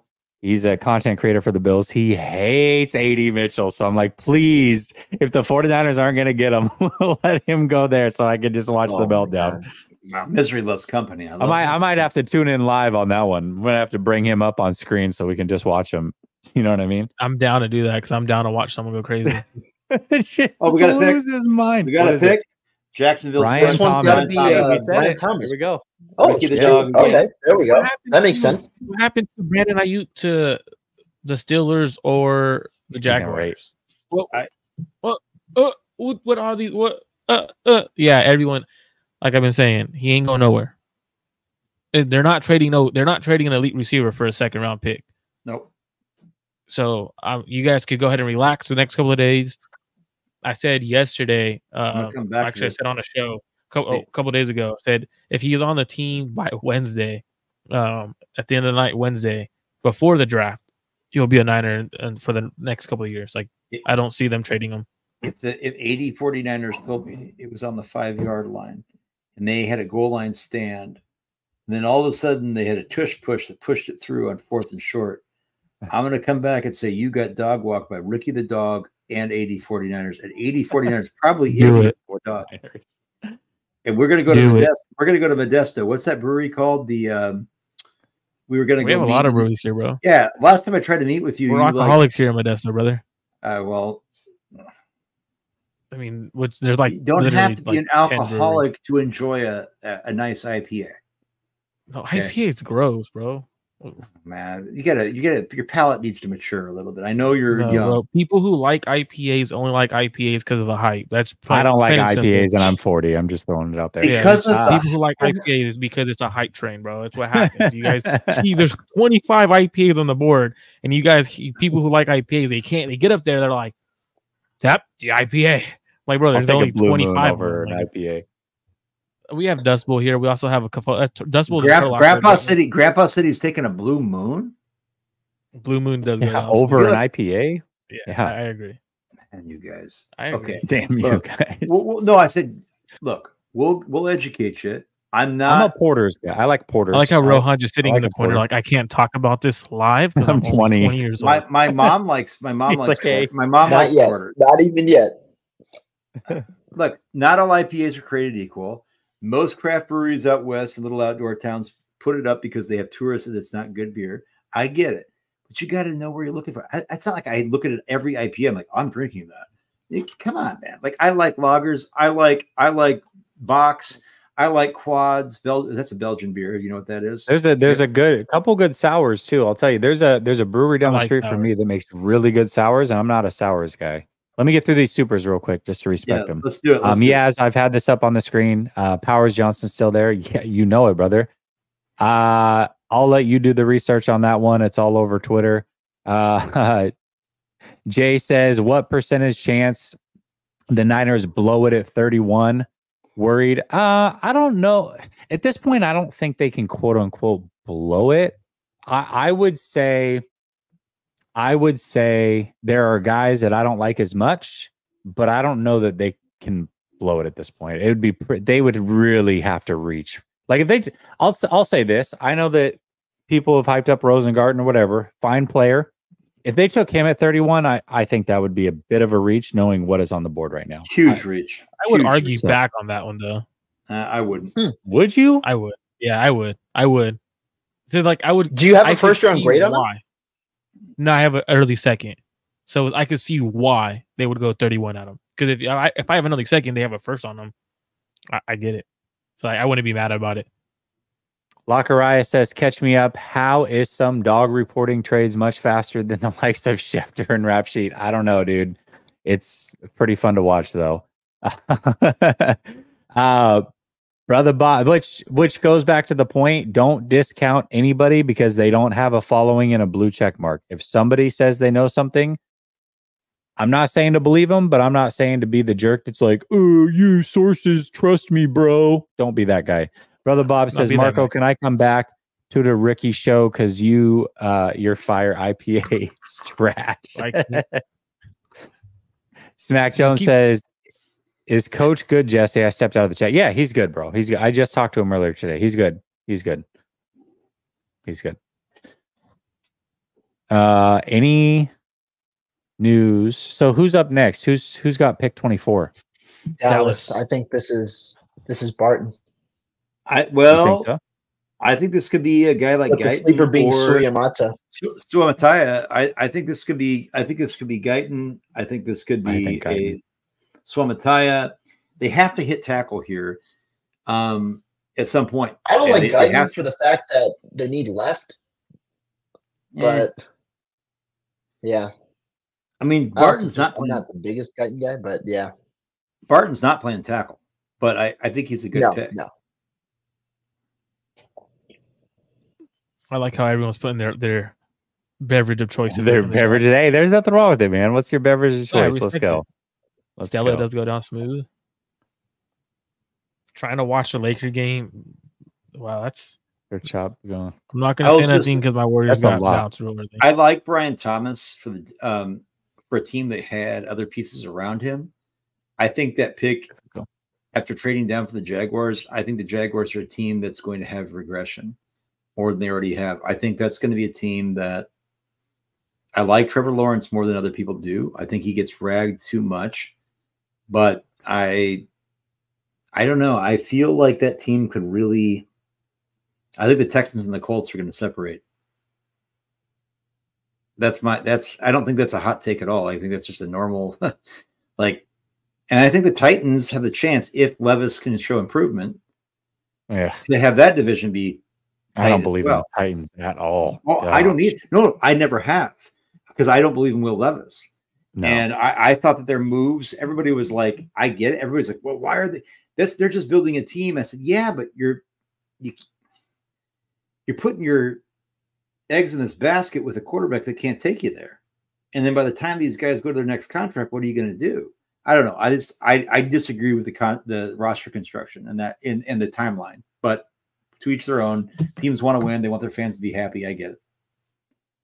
So who is Dallas going to take? Dallas could really go anywhere here, man. They could go receiver. They could go O-line, corner.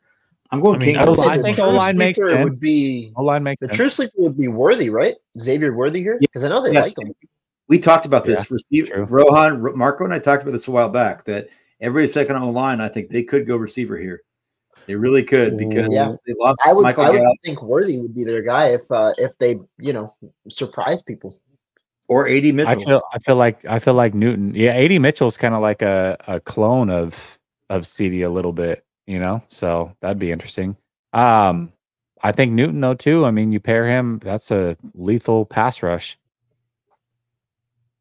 Potentially. Dallas was hoping one of the quarterbacks fell, like Michael Penix. Dallas is going to go to Gene. Please go to Gene. That'd be great. No, Green Bay will go to Gene though if Dallas doesn't go. Oh yeah. We already talked about that. Yeah. Cooper's going to Green We're Bay. chilling. We're chilling because Green Bay won. Green Bay liked Mims, but Mims didn't fall. Yeah.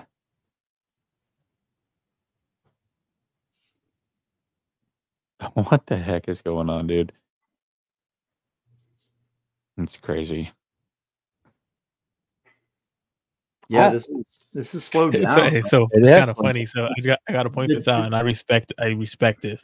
So Olufashanu, so during his celebration, his mom was hugging him, and his girlfriend kept trying to like hug in, and like the mom was like giving her like the chicken wing hecka hard, like it's my son.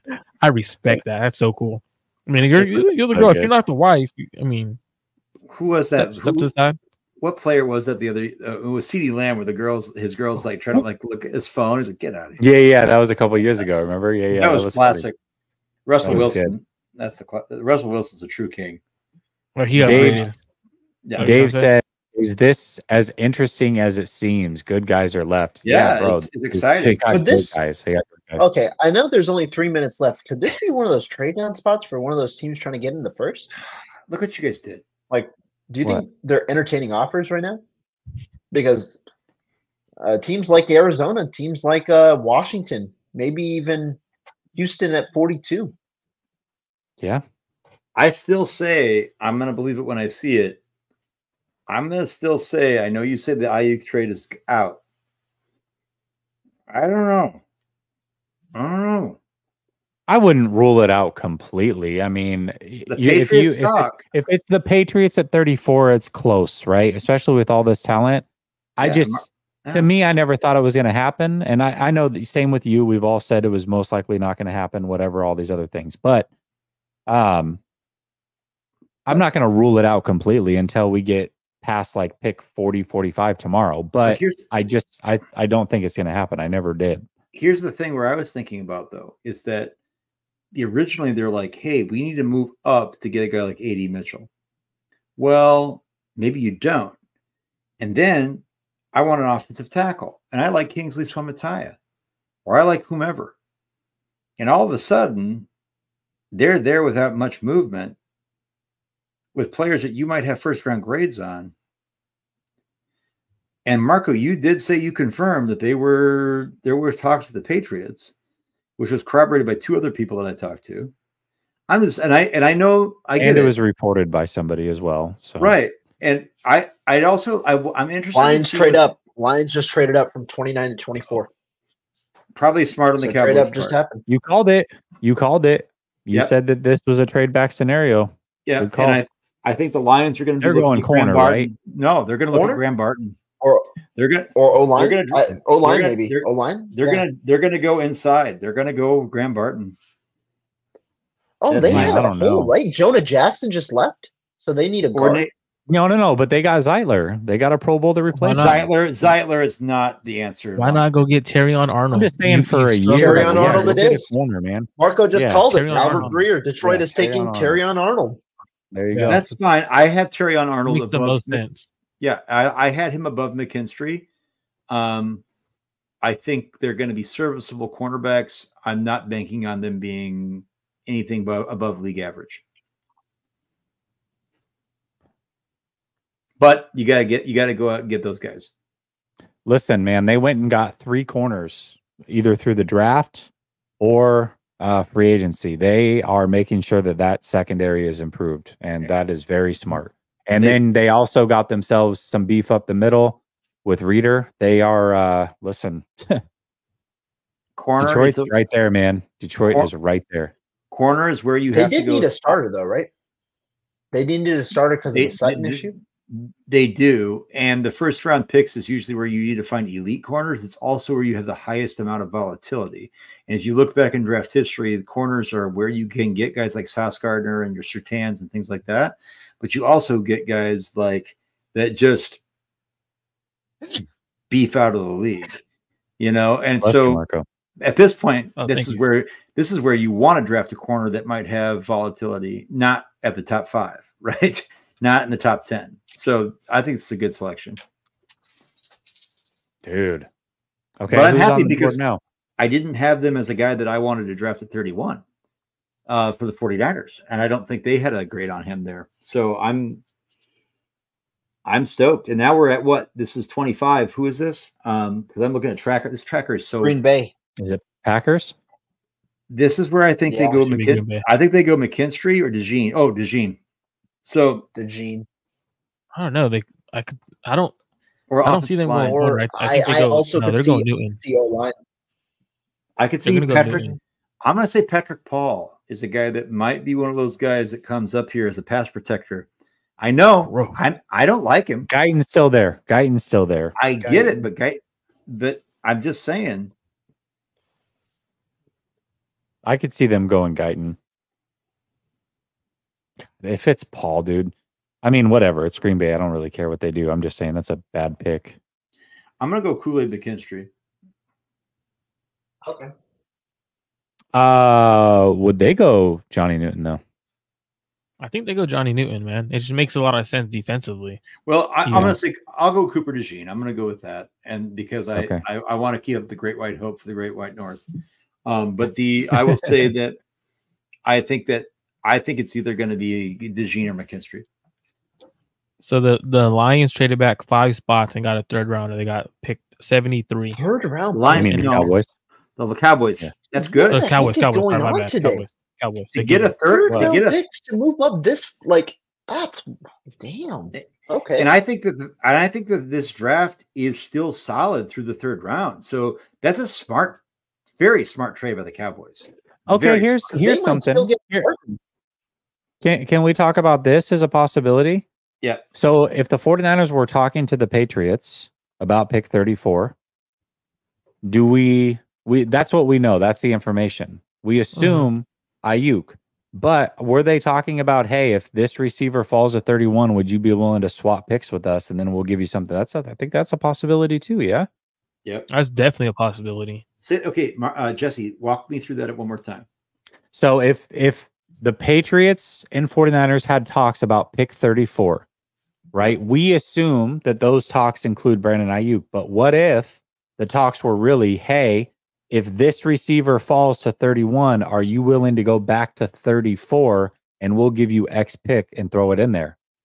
I think that could have been a conversation at hand too. So if the 49ers get to 31 and there's a receiver that they like, maybe they swap. From what I was told, it was tentatively around BA. And that's fine. But maybe the conversation could have swayed, right? If they've been in contact all night, it's like, listen, we're not going to trade BA for a 2nd rounder. However, we really like AD Mitchell. Sounds like you like AD or whoever, right? Sounds like you like AD Mitchell. Yeah. Why don't we just do a swap here? You get your guy. We'll go back 3 spots and we'll pick up a 4th rounder or whatever. The thing is, my question though is just why not run both together? Why not keep Ayuk and keep AD Mitchell? Those are your 2 receivers for the future. Oh, you definitely could do both. Oh yeah. I'm not saying. Are you saying pick 34 for pick Ayuk? 31? No, I'm saying for 31. Oh yeah, I could see that happening. So it'd be 34 and another pick or whatever. Yeah, like 34 and a 4th rounder or something, or a 3rd rounder or something. Or you can even do a future pick, which I mean, it gives you the luxury to actually trade something away too. But I think I don't do it because AD Mitchell at pick 33 is probably going to Carolina. I think AD is going to the Bills. I think he's going to the Bills. That's let's just see this. I think the Bills might go for a guy like Lad McConkey or a Troy Franklin. Nah. I think they're going to go high upside. Or Xavier Worthy's still on the board, right? I think it'd be Worthy or Mitchell. So here's the thing.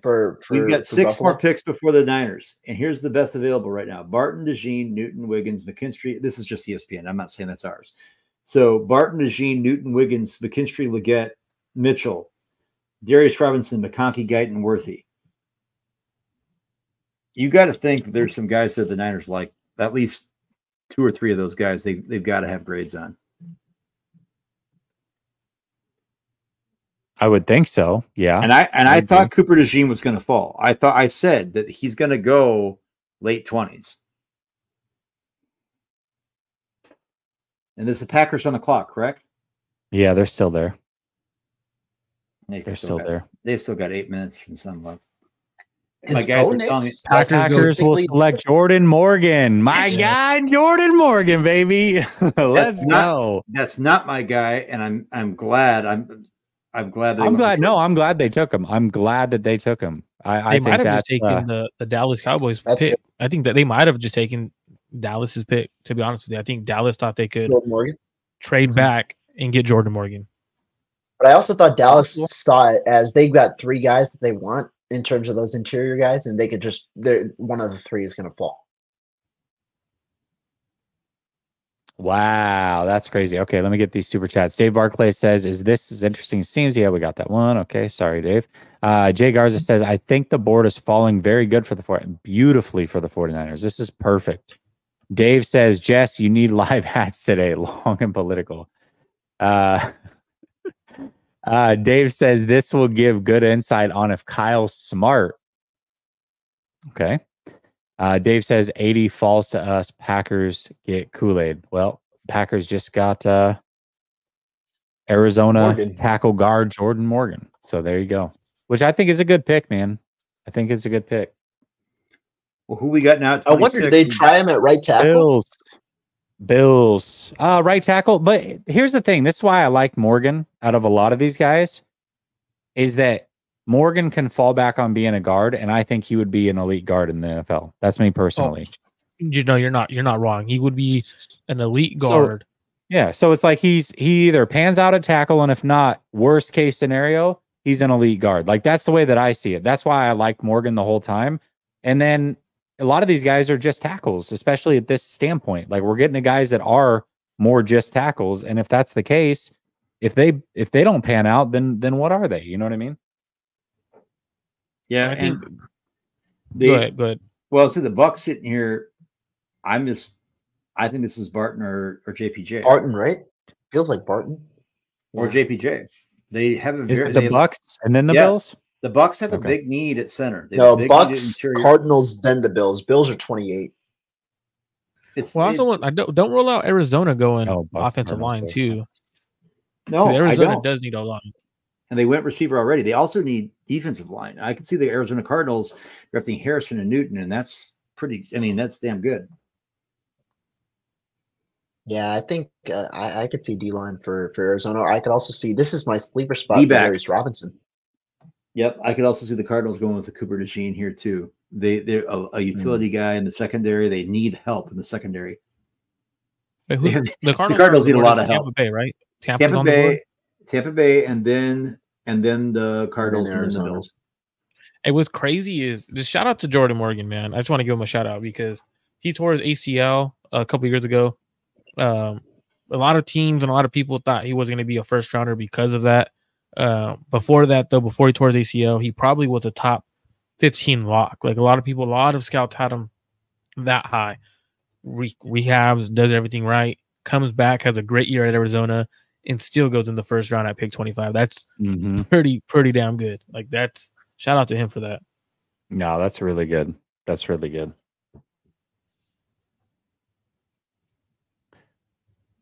Man, guys, listen, we're a few picks away from the 49ers.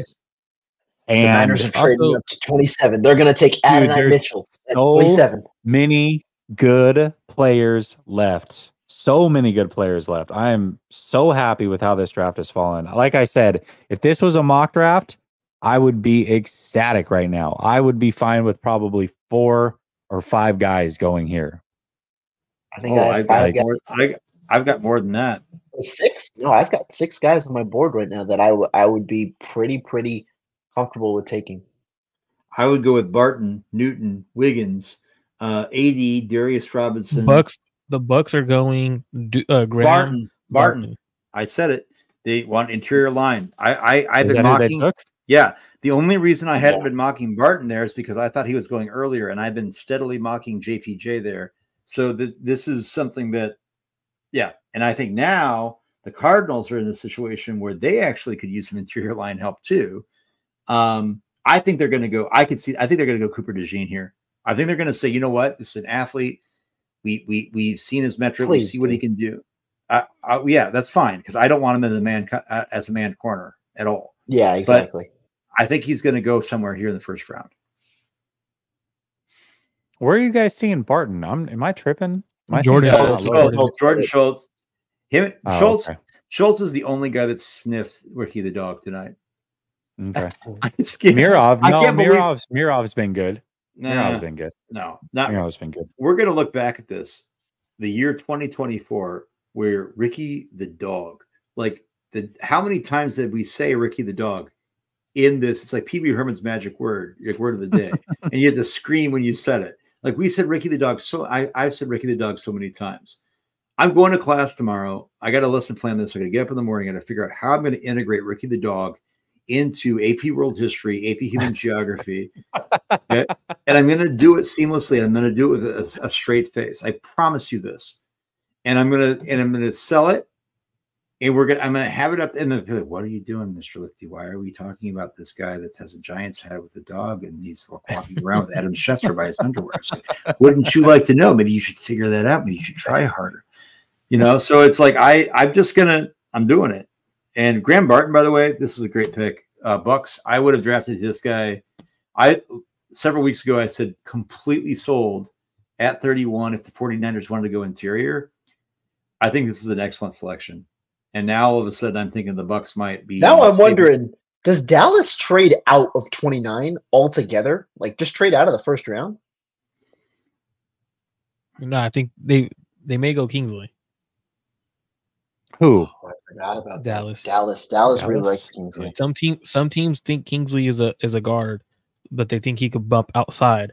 Dallas is also a team that took Tyler Smith, who was an offensive tackle, put him at guard. He played really well. And now he's probably going to play tackle. I don't see Kingsley as a guard at all, but that's just me. Oh, I 100% do. The one I'm not actually high on is Graham Barton. Isn't Jackson Power still on the board? Yeah. Isn't Zach Frazier still on the board? Graham Barton wasn't even my third. Wasn't even my second ranked center. He was my third.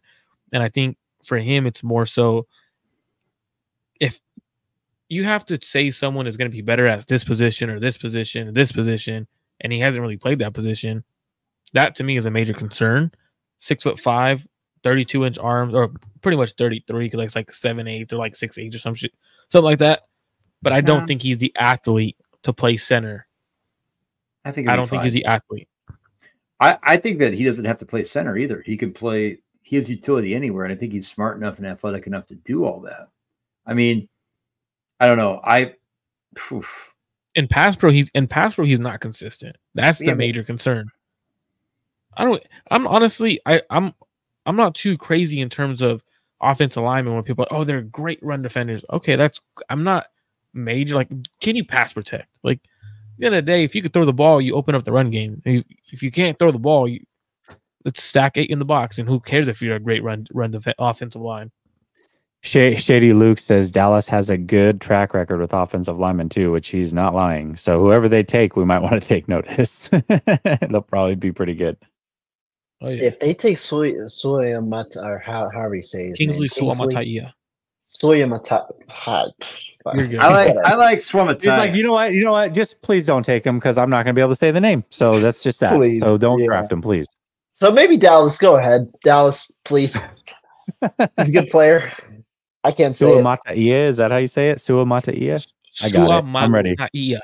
Suamataia. You know what? I'm going to go get blocked by Adam Schefter tonight because I don't need him anymore. I have Ricky the dog. I'm going to add Adam Schefter and say you're getting dog walked by Ricky the dog, and I'm going to see if I can get blocked. I like this. The liberation is wonderful to say. I don't even want to look at this guy's ugly mug anymore. He screams at Mina Kimes. I don't like him. He's just and not even just that. He's been behind everybody by it couldn't happen to him. I think him and Rappaport have they can't. They're not allowed. They cannot. Yeah. They're on TV deals, so they can only announce it once their network announces it. Yeah. They're on TV, so they can't because they cannot do that. What's too bad? And Darius Robinson. I thought he was going to go here. Darius Robinson is going at 27. See, 809er says, Is he? tell me to. Yeah, Darius Robinson. Jordan Schultz just said it. That's what I the thought. Cardinals. Robinson at 27. And Yeah, that's where I thought that it was I going to wasn't a fan of be his. Johnny Newton. You like That's Darius good. Robinson. Not at 31. Okay. Not at 31. I wouldn't have minded him. Cowboys, right? No. Who? No. Yeah, Cowboy. Yes. No, Bills. Bills? Yeah, the Ooh. Bills were at 28. No, the Cardinals took Darius Robinson. So now it's the Bills at 28. It'll be the Cowboys at 29. And now that's what I was trying to figure out. The Ravens at 30. Yep. AD Mitchell, come on down. Be a Niner. And I thought Darius Robinson was going to go in the first round. I did. So I actually, yeah. Not that I promote we had betting talked or about anything, but him in the first round was like that was going to be a nice slip. But we had talked about it, David. Remember that text message? Like, look at the list of the guys who are going to the NFL draft. And like, this might be the first year where everyone there gets selected. Yep.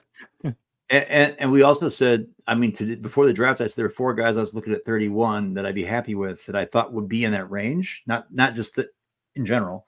I did say Darius Robinson because he was a consolation prize, but I had Kingsley, I had AD Mitchell, I had Brian Thomas because I thought that I would be comfortable with Brian Thomas at 31.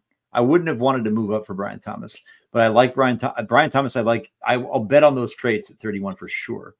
But AD Mitchell and Kingsley right now, I would trade up for Mitchell right now. I would trade up for Mitchell. Would you really? To get ahead of the Bills? No, the Bills are there. The Bills are already there. The Bills are taking the Bills. Yeah, so you can't do it. Yeah, but what if they say, hey, we like the Bills go worthy. Else is fine too. I think the Bills go worthy here. I think the Bills go worthy as well. I think if AD Mitchell's there, they're going to take him. I don't know. I just don't see. And I think, just to be honest with you, with how inaccurate at times Josh Allen is, I don't think Xavier Worthy fits Josh Allen. I think it's more. Worthy doesn't fit him. I think AD Mitchell's the better pick there, but I could also see them going Xavier Legette. To be honest with you, Legette. Yeah, I was thinking Legette at 30. Legette or Coleman at 30 to Baltimore. Did they have a 30 visit with Kool-Aid? Who? Niners. Yes. Yeah, they did. Yes. Oh, 30 visit. I thought they did. I have to go back and look. I know they've met with him. I'm just going to say I'm not going to be surprised with that. Jay says, did Green Bay save us from blowing it? No, I don't think so. I like Morgan a lot. Dave Barclay says, can anyone else take Kool-Aid? Yeah, listen, I don't mind it. Yeah, we saw this one from Shady. Okay, maybe I had read these ones already. And then Dustin Nagal says, remember last year when Marco said they picked Moody as a joke, but then it turned out to be true? I still believe Marco got a damn text. Oh my gosh! And then like we all thought he was joking, and then we found out that was the worst. I forgot. I had forgotten about that, Dustin, and now I fully remember. Thank you for that. God. We were in. I think Jesse, you didn't speak for like I was in shock. Freaking minutes. Jesse just stood there. Stood there, and he was just like, "What?" Like, bro, that wasn't. Compa Marco. Okay, they're calling me Compa Marco now. I respect it. Clickbait. I'll tell you, ESPN's draft tracker is like still in the 90s. It's insane. Way off. It's way off. Dude, oh my gosh, there's so many good players left right now. I'm telling you, if Carolina likes somebody, I'm not opposed to saying, even if it's a future pick at this point, just like say, hey, because what else are you going to get from them from moving down 2 spots? Say, hey, we'll move down, but we don't need a third this year, but we'll take a third next year. I would take that. I would take it. Man, that's it's crazy. 2 picks. What? Watching I'm watching Roger Goodell walk out, man. You could tell he just got surgery. He should not be doing the draft. Dude, seriously. He's like, you could tell, like, he's walking, he's like waddling. I don't know if you guys are watching. He's like waddling his way. He's going to be hurting tomorrow. Oh, Shady Luke. He's an Eagles fan. Hold on, Shady Luke. What do you think about your pick, man? What do you think? He said, as Xavier to the Bills does not make sense. They found a new identity with James Cook and Dalton Kincaid out of the 12 personnel. I agree. And then Yaz says, Worthy is Danny Gray 2.0, faster and fragile. No. I disagree. He's a good route runner. Danny Gray came out of college with speed with no route running, and that was my biggest knock on him when we drafted him. I said, you're getting a speed guy, but somebody who doesn't know how to run routes. And now what is Kyle looking at right now? He can't run routes good. Ricky says it's going to be a D-line. Keep your hopes down, fellas. If it's Newton, I'm fine. I have no problem with them going Johnny Newton. Oh, Bills are in trade talks. Bills are in trade talks to move out of 28 per source. Not done. This might be Washington moving up. Commanders moving up from 36 to get 80 Mitchell. Oh, is it for Mitchell? I don't think it'll be for Mitchell. It is. Adam Peters is going to jump the Ravens, who wanted a receiver. And he's going to jump Kyle Shanahan, who wanted a receiver, and he's going to stick. I honestly think this could be tackle. It could be the 31 and 32 Niners and Chiefs want tackle too. It could be Kingsley. It could be Guyton. Yeah, and Marco is laughing because he just got something. I didn't get nothing. I'm not. Hey, I was asked by the guy of the hour, Jesse, to not say stuff. All right. Like, what is it? Okay, go ahead. Say it. No, he's just laughing. You told me not to say nothing. Say it. No, now you got to. Now you got to say this. This is the kind of thing I hate about this dude. You know? I'm joking, Marco. I love you. Oh, come on, man. You're my favorite Modesto. Yeah. You don't know anyone from Modesto. Quit it. I know you. Quit it. That's all I need to know. I'm not even from. Have they made a trade or no? It's what you say. You're from all the time. They're talking, but there's a couple of players. If it is the Commanders, like you guys say, I know a couple of players that they would come up to get. Okay, who? Tyler Guyton, Kingsley's one of them. I'm just thinking tackle. I'm literally thinking tackle. And it would be a big laughing face to his former team, knowing that those are the guys that. Oh, Chiefs, and it's the Chiefs. Chiefs just receiver. It's gonna be receiver or tackle. It's receiver or tackle. Chiefs traded up. Okay. AD Mitchell. This one's gonna be please not Mitchell. Please not Mitchell. Please. Bro, if he goes to Mitchell, bro. If AD Mitchell goes, I might have to take AD Mitchell earlier in a fantasy draft that I have. That's for to keep him. I might have to take AD Mitchell a lot earlier. Although I do think that the Chiefs like a couple of other receivers as well. I think that there are a couple of guys. I think they're going for. I think it's going to be Worthy. I think Worthy is high on their board. Taking a receiver, I think dude. They like a couple of guys. I wouldn't be surprised though at all if it was tackle. They jumped the 49ers for Soya Mataya. They have not had a true speed element.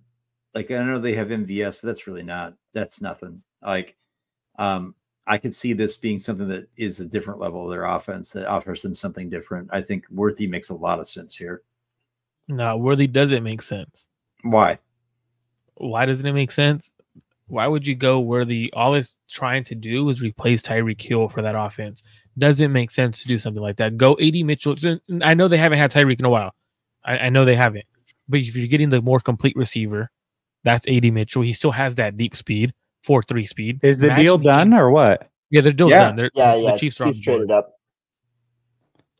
So I don't see them going the smaller receiver. I think they would go the more athletic and the better, bigger guy. I thought the Niners were going to be a little bit more aggressive with their picks. They could have traded back. They could have traded a lot of those. It's Worthy. Yep. No way. That does to me. It doesn't make sense. I get. They want this. Ricky the dog. Ricky the dog. You are my dog, Ricky the dog. Okay, that's good. That's good. You're gonna tell Marco why that Mitchell and Soya Mataya are still on the board, and that's it. We've got Jordan Schultz said Xavier Worthy. My two guys. Yeah, that's where I saw it. But my two guys were Mataya and Mitchell. That's who I wanted available at 31, and we're gonna get them. One of those two. That is crazy, man. That's if the Niners drafted Jean. I am going to commission a Cabo Boys portrait. No, come on. Okay. And I'm going to say, all you got to do is add another. You're going to be happy with Ladd McConkey and you're going to like it. So stop. If I get Ladd McConkey, Will Shipley, okay, Braden McGregor, Cooper DeJean, okay, Peyton Wilson, Ricky Pearsall, Cole Bishop, okay, I'm happy. Okay.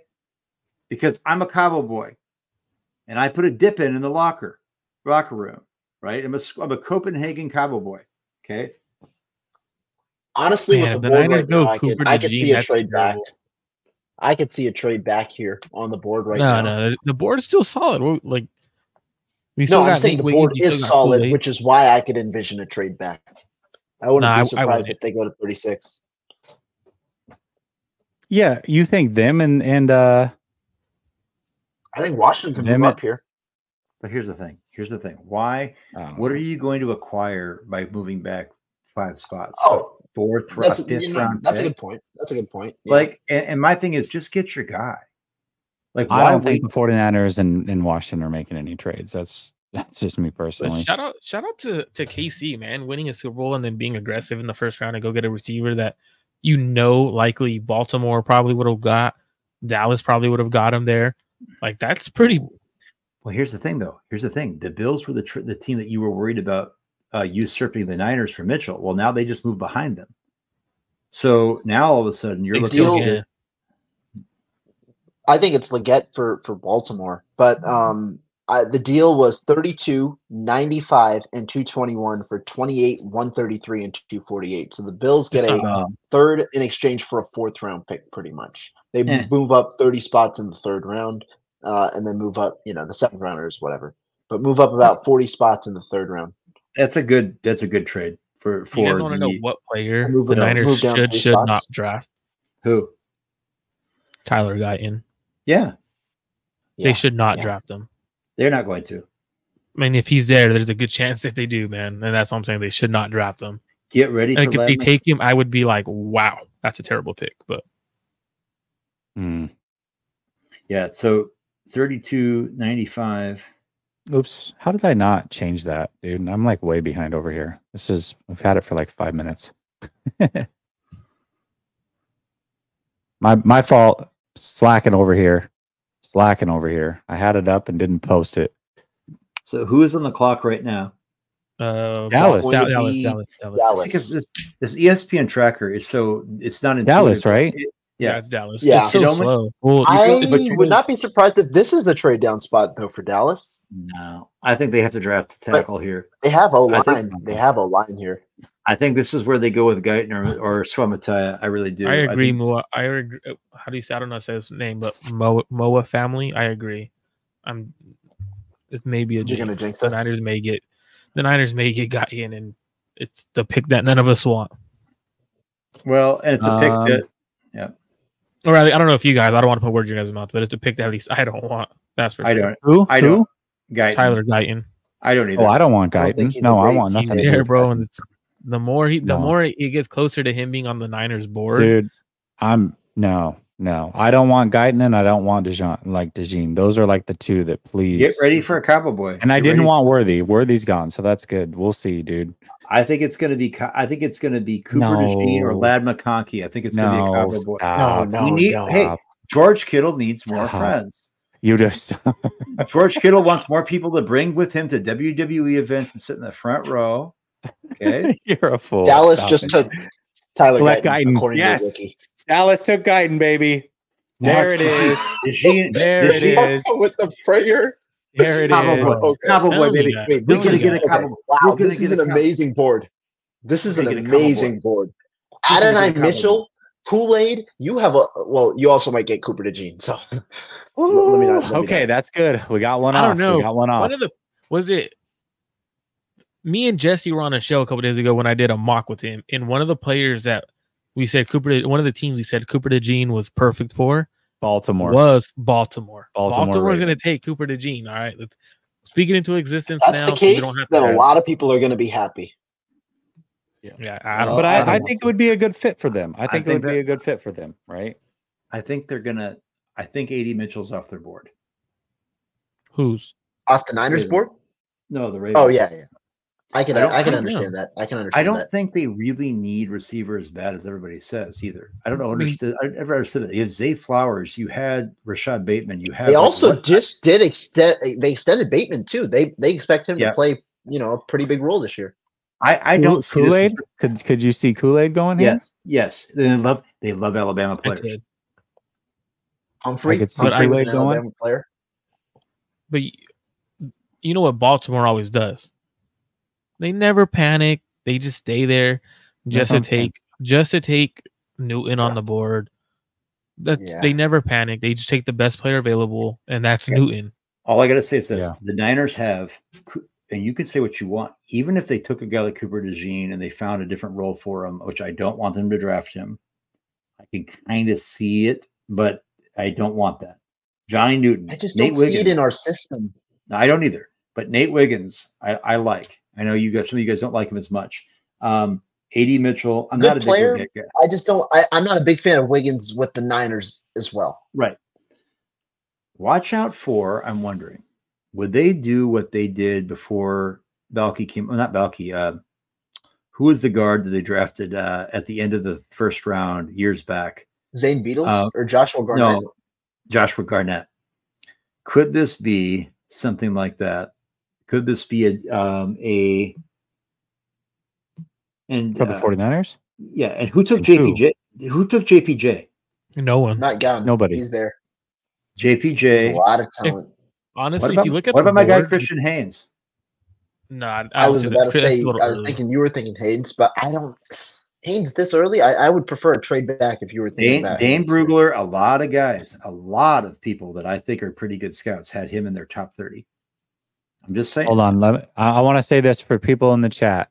There's a lot of people just now getting to the Chiefs pick. We've got the Cowboys pick. So I want to say this. We're going to give you the Ravens pick. If you do not want to know the 49ers pick and you want to watch it live, I would suggest muting us because we will have it way before your TV.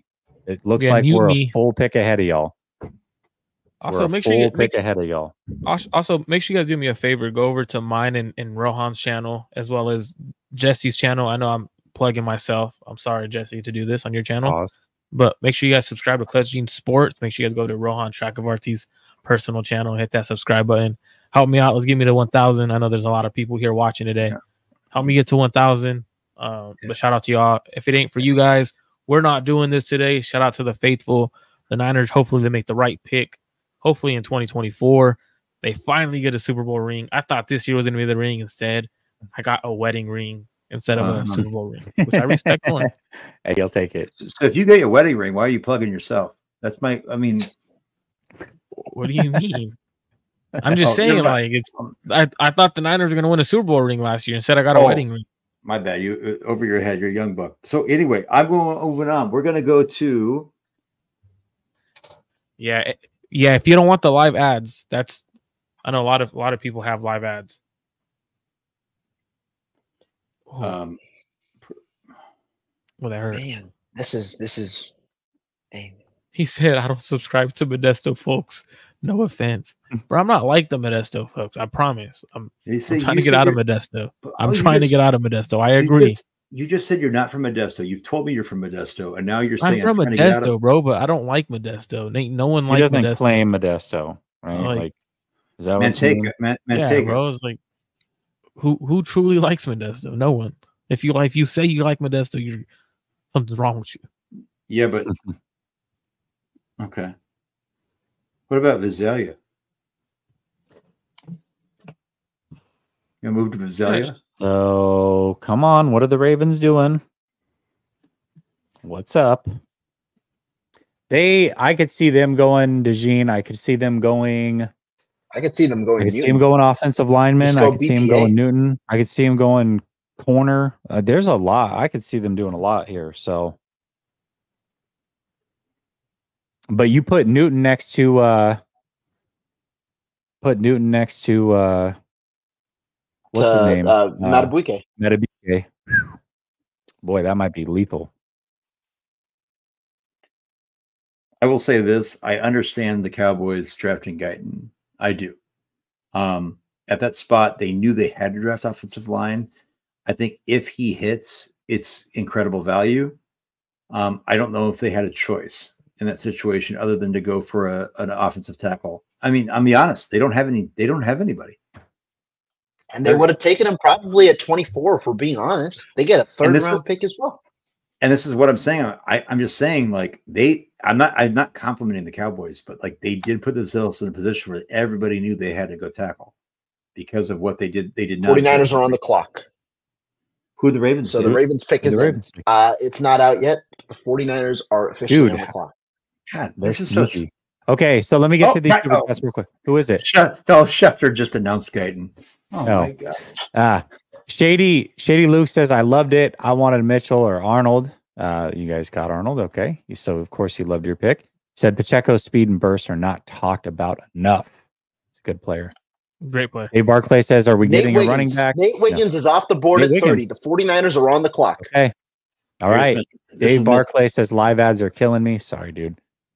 Shady Luke says, I don't know how Niner fans think trading Ayuk would be okay. It just depends on what you're getting. It wouldn't be ideal. We definitely wouldn't want it to happen.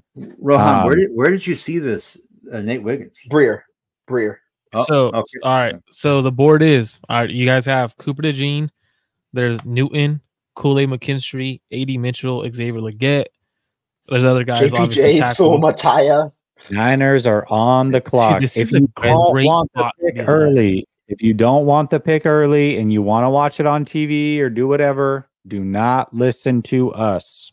Guys, we got three combo boys here. DeJean. Who would you go? All right, Jesse, who would you go? If you're on the board, who would you go right now with everyone available? I would go Newton, or I would go JPJ, and I wouldn't even think twice. And then a little bit of a distant third, I would go A.D. Mitchell. I would go A.D. Mitchell 100%. And then Kool-Aid would be my fourth pick. Mitchell right now is the only top 10 player, I think top 10, 12 on my board. So I'd go Mitchell right here. He's my number 2 receiver. Okay. I'm going with A.D. Mitchell, and I know this is where you draft and know the prospect. Like I said, this needs to be heard. He was playing with 5 other NFL players at receiver at Georgia alongside Bowers, and all the receivers divided up targets. And Bowers got the lion's share because he's a security blanket. That's why he didn't get. And then he transferred to Texas, where he's with Worthy. This one, man. And Quinn Ewers is a garbage quarterback. If he was with Penix in Washington, if he was with if he was in Ohio State with Ekbuga and JSN and Harrison, he's going to get more targets. He's going to get that in that offense. Hell, if he was at UCLA with Chip Kelly, for Christ's sake, like it's different, right? So I'm A.D. Mitchell all the way. Oh, we got it. We got a pick. Who is it? Oh no, no, it's Baltimore, and he's late. Ricky's late. Way late. Mitchell. Michael says. I've been standing the whole time. Michael says Mitchell to San Francisco, AB to New England for 35 and a third. No, I'm too antsy, man. Who do they take? I know. Come on, man. Come on. If they trade out and we sat here for 4 hours for nothing, honestly, I wouldn't be mad. I wouldn't be mad. I would not mind a trade out though with the board. I would. That's what I was saying to Washington. I would not mind that trade down 5 spots to 36. But you guys not be mad if they trade down here. You guys aren't. You guys got. You got a kid you care about. You got a wife. Listen, as a content creator, it would be a little bit upsetting that I wouldn't be here for it. But as a fan, I'm fine with it. I don't want Kool-Aid here. I really don't. Yeah, my phone's not loading, so you guys are gonna have to let me know who it is. Because I don't want DeJean. DeJean is the one guy who I don't think I'd want. If I can get a Cabo boy, if I get a Cabo boy here, I am going outside and I am doing a lap around the block. And we have Pearsall, McConkey, and DeJean. We got like 4 or 5 guys we're good with here. No, just not let it be DeJean. Come on, who is it? DeJean, McConkey, or Pearsall? Please give me a Cabo boy. Please give me a Cabo boy. Stop. Who is it? George Kittle is wild. We have 5 minutes left on the clock. 5 minutes? Okay. 5 minutes and 17 seconds. Excuse me. All right. Oh, Adam Schefter's got Wiggins. I don't even know why he's tweeting. So that means that just got announced. People are like dog walking Schefter all night long. Interrupt me. Listen, interrupt me if it happens. I'm going to. Yaz says, drum roll, please. Leo says, remind me of why we are talking wide receiver over tight end, prefer offensive, because there's no tight end that's worth it. Tight end worth taking. There's no tight end worth taking. But an offensive tackle. But listen, Mitchell would be a great pick right now. Dave Barclay, so close. I know. Here we go. I'm just Here we go. refreshing. I'm just refreshing. Let's go. My phone just stopped working, so I think it's Kingsley or AD. I'm going to go Kingsley or AD. That's what I'm saying. So Mattia would not be a bad pick at all here. I feel like Marco Schefter knows who it is too. 49ers selected Tip Raymond. God, dude, I would break my computer in front of everybody. Imagine it's Jonathan Brooks. It could be a trade back. We don't know. Yeah, usually when it's been taken this long, it's been trades. No. There's a lot of or so many good players on the board. Of trades. Conversations of trades. You can also just players on the board. I think this is truly you hear the phone, and then after that, you decide what you want. Yeah, if they take Johnny Newton, I'm going to be ecstatic. Actually, I'd be fine with Newton, JPJ. I'd be fine with probably 5 players on the board right now. Just please don't let it be another. I did say not to draft Kool-Aid. That was, as one of my guys, I wouldn't draft just because I think 3rd round corner is good, but he's a fine player. I wouldn't be that mad at it. The pick is in. Is it? How do you know? Who is it? I'm waiting to see. I'm waiting to see. Where does it say the pick is in, Marco? I'm just text message, dude. Well, if you're gonna, don't do that. I'm not. I'm being serious. The pick is in. I'm trying to figure out who it is. The pick is in. Oh, you got text? Yeah, there's two people. 2 people already have texted me said the Niners pick is in. All right. I don't know who it is, so that means they must have called it into the league office. There's nowhere else on TV or anything.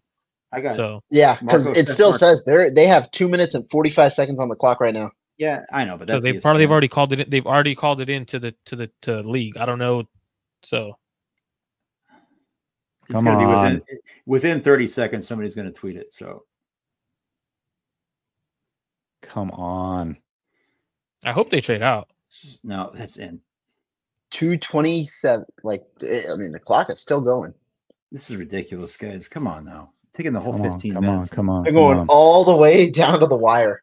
They missed it. We waited 4 hours and 40 minutes. Remember what Stardust Sam said? They missed it. Kevin Williams for the Vikings. That was classic. Dude. Now less than 2 minutes on the clock. You guys are too young to remember that. Kevin Williams for the Vikings. Yeah, come on. Kevin Williams is a great player. But I'm honestly, I like that they took their entire process. They're like fighting it out. Shanahan's trying to run to the podium and take less than a minute and 40 seconds on the clock and take 80, and they're like, no. The NFL wants the time to go all the way down. Of course they do. That's what they want. Do. Big drama. They never want. They never want anyone. That is true. But this isn't the way it's been all night. This has been It's DeJean. No, that's just somebody texting me that. Oh no! Come on. It's Cooper DeJean. Is it? Yeah. It's Cooper? No. You got to be. No way. Are you kidding? No, that's at least what I've been told. So. Are you serious? Nobody's reporting it on Twitter. Nobody's reporting it on Twitter. Nobody's reporting it. Yeah, we waited 4 hours and 40 minutes for that. I just got Cooper DeJean, so that was a Cabo. Nobody's saying it on Twitter yet. What? We got a Cabo boy. We got a Cabo boy. Literally, nobody's got it yet. Sorry if that pisses you guys off, but I'm telling you, I got a text of it. I hope it's wrong. It's Cooper DeJean. I've already got it. Is it? Yeah, DeJean. No, Silver. No, it's Pearsall. No? Ricky Pearsall. We got a Cabo boy. That's even worse. Oh my God. That's even worse. Silver. Are you Silver? No. Listen to this, guys. I'm glad I'm wrong. No. Listen to this. Mike Silver reported DeJean, and then he said I got it wrong, and it's another Cabo boy. It's Pearsall. We were sleight of hand. I had one. Crazy is, did Mike Silver have the same thing? Yeah. So Mike Silver says, like Ricky the dog before, he says, I've got a Cabo boy for you. Nope, I've got a different Cabo boy for you. We've got Cabo boys everywhere. Cabo boys. That's a major reach, bro. Major. I'm going to be totally honest. This is not going to be a beautiful article. I did not have Pearsall graded as a top 2 round receiver. I don't know where you had him, David. Where did you have him? I have Ricky Pearsall as a top 50 player. Okay. I have Ricky Pearsall as a guy that I really, and you know me, I've been joking and I'm not a shill. You asked me, so I'm going back to what I've said about him early in the process. Ricky Pearsall is a guy that, I know it doesn't matter. Bills are trading back again.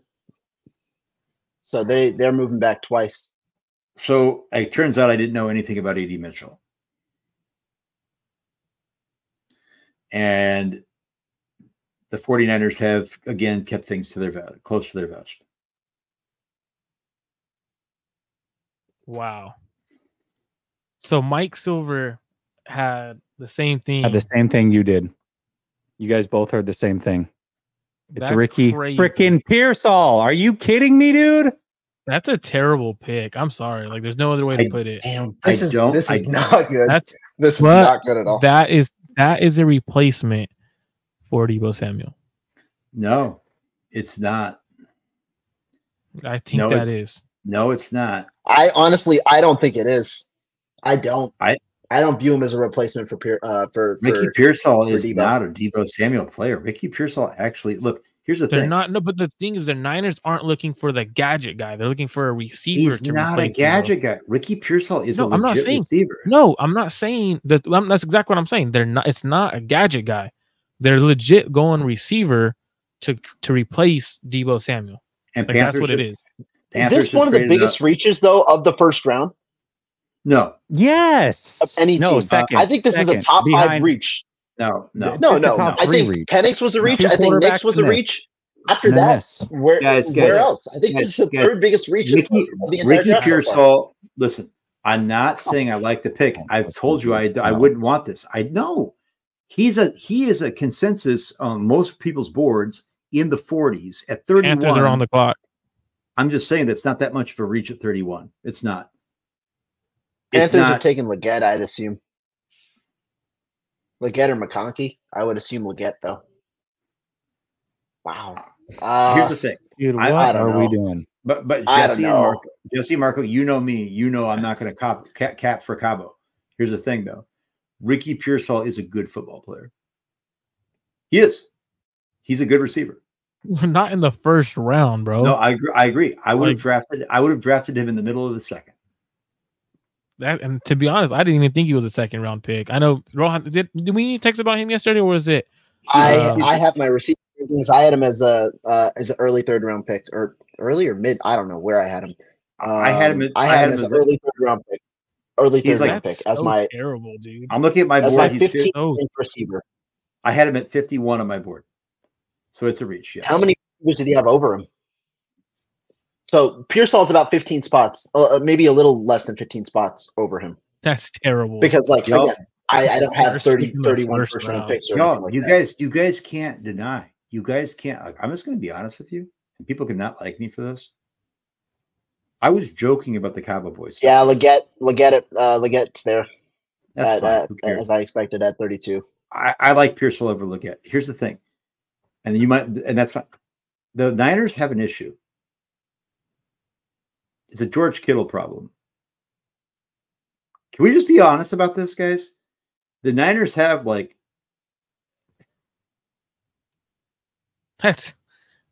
get people are gonna be like, you know what, and I don't care. I've seen it already a couple times in the chat. Good for you. Let's give him a chance. Let's give Ricky that's still a terrible pick. Deebo is probably likely to get traded either this year or next offseason. That's to me what it tells me. There's nothing else. I'd rather. Who did I say the one guy I didn't want left on the board was Cooper DeJean? I would rather had Cooper DeJean. You know who loves Ricky? You know who loves Ricky Pearsall? Easily would have had Cooper DeJean. Eric Crocker. But not in the first round. No, Pearsall's not a bad player, but this is early. This is early. There's no way he liked him above 80 and some of these other people that were there. There's just no way. There's no way. Eric Crocker. He liked AD. I know he liked AD a lot. Yeah. But look, this the only positive I have from this.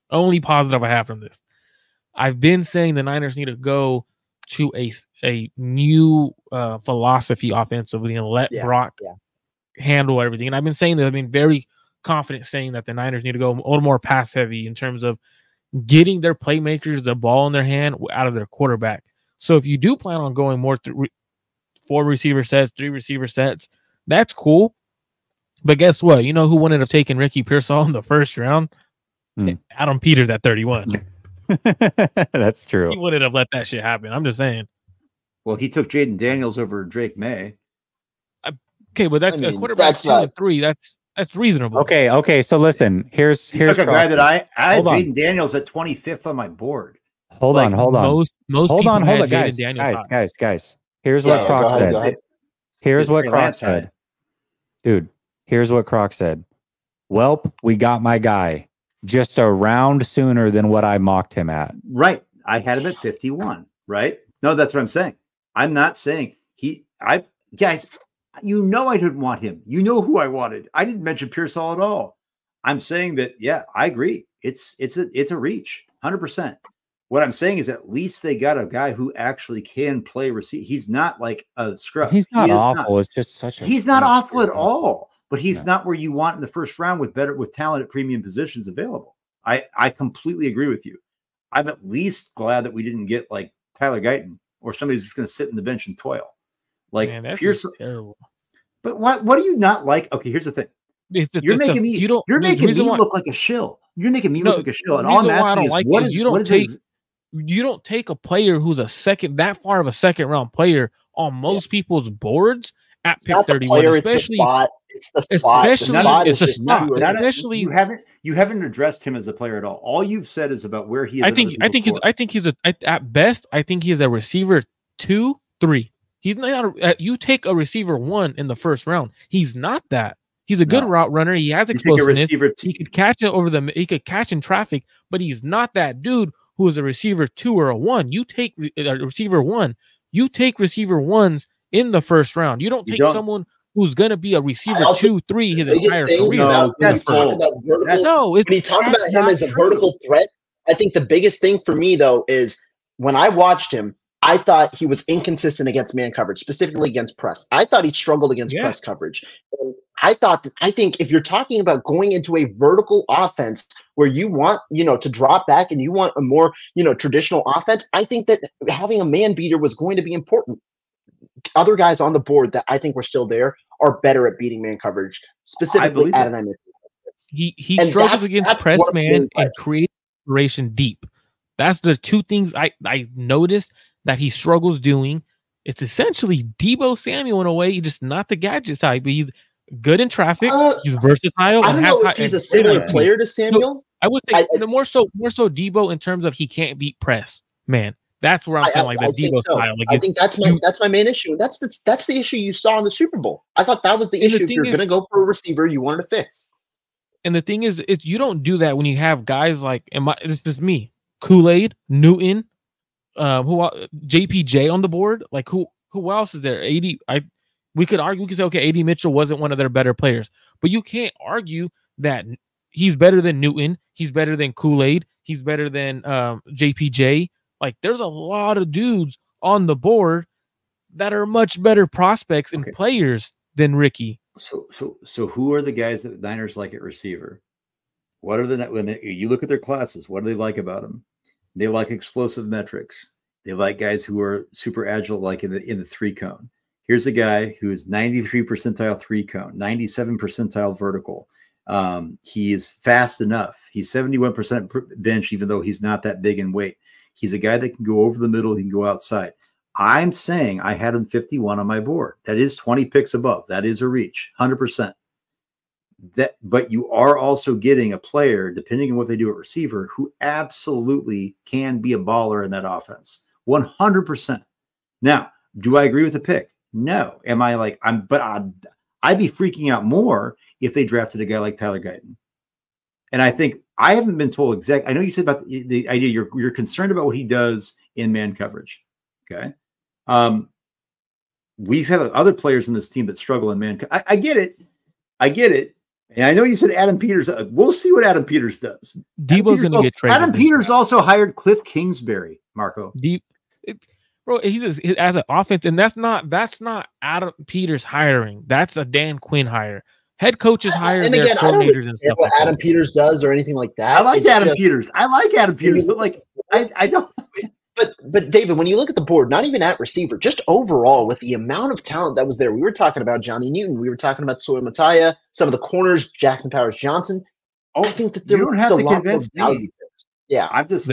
You don't have to convince me. I don't I've think never Pearsall's a been bad player. I think Pearsall's going to be a not a fine bad receiver player. too. I just Look, don't think this is the right spot for Pearsall. When they drafted Javon Kinlaw, I rioted in my living room. Okay. I'll just say that I was not happy. I was livid. I'm not livid on this. I'm disappointed, but I'm not livid. That's all I'm saying. Jesse, you got anything to say, man? You've been just hand over your face, man. It's no, dude. It's to me like I agree. I'm not livid, and it didn't have to be AD Mitchell. Like I gave two players that I was fine taking that were at a different position. I gave 4 or 5 players actually I was fine taking at a different position. I feel like coming into the draft, I wanted the 49ers to go BPA. Okay. And also if you can get it at a position of need, that's awesome. Now, if you're going BPA and you're taking a receiver, which is not as big of a position of need on the surface, I'm cool with that if it's the clear best receiver. Maybe he ends up being the best receiver out of the guys left. I have my doubts. So why not? I would have rather them go position of need, go with the offensive lineman, because there were good offensive linemen remaining that are better players, I believe, at a position of need. So best player available at a position of need, you could have checked both boxes with, whoever, JPJ, who's the other cat out of West Virginia, the center, that I would have been fine with him too. Frazier, you know what I mean? So I just realized this. What? Ricky Pearsall, you got to be fucking kidding. Sorry. What? He played at Arizona State. Yeah. Yeah. The Herm Edwards connection. Yeah. Are you kidding me? Yeah. Isn't that the godfather of someone's? It's could be John wrong. Lynch. It's John Lynch's Herm Edwards connection. Now we got Brandon Ayuk came from Arizona State with the Herm Edwards connection. There were talks about the Herm Edwards connection, not with Ricky Pearsall, but with Jaden Daniels, and that being something that. And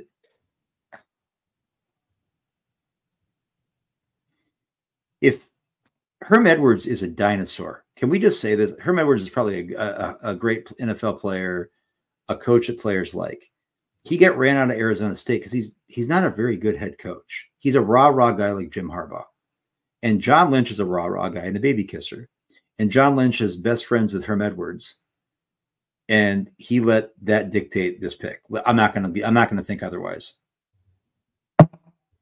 This is wild. Let me go through these supers real quick. Joseph says we somehow did worse than the Falcons. I don't know if I'll go that far. No, definitely not. No. Jay says, I thought you said it was impossible to blow. All right. Oh, okay. Calm down. Jeez. 808 says, what world are we living in? Make it make sense, bro. I'm telling you. Ricky says, what a miss again. Here's the thing. Pearsall might be a fine player. Here's what you didn't hear from anybody up here. No. So when this tape is played, if he ends up being good, let's also remember that everybody up here said he's a good player. It's just a reach with the guys that were on the board. Period. That's all we're saying. Yaz says, what else should we expect? What else should we expect in the first round? I don't know, man. Dude, Just Debo's. I'm gonna get our video from last year when we drafted Moody and our video from this year when we drafted Pearsall and just compare them side by side.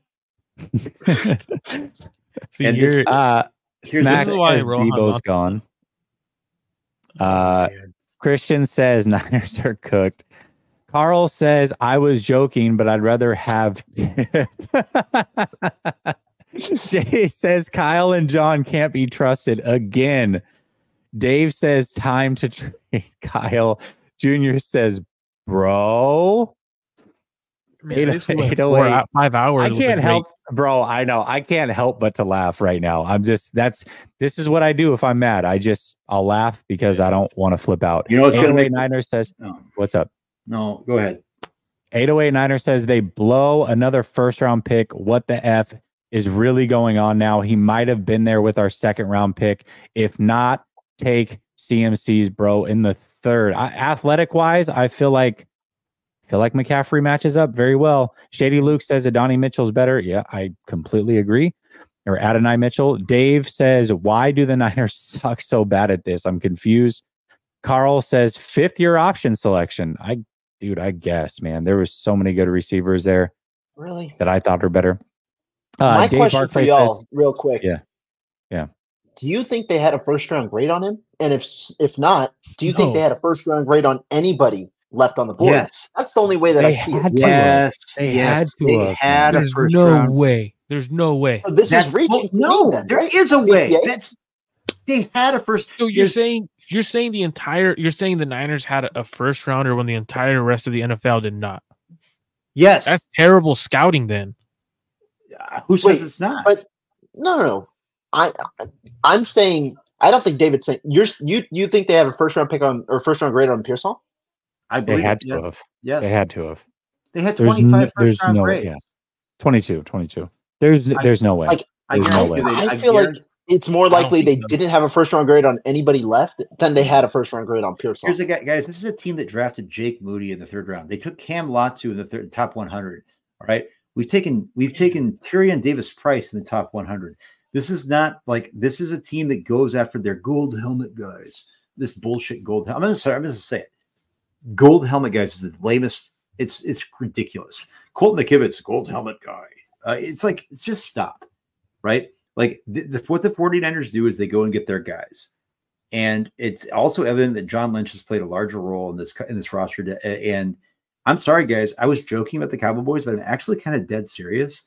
The culture of this team. Let's be real, guys.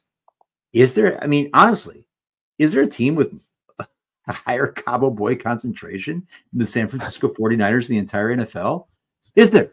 Cabo Boy ratio? We're winning. No. I'm dead serious. I know you are.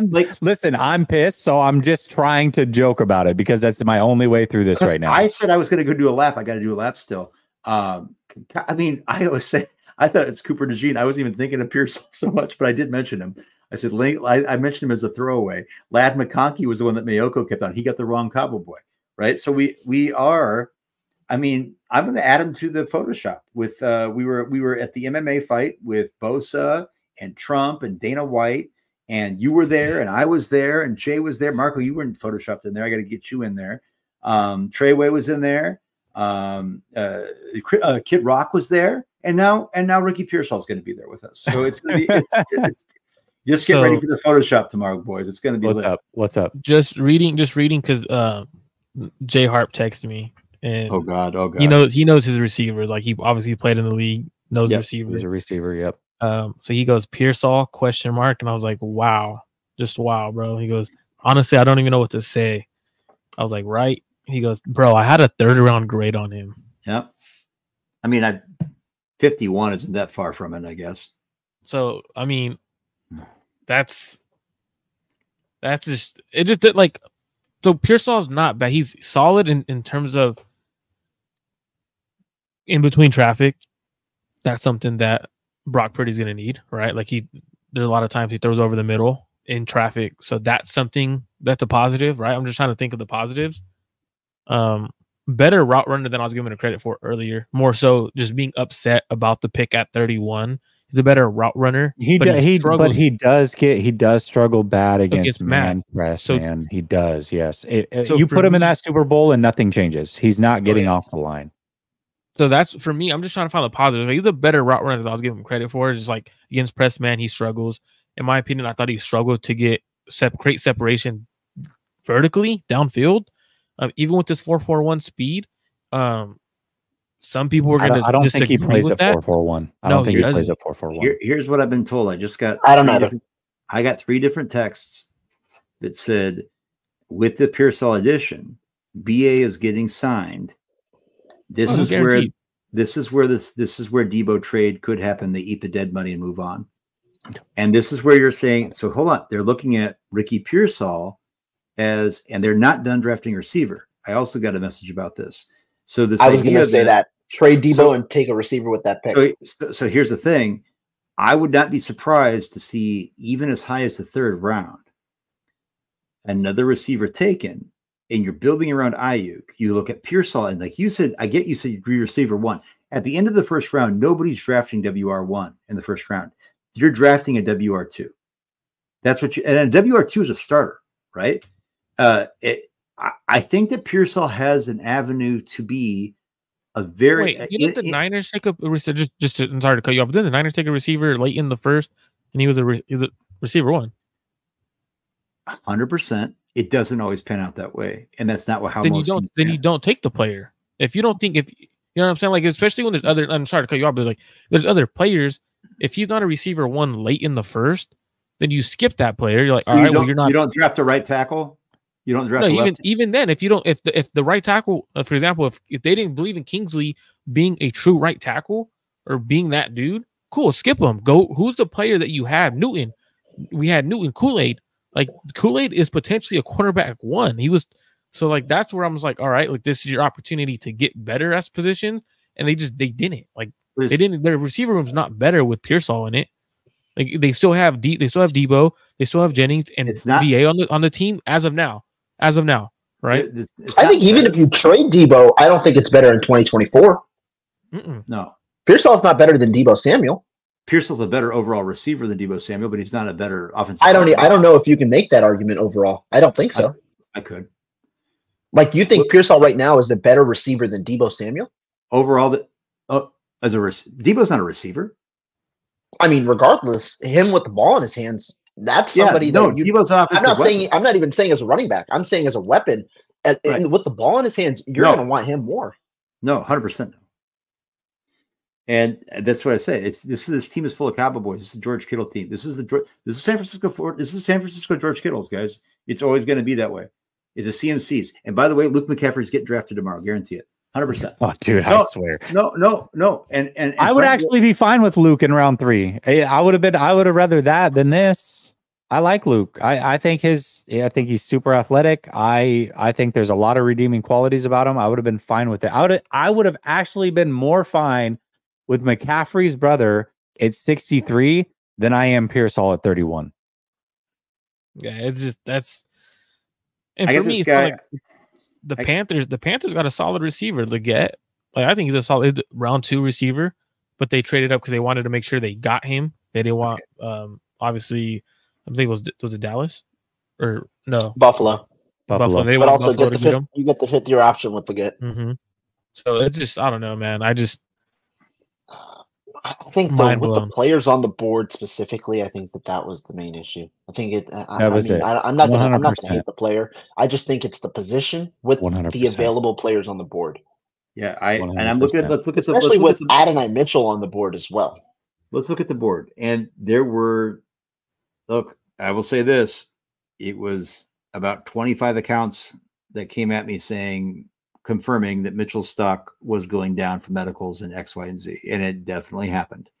Cooper DeJean, I did predict that I thought, and I told everybody that I said that I could see him going to the 2nd round. You're crazy. I can't wait to bookmark that shit. Johnny Newton, I thought would fall because of the injury, the foot injury. I heard that was pretty serious. Kool-Aid's there. 80's there. Cowboy McConkey is there. McCorkle McConkey. We've got Ennis Rakestraw, who I took off my board because he's just. I know you guys might like him. I don't. I think he's a college corner. Edrin Cooper, JPJ, Marshawn Nealand. There's a bunch of talk. Junior Colson, TJ Tampa, my guy, Chris Jenkins. I would have rather than if they would have taken Chris Jenkins there, I would have been happier. If they would have taken a guy like TJ Tampa, I would have been happier. If they would have taken a guy like if they would have taken Junior Colson, I could have understood it. If they would have taken, and I wouldn't have liked the linebacker in the 1st round, hell no. If, I mean, I'm just probably just even the top 10 players if you look on any board. Yeah, you'd probably prefer one of those top 10 players over. Here's the thing: I have Jalen McMillan and Javon Baker ranked above Pearsall. Yeah, and so if I'm looking at my receivers, I'm just going to look at my board, and I don't even have my board in front of me, but I'm looking at guys that are still available. And I think I had 9 available players over Pearsall. And this is no slight at Pearsall. I just think this is a good receiver class. I had Keon Coleman, Javon Baker, McMillan, McConkey, Leggett, Corley, Wilson, and even Troy Franklin. And then I had Pearsall. And I think a lot of them you could debate whatever you want, but I think, what was that, 7, 8 players above Pearsall? 7, 8 receiver. That's not players. That's just the receivers. Imagine players. Yeah. You're 30 players deep, probably. Guys, look at the receivers from even Jermaine Burton, who's got the off-field stuff or just the attitude stuff, whatever. Yeah. Burton's a better receiver. So you got Burton, McCaffrey, Thrash, Malik Washington, who I love, Corley, who I'm not as high on at all. But Javon Baker, even Roman Wilson. Fuck, is he that much? Troy Franklin. Jalen McMillan, I love. McConkey, I don't hate McConkey, but I didn't want him.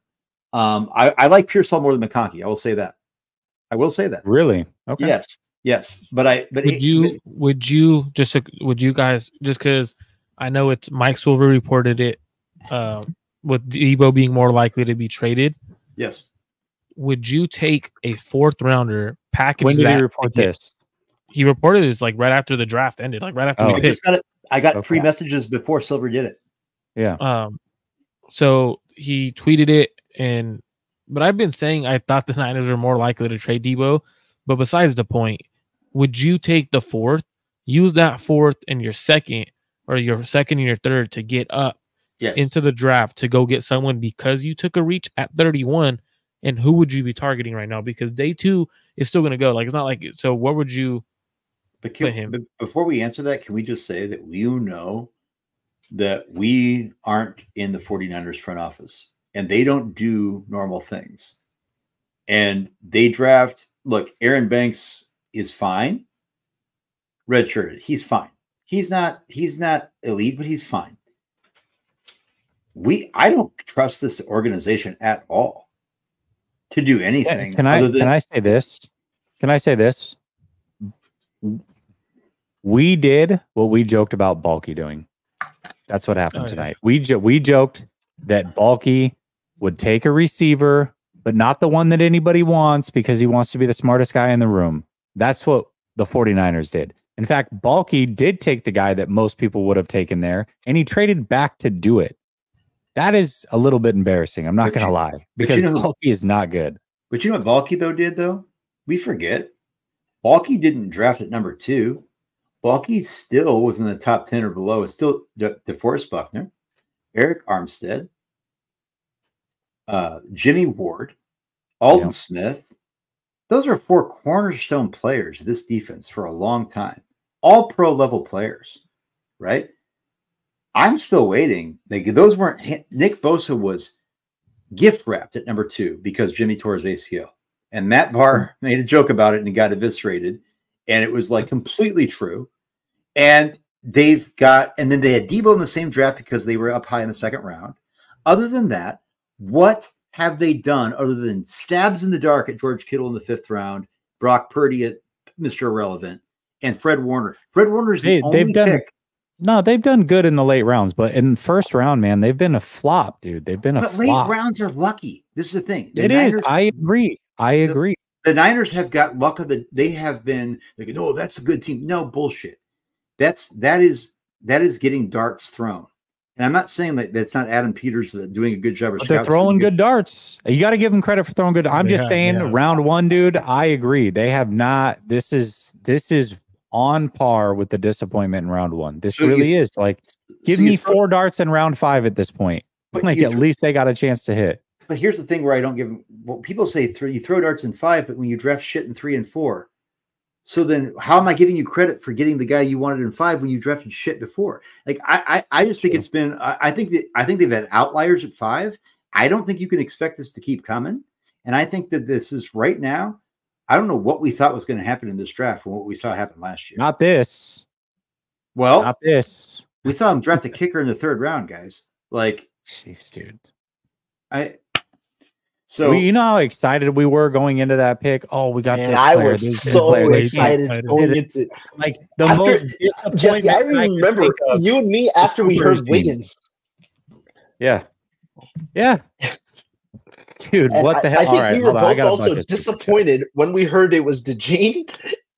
And we would have been happy if it was DeJean, knowing what the result was compared now. to this. Yeah, dude, absolutely. Dave says, how'd the Panthers outdraft us the next pick? Brother Bob says, good God, Kyle Levy with another reach. Dude. And the Raheem bad Foreman part says, is, you like, can't really... I don't think Pearsall is a bad player. That's the one bad part. He's not. I don't like putting a player agree. down because he's going to be a fine receiver 2/3 in the NFL. He didn't pick himself. He didn't pick himself. Yeah. Yeah, I'm not mad at the player, and I think he can be okay. It's just there was so much left. Raheem Foreman says you can't really be that surprised. Besides a few players here or there, the Niners never had a good first 3 rounds. Just what you were just saying under this regime. The only thing to look forward to is the late round steals. Oof, but they don't see. But here's the thing.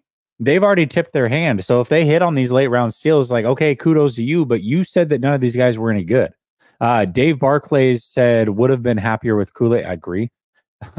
Joseph says, you know what the Niners might. This is from a Matt Miller who works for ESPN or whatever. He said trading back to 33 for Buffalo was super smart. Now they have all day tomorrow to try and trade for T. Higgins or one of the 49ers receivers. Because now they have heck of picks. Yep. I'm just saying, guys, I've been telling you, they are going to one of BA or Debo, and I know you say BA is off limits, but you were talking about the pay. I'm telling you, one of these guys is going to be gone tomorrow. I'm telling you, BA won't be gone. Okay, I believe you. But I'm saying one of these guys, I'm still saying one of these guys is gone tomorrow.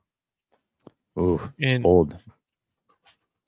Joseph says we got Ray Ray's replacement. Woohoo! No, guys.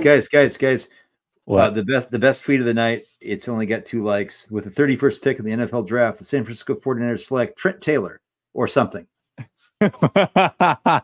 Andrew Menard says I would have been happy with the cornerbacks available. I agree. RS says Jesse had a full 3-minute silent meltdown. Literally, you know, Jesse I had had to check like on him. silent portions. Oh Dude, no, I had to check on Jesse. He had his hand over his face, just sitting there, like just mad. I was like, I gotta check. Said you're gonna laugh when you go back and watch it, dude. It's probably a lot like it was last year. I'm not gonna lie. Prime Sports Media says peace and respect. Thank you, brother. I appreciate you. James Williams says, does Ricky play special teams? I don't think he does. So. He's a return punts. He's a He can return okay. punts. Yeah. Okay, well that's good. Oh, then that's something. We got a returner at 31, y'all. No, I'm kidding. I don't mind getting. Yeah, listen, I don't mind the versatile. I didn't know that he was a special teamer. Appreciate the super chat. I didn't read. There was nothing to read, but I appreciate it. Frank Tom Ocean says at least he can't take Debo's 19. Matt McCown says, "What the f?" Yeah, he's going to become a fan favorite because he makes acrobatic catches. He does. Yeah, and he's going to become a fan favorite. Control. He does. He in training camp, he's going to make an acrobatic catch, and people are going to lose their minds. Oh, see, where are you idiots at now? That's what he's also a willing blocker. So you'll see one of those. You know the clips that a lot of people like from Ayuk. You'll probably see one or two of those from him. Dude, hashtag willing blocker. You know you're a Niners fan when that's what we talk about. This is like the only the Cabo boys. Hey guys, I can block. It's like we wouldn't want somebody to be able to be like. All right, Jesse, can you pull up the John Lynch presser? I think I might get flagged. Let me read through these super chats, then we can all go watch it. Evan says we don't know if it's a bad pick yet. Wait and see how it plays out. If our starting receivers are the same, I'm not. Sorry, dude. I'm not with it, Evan. I appreciate the super chat, bro, but you can't tell me. I will guarantee at least one player that was on the board still, regardless of position, will be a better pro than him. Matt says, "What the f?" Yep. So here's my question. Says, "Sorry, go ahead." Jay says, first round pick and first round pick in 3 years. Ricky Pearsall. What the f? All right, go ahead. Sorry. The Bills were able to trade down twice, right? Yes. They traded back twice. And the Niners, so you're saying the Niners just had nobody that wanted to do that? That is crazy. So at the very least, they could have traded back 2 spots with Carolina. They could have just gone down to 33. Yeah. And probably picked up what? 36. Could have done Washington. Washington was looking to go up all day long. But even if it was 33, what did Buffalo pick up to trade back with the Panthers? I think a 4. Fourth rounder, I think. So, okay. But then use that to package up to go higher. You could have traded the 4th and the 2nd and moved up again in the 2nd. And Marco, isn't that the 4th that they traded, like an early 4th, like the first pick in the 4th round? 101, probably. Yeah. Like, but that's great value.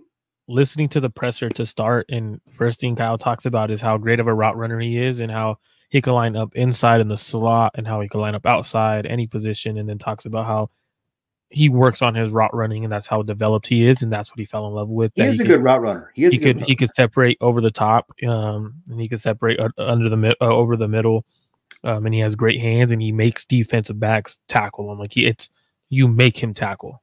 Here's why BA is not going anywhere. Ricky Pearsall is friends with BA. Ricky Pearsall is from Arizona State. I've just got a message again. They've been training together. This is also, I think, something that might have gone into it. It's the Herm Edwards connection. Him and BA are close. I think this is a sign. This could be a sign too that further confirming that BA isn't going anywhere. And this is who they think are going to be kind of a symbiotic connection, or like that work hand in glove. Ricky Pearsall is a good route runner. That's why I had him where I had him. Ricky Pearsall is tough. Ricky Pearsall has excellent hands. Ricky Pearsall has plus speed and athleticism. And he's one of the most, if not, I think he had the highest vertical of any receiver. Like his explosive metrics and broad, and his 3-cone was almost the best. And that is exactly what Kyle likes. I like Ricky Pearsall. This is the thing.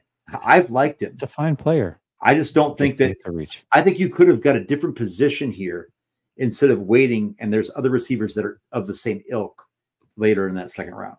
John Lynch did not shut down a trade for any of the receivers left on the team, but then said, but we love our group as it is. Yeah. So perfect. I'm telling you. Matt McEwen says 49ers produce the most minority coaches and produce the lightest skill players. I got 21 of these, so let me rock through these. 808 says this makes no sense. Pearsall not seeing the field at all this year unless they move BA to the Pats. This is way worse than last year. You can blow 3rd round picks, but just do not blow 1st round pick. That's the other part of this. How much of an impact does he make in year 1? That's an important question. Rael says after not having a 1st round pick in 3 years, we used a 3rd round pick in the 1st. Make it make sense, dude. Dave Barclay says, I think chat is of the same mind right now. Yeah, I think so too. Jordan says they better make a big move tomorrow or we're done. Russell says, find the Matt Harmon breakdown. Very positive. Again, good player. Still a reach. You can't sell me. It's the same thing I said about Moody last year, and people took it out of context. I said Moody might be a fine kicker, but you don't draft kickers in the 3rd round. And I still get the argument, oh, Moody will be fine. He was a rookie. And then they continue to compare him to really good kickers that were undrafted free agents, which proves my point. Shady Luke says, as a football fan, this is irresponsible from Lynch and Shanny. Pay Ayuk and protect Brock. That's an Eagles fan saying that. Brother Bob says, MMK drank Ricky P slightly better than Ricky Pearl. God. Matt McEwen says, by taking a wide receiver in the 1st and BA still on the team after round 1, I feel Debo is gone by Saturday. This wasn't BPA. This was a need in their mind. Okay. And I say something real quick? We'll see. Yeah, go ahead. I'm really irritated right now. I just listened to the press conference and Grant tried to ask a question. Mm-hmm. I'm kind of heated because Grant asked a legitimate question and it wasn't being snarky. Grant said, is this one of your top 22 grades that you had? And immediately John Lynch started laughing in his face, like, ha, ha, ha, ha, like over the top. Oh, I would ask the same shit. No, and you could tell he was pissed, but he was like, ha, ha, ha, like dismissing Grant. It wasn't a snarky question. It was actually asking for real. That's a question we asked. Because he's not one of their first round guys. This is what he says. Yeah, ha, ha, ha, ha. Yeah, okay. It's like, yeah, we had a high grade on him. I'm like, okay, ha, ha, ha. I'm like, wait a minute. This is the kind of shit that no other beat writers, why don't other guys pick up for Grant or any other? Why don't they pick up for any of their colleagues? Why don't they say, you know what, John, answer the question. We're here. We're getting paid to do our job. Don't laugh at us. Do we laugh at you? I had someone text me. They said, go and watch Nick Saban talk about Ricky Pearsall and he'll convince you. I'm still not. No. Nick Saban's not going to convince me. And Nick Saban was a terrible NFL coach. Hey, so cool. Great. Thanks, Nick. To be fair, I'm not. I actually do like Ricky Pearsall as a player. We've all said it. You don't need to sell us on Pearsall being a decent player. You need to sell us on he's better than everybody else that was available to you at 31. Right. No, yeah. So here's the only David, way that David, you're the one who said that the connection to Herm Edwards, right? Yes. Yeah. He's talking about how the connection to Herm Edwards was a big reason, and how that was something that played a factor in how Herm Edwards said he remembered him as a freshman. Do you want to know the only reason I knew that is I went to back look at his college stats and I saw his numbers were a 1 on the green and blue for Florida, and then I saw the red and the yellow. I was like, wait a minute. And then I looked at it, I was like, holy shit, it's Arizona State. I had no idea. I actually didn't know. All I had seen, though, is that Ayuk and him were training together. Then I looked deep. I was like, oh, they're actually friends. And then that's the connection. I'm sorry, guys. We've got to stop this crap. This is like Ozzie Newsome. Again, I liked him at Baltimore, but this idea that we like Alabama players. Well, that's great, but you know what? It just turned out they recruit well. That doesn't mean that they're better. Like, you can diversify your tree. You know what I mean? Like, and right now I feel like, oh Lord, help me. I mean, at least Brandon Ayuk likes to pick. He takes John Lynch and said that's a fire pick. No, because they're buddies, dude. They're really buddies. Ricky Pearsall is a 5th-year player, right? He had the COVID year. This is his 5th year. He played 3 years at Arizona State. He played 2 at Florida. I didn't know that. Toussaint Williams says, did they not see how the rest of the NFC West was loading up defensively? This is how you level up against Marvin Harrison and D. Robinson with the F. You didn't even mention arguably the best defensive player in the draft going to Seattle. Pearsall is also a former teammate of Ayuk. Thank you, Niner Matt. Appreciate it. Eric Dane says, who's going to trade for Debo after he got locked up in the Super Bowl? What could they even get for him? 4th round pick. Also, any dead cap trading Debo? Yes. Lots. Dazza says, so who are the O-line players we can get now? If we do extend BA, we need to upgrade the O-line if we're going to pass more. Maybe one of those tackles that everybody loves somehow falls to them at 63. Or maybe they do trade Debo, package 63 with that pick 4 and go get a tackle. That's the hope at this point. Okay. Matt's, yeah. Ricky Pearsall's, okay, his Raz is insane. Just by the way. By the by. Yeah, but so is McCaffrey's. Is it better? I bet you it's not better than McCaffrey's. Ricky Pearsall's a better player than McCaffrey. I'm just saying. I do think Pearsall's is better than McCaffrey. Sure? But again, I don't know. It has to be. It's a 991, guys. That's I know. Look at McCaffrey. He's ranked 31st out of 3,402 receivers. That's insane. I'm gonna look up McCaffrey right now. I just watched Ricky Pearsall take an end around like Debo Samuel to the house. Yes. That's. I'm just saying he's a. I'm just scrolling on Twitter just to see what Niner fans are saying about it, and like that's what they're posting. That's what I'm saying. He could be used as the Debo replacement. There's no way they trade BA. He's Debo's replacement. Dude, okay, Luke had a 956. 956, so still pretty good. Why the F didn't they take JPJ? I'm there with you. Dave says, fine, everyone except for fire everyone except for Gore Sr. Whole office is gone. Adam's a member for 8 months. Thank you. Miguel says, another wide receiver that will get stashed away by Kyle, choke Shanahan, might as well draft a kicker. Chiefs came up. Embarrassing. I didn't like the Chiefs pick either. But for them, it might work out. Russell J says, FW, for what it's worth, Pearsall and Ayuk are friends from that's great, man. I'm not trying to be rude to you, Russell. If we're picking players because they're friends of other players, that would be horrible. That's not why they picked them, I would imagine. But dude, they do that. It's just like, come on. Jordan Matthews says this was deja vu of the Moody pick. I don't know if it's that bad. Brother Bob says Ricky P is a slot receiver like Ricky Prohl. 808 Niner says, I'm convinced they just stuck their hand in a jar. Oh my gosh, dude, and pulled out a name. Jordan Matthews says 49ers will package Debo and a pick tomorrow. Starting to possibly seem that way. Gator fan coming in and says, Rickie's the truth. Watch that Jordan catch live in person, but first round, though. A Gator fan saying he's the truth, but he's not a first rounder. A Gator fan. God, dude, need I say more? Miguel says we should send dude, jeez, dude. I can't. Russell says not selling him, just sharing. No, and that's totally fair. I hope it didn't come off like I was attacking you. I'm just irritated with the whole thing, dude. You're right. You're just passing on information. You're totally fine, dude. I hope you didn't take it any other way. Jay Garza says our Pearsall could be a very good wide receiver too. He will not be a Pro Bowler. JPJ, Kool-Aid, Newton, Haynes might become Pro Bowlers. That's kind of the point. Whew. All right, we made it through finally. Shady Luke says a good tackle wins you guys this last Super Bowl. Yeah, agree. Someone keeps calling him Ricky. What's that? Ricky. I have to find it. No. There's a movie, Skanicki. Someone keeps calling him Ricky Skanicki. And I think that's probably the nickname that, if it sticks, it's hilarious. Ricky's a good player. We all agree. It's just a reach at 31. That's it. I mean, that's it. I don't think they got a bum. Yeah, Ricky Skanicki. They didn't get a bum. That's not why we're upset, or I'm upset anyways. We're upset because it was a reach.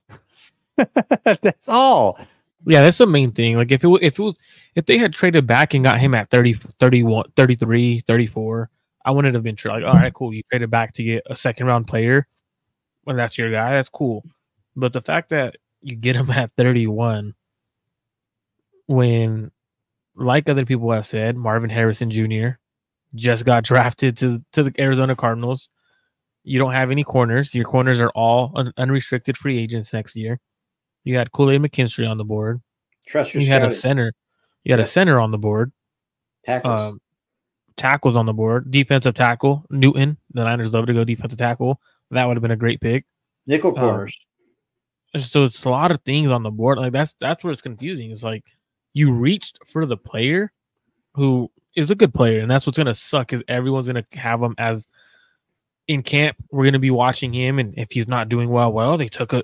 What happens when you take a third round pick at 31, or when he goes to replace when they trade Debo? Well, Ricky Pearsall needs to replace Debo Samuel, and he can't do that. Like that's the same thing they did with DeForest Buckner. If they end up trading Debo Samuel, you're replacing Debo with Ricky Pearsall, and if that's not the player, you reach that 31 for him. So now it's going to be even worse of a pick. I disagree with the third round grade though, and I respect your guys' opinion. I don't understand that. I look at this player that I see, and I do hold not on. see a third round Who player. said this? Who said that if we picked him at 34, we would have been good with that? All we're saying is that if you were going to take him anyways, he was going to be there at 34.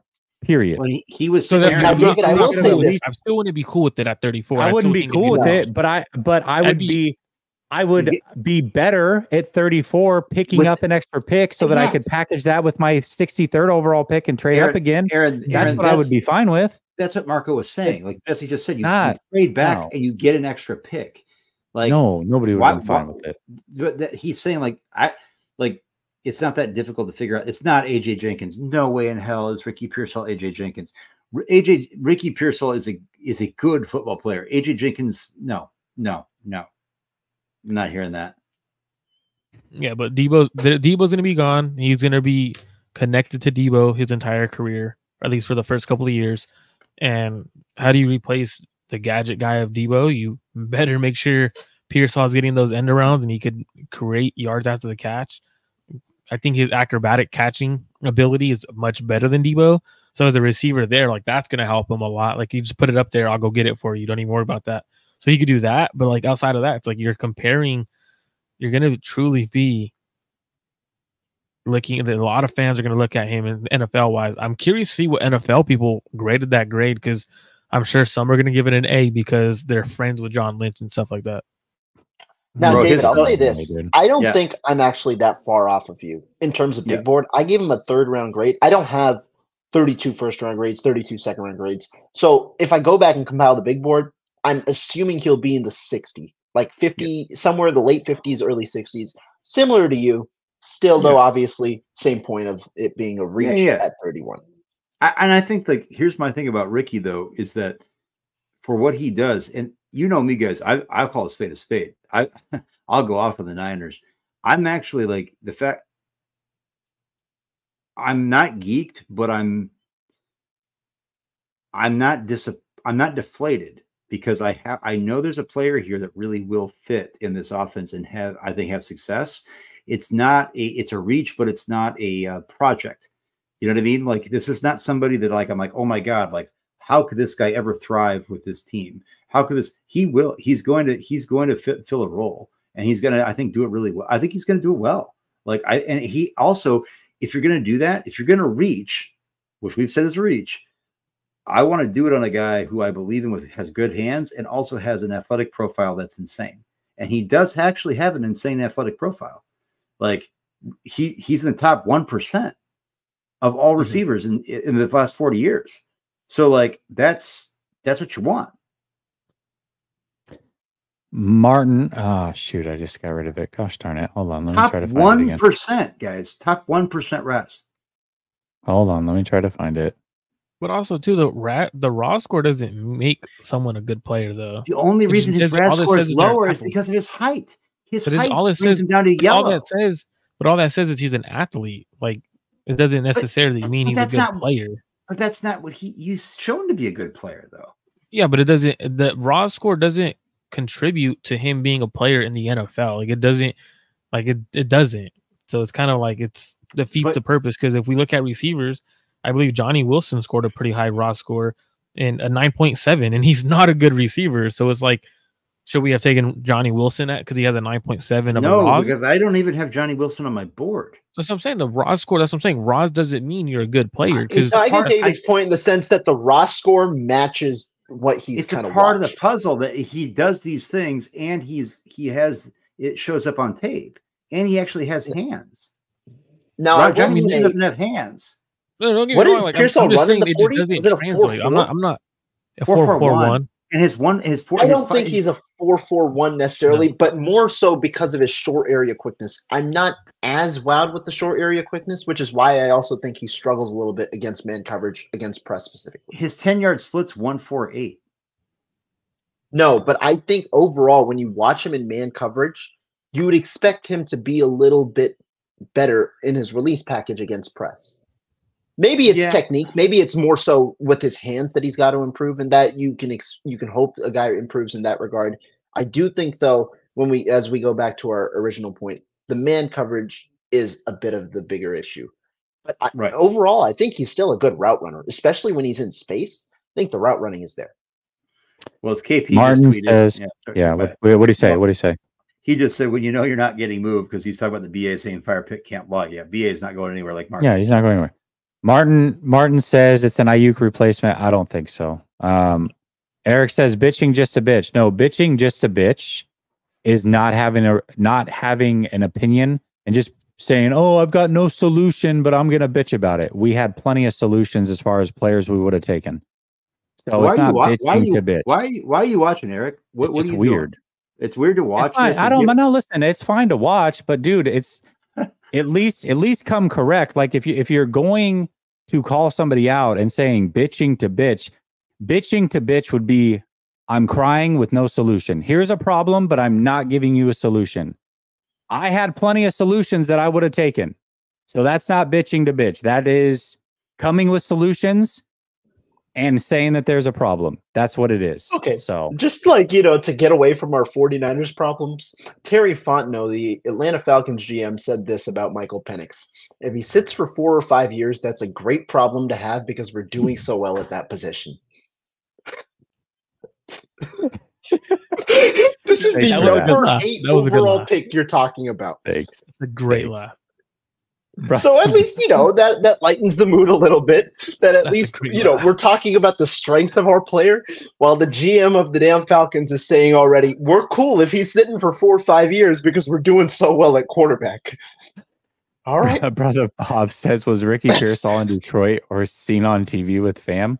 I don't know, dude. Yeah, no, he was. He was with family. As soon as he got the call, I celebrated with family.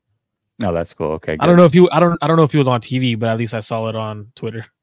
So Terry Fontenot predates. He's been there since 2021 as the GM. He has drafted Desmond Ritter in the second round. He is super. So you've blown picks on Desmond Ritter. Now Michael Penix. You've been the general manager that was allegedly the one that wanted to bring in Kirk Cousins. I can't wrap my head around this. Yeah, I don't know what the Falcons are doing. And thank you for that, Marco, because they did way worse. Martin Donaldson says AJ Brown got 32 a year. Ayuk's a goner. I don't think so.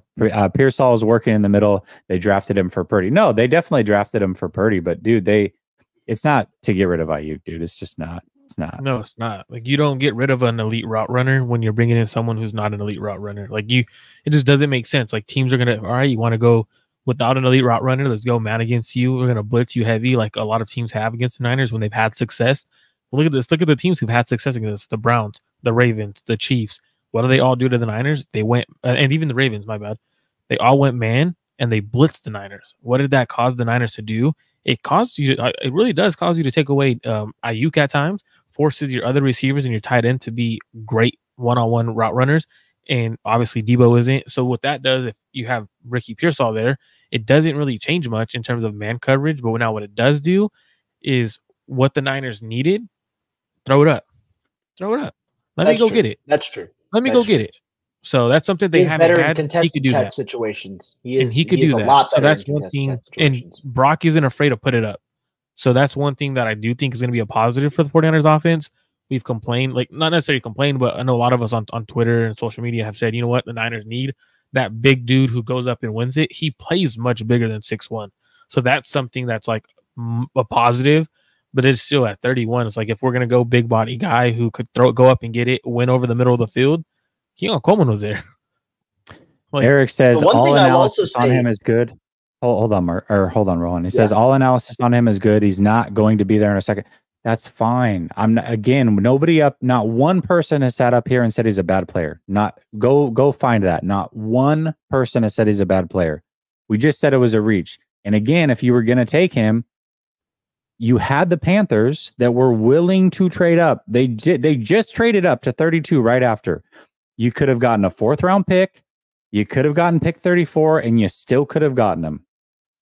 And at least you recouped a 4th round pick so that you can package it with 63 and move up again and go get another guy that you really want. You know, what's interesting, though, I'm listening to CJ Stroud. He was live. He got him, and you could see his reaction when Pearsall was drafted. And he went on for like about a minute, and he's like, no, real talk. Like, before we got Steph, I told him I wanted Pearsall. Like, that was my guy. And he was like just effusively talking about him. He's like, this guy is like legit. Like, he was like, no, I'm dead fucking serious. Like, this guy is legit. Like, I really wanted him on the Texans. Like, cool. And what round did they have a pick? Did they have a 1st round pick? 42. Right. Yeah. So, you guys, okay, I get that. I get that. I've seen this team draft Trey Lance and not give him a chance and not have 1st round picks. This is why, like, I've seen teams draft, like, even Aaron Banks, like he's a fine right guard. I know you guys, like, I don't think he's as good as whatever. He's a left guard. He's serviceable.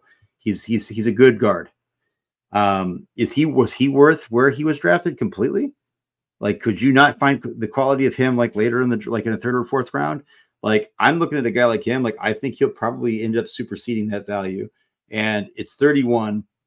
It's not 17. And at this situation, I would have liked, so if I go look at corners, walk through positions at receiver, like there were other receivers I liked, like in that. Now I'm asking myself at 50, is that 50th ranked receiver with the guy that I had on my board that was at 39 at receiver? How far apart are those guys? Be honest with yourself. Like, really though, and like trusting your grade, does that mean that our grade is going to be like bona fide, like absolutely going to bear out over time? And so then I have to ask myself, like, it's like when I'm grading, if I'm creating a rubric for an assignment for kids, like, okay, what am I grading? What am I assessing? Am I certain that what I'm assessing and how I am assessing it has efficacy and is like actually something that I can hold up as like unequivocally unimpeachable, right? I look at Rick Pearsall and I look at the thing I like, And I understand like late in the first round saying, here's a guy you like. There's other gold helmet guys they've drafted that I've been like, holy shit, I can't even see this. Right? Your Trey Sermons, right? You're like your TDPs, these were like, oh my God, like get me out of this room. Javon Kinlaw. Okay. I'm not feeling that way about Ricky Pearsall. And the thing though, too, that like for me, it's not Ricky Pearsall's gonna end up being a really good Niner. He most likely is. Because he had the Niners, he has what the Niners need. A guy who could win over the middle. Kyle's offense works over the middle. He has the athleticism and the speed, so Kyle could use. But the thing is, though, could your team have been much better? For example, if you were in love with Ricky Pearsall, you were so high on him, you know that the league was gonna probably have him fall in that second round range, picks 40 to 50. That's where a lot of people that I've talked to had him going, right? 50, more so 50 lower. Like that's a lot of them at like 50. So when you're looking at that, could you have gotten Ricky Pearsall in the second round? Absolutely, you could have. Your team would have been much better with Kool-Aid McKinstry and then packaging. Listen, okay? Taking Kool-Aid McKinstry. Listen. Taking Kool-Aid McKinstry and then trading up to come get Ricky Pearsall if you were that in love with them, because you don't have no corners.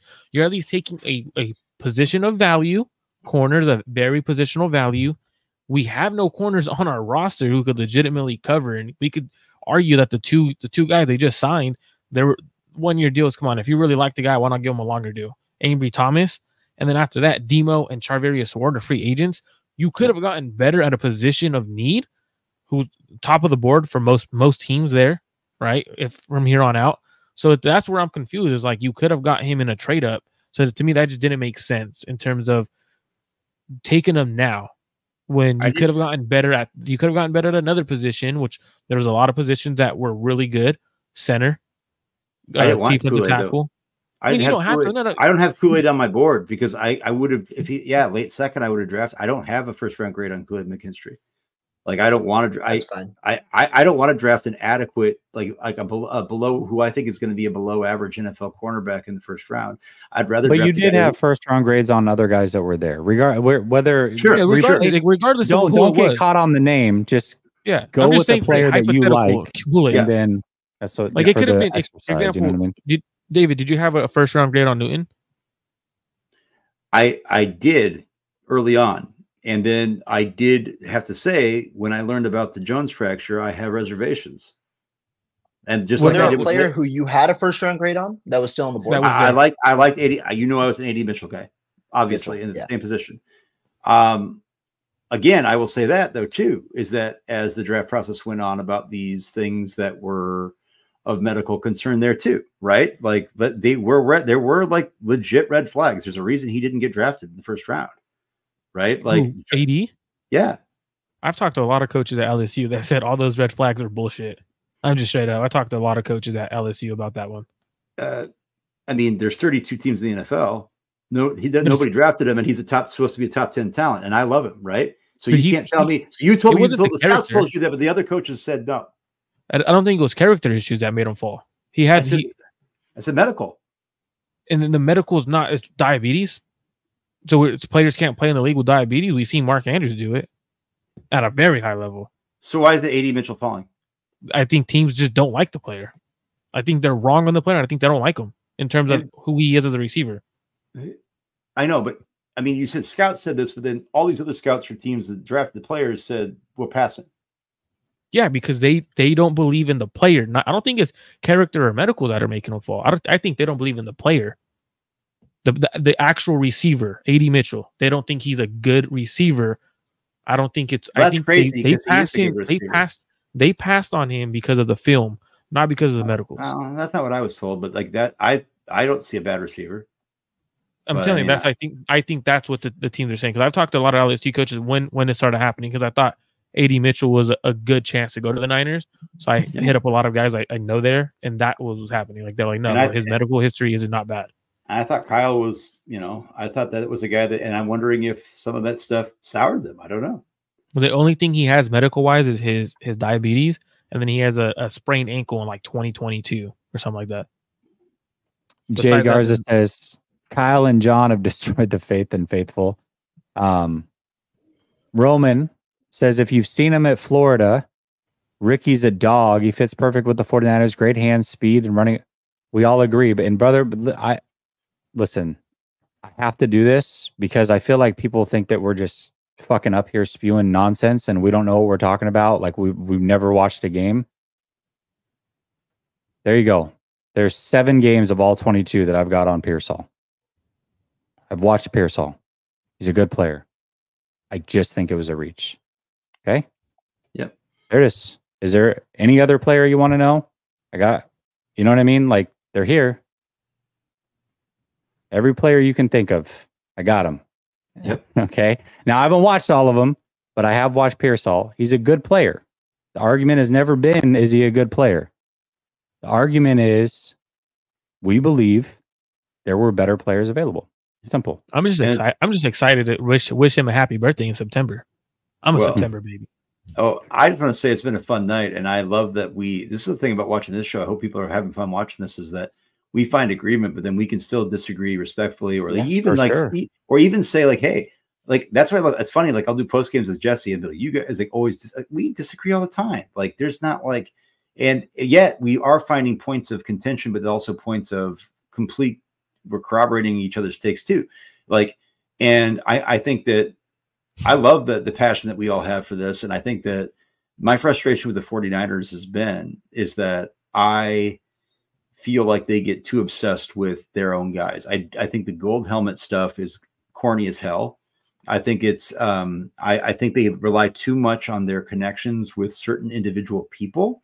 And when you, as a teacher, I'm always like, when you hone in so much on a relationship that you have with somebody as a scout or as a coach, you're narrowing you're putting blinders on for what you could consider, because you have such a connection with that person. Well, that depth of connection is going to blind you. And you have to get outside of your comfort zone. You have to get outside.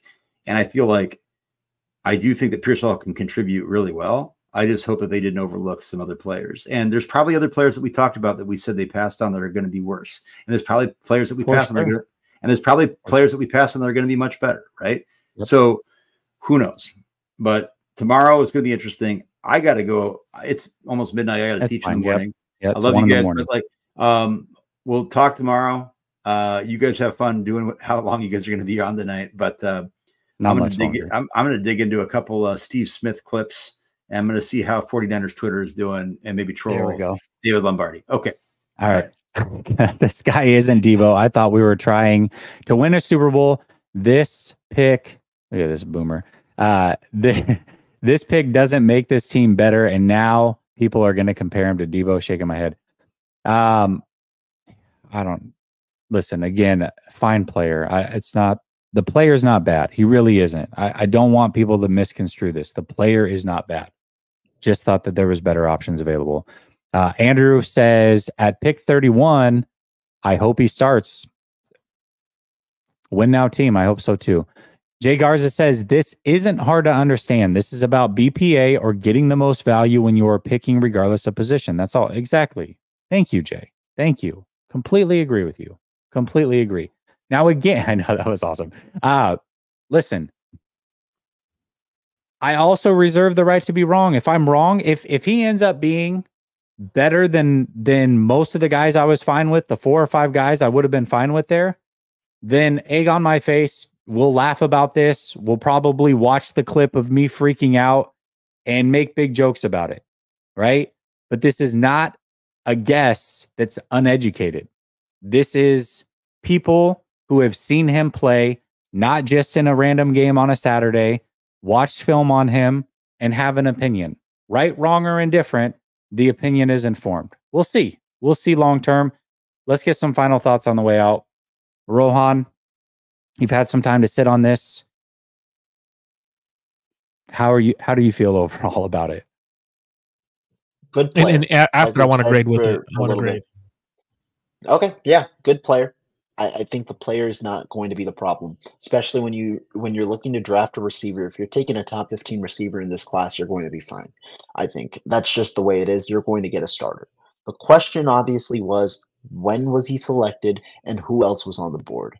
There were a couple of players that I had first round selections or first round grades that were still on the board, Adonai Mitchell obviously was the main one at receiver where it felt like he would have been a perfect fit alongside, alongside Brandon Ayuk.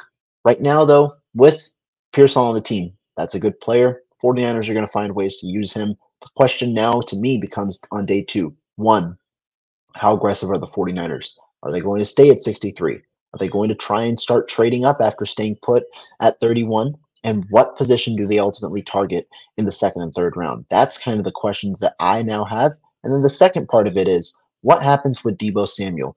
John Lynch had the chance to shut down any trade opportunity, and he said, we're not going to hold, no trade is out of the window, even though he said that they like both players. It's the normal coach talk or whatever. But I would not be surprised now if you see more trade talk getting entertained. That's what happens between days. Teams like the Buffalo Bills have already been connected to potentially getting a guy like Deebo Samuel. That would fill a need for them. You don't pay that much.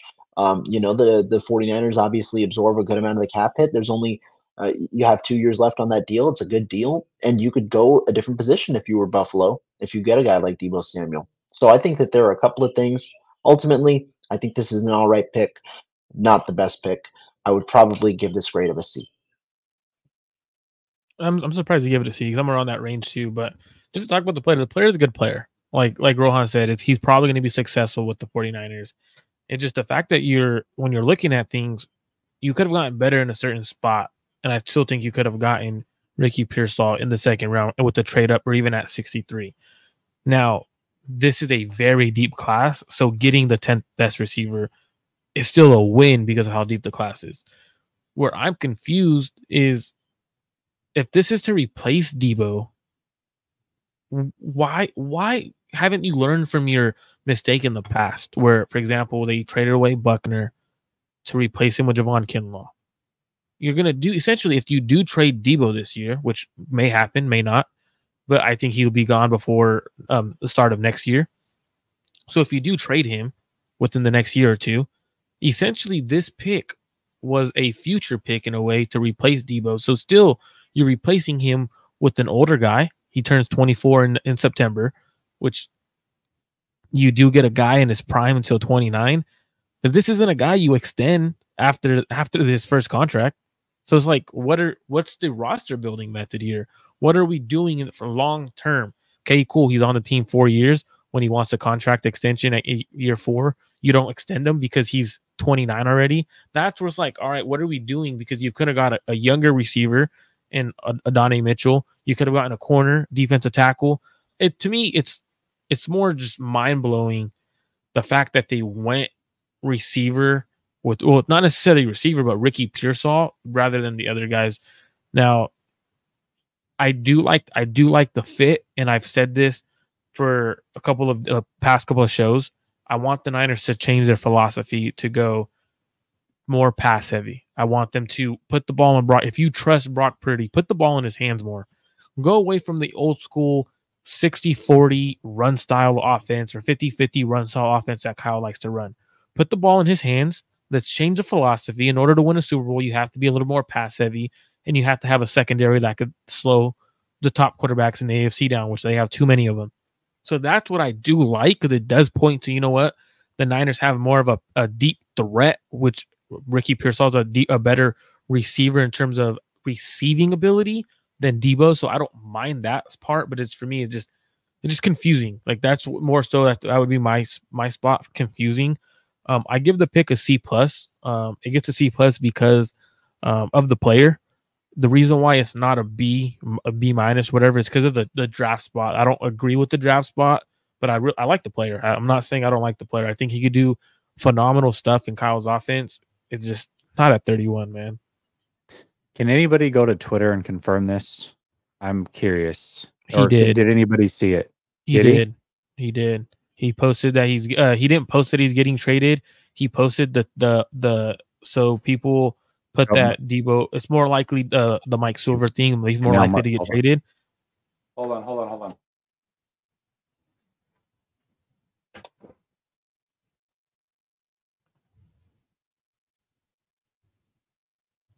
Okay, go ahead.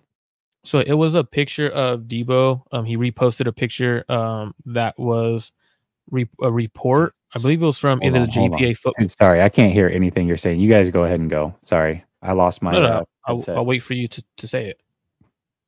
You guys can go ahead and go. Sorry. So it's a JPA football. They reposted. He reposted that the 49ers are more likely to trade Deebo Samuel than they are to trade Brandon Ayuk per Mike Silver. He reposted it on his Instagram, and it's like a heart. It's like him like throwing up the heart that he had. I don't know if you remember that picture from Deebo. So he's throwing up the heart, and I don't know if it's him saying like, "Oh, they're getting rid of me," but he's just reposting that they're more likely to trade him. He reposted him potentially getting traded, which is wild. Yeah, so which is wild. And remember, he's the one who said he's toyed with the 49er fan base in the past, saying like, you guys are gullible and something like that. Like, you guys take everything, blow it up. It could be just him messing with the fan base. But hey, teams are calling on him, so it's kind of weird. Well, this isn't exactly a boat of anything positive. He's like the worst in the world when it comes to receivers. Dude couldn't draft a receiver to save his life, dude. It's absolutely insane. Okay. All right. Final thoughts on Pearsall. I'll get to the super chats in a minute. I give it a C+.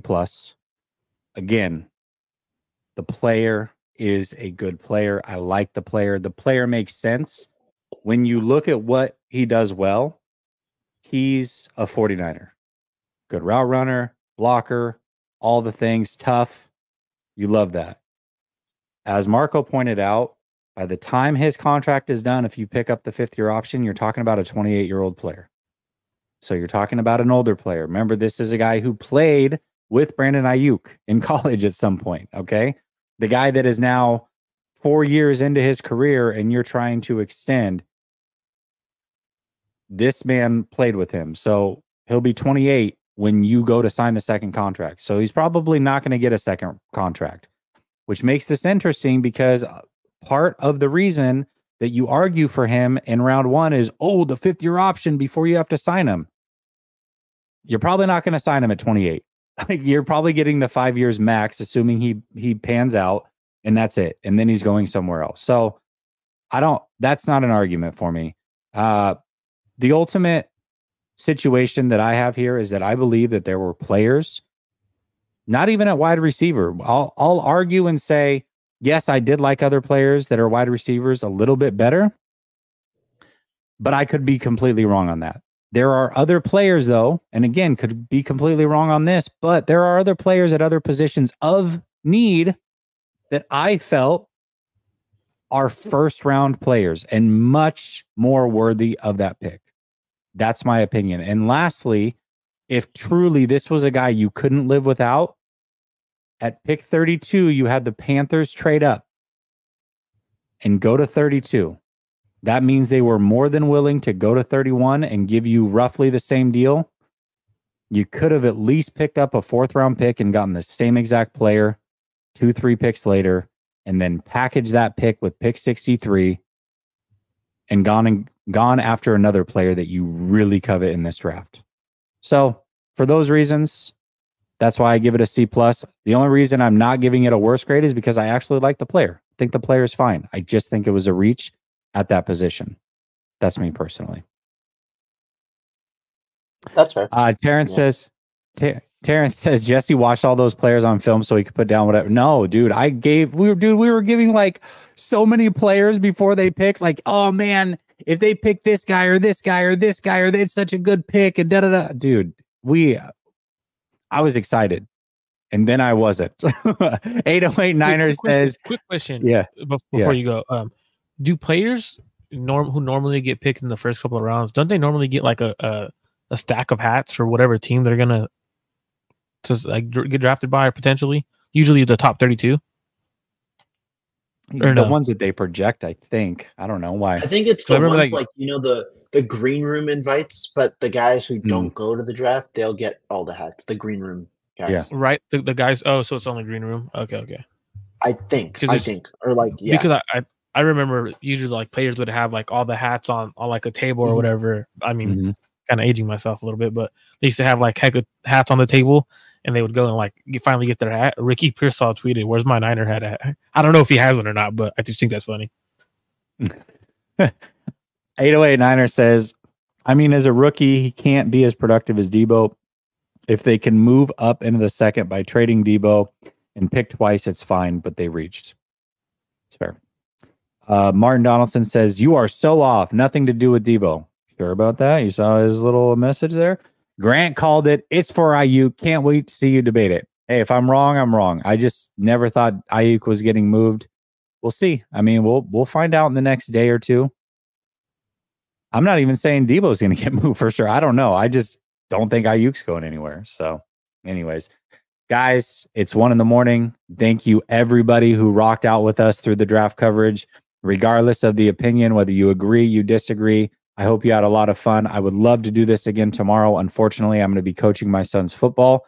So I hope you all have a blessed draft and the 49ers go out and kill it tomorrow. Marco, Rohan, I appreciate you guys as well. You guys rocked out with us. We just did 5 hours. Brian J says, just realized Pearsall and Ayuk were teammates. Yes, they were. They were. Six, bro. You're knocking us an hour. 6 hours. 6 hours. 6 hours. 6 hours of coverage. 6 All hours right, of having to be here with you. That's crazy. Stay blessed. Yeah, go ahead. I'll be Saturday. I'll be covering those rounds. I don't know if you're covering them or not. Yeah. Let's do it. No. Let's plan on doing it Saturday. Yeah, for sure. Yeah, so I'll be covering them Saturday. Might be on with. We might get a Debo. We might get a Debo trade. Who knows? Yeah. So maybe. All right, y'all. Alrighty, fellas.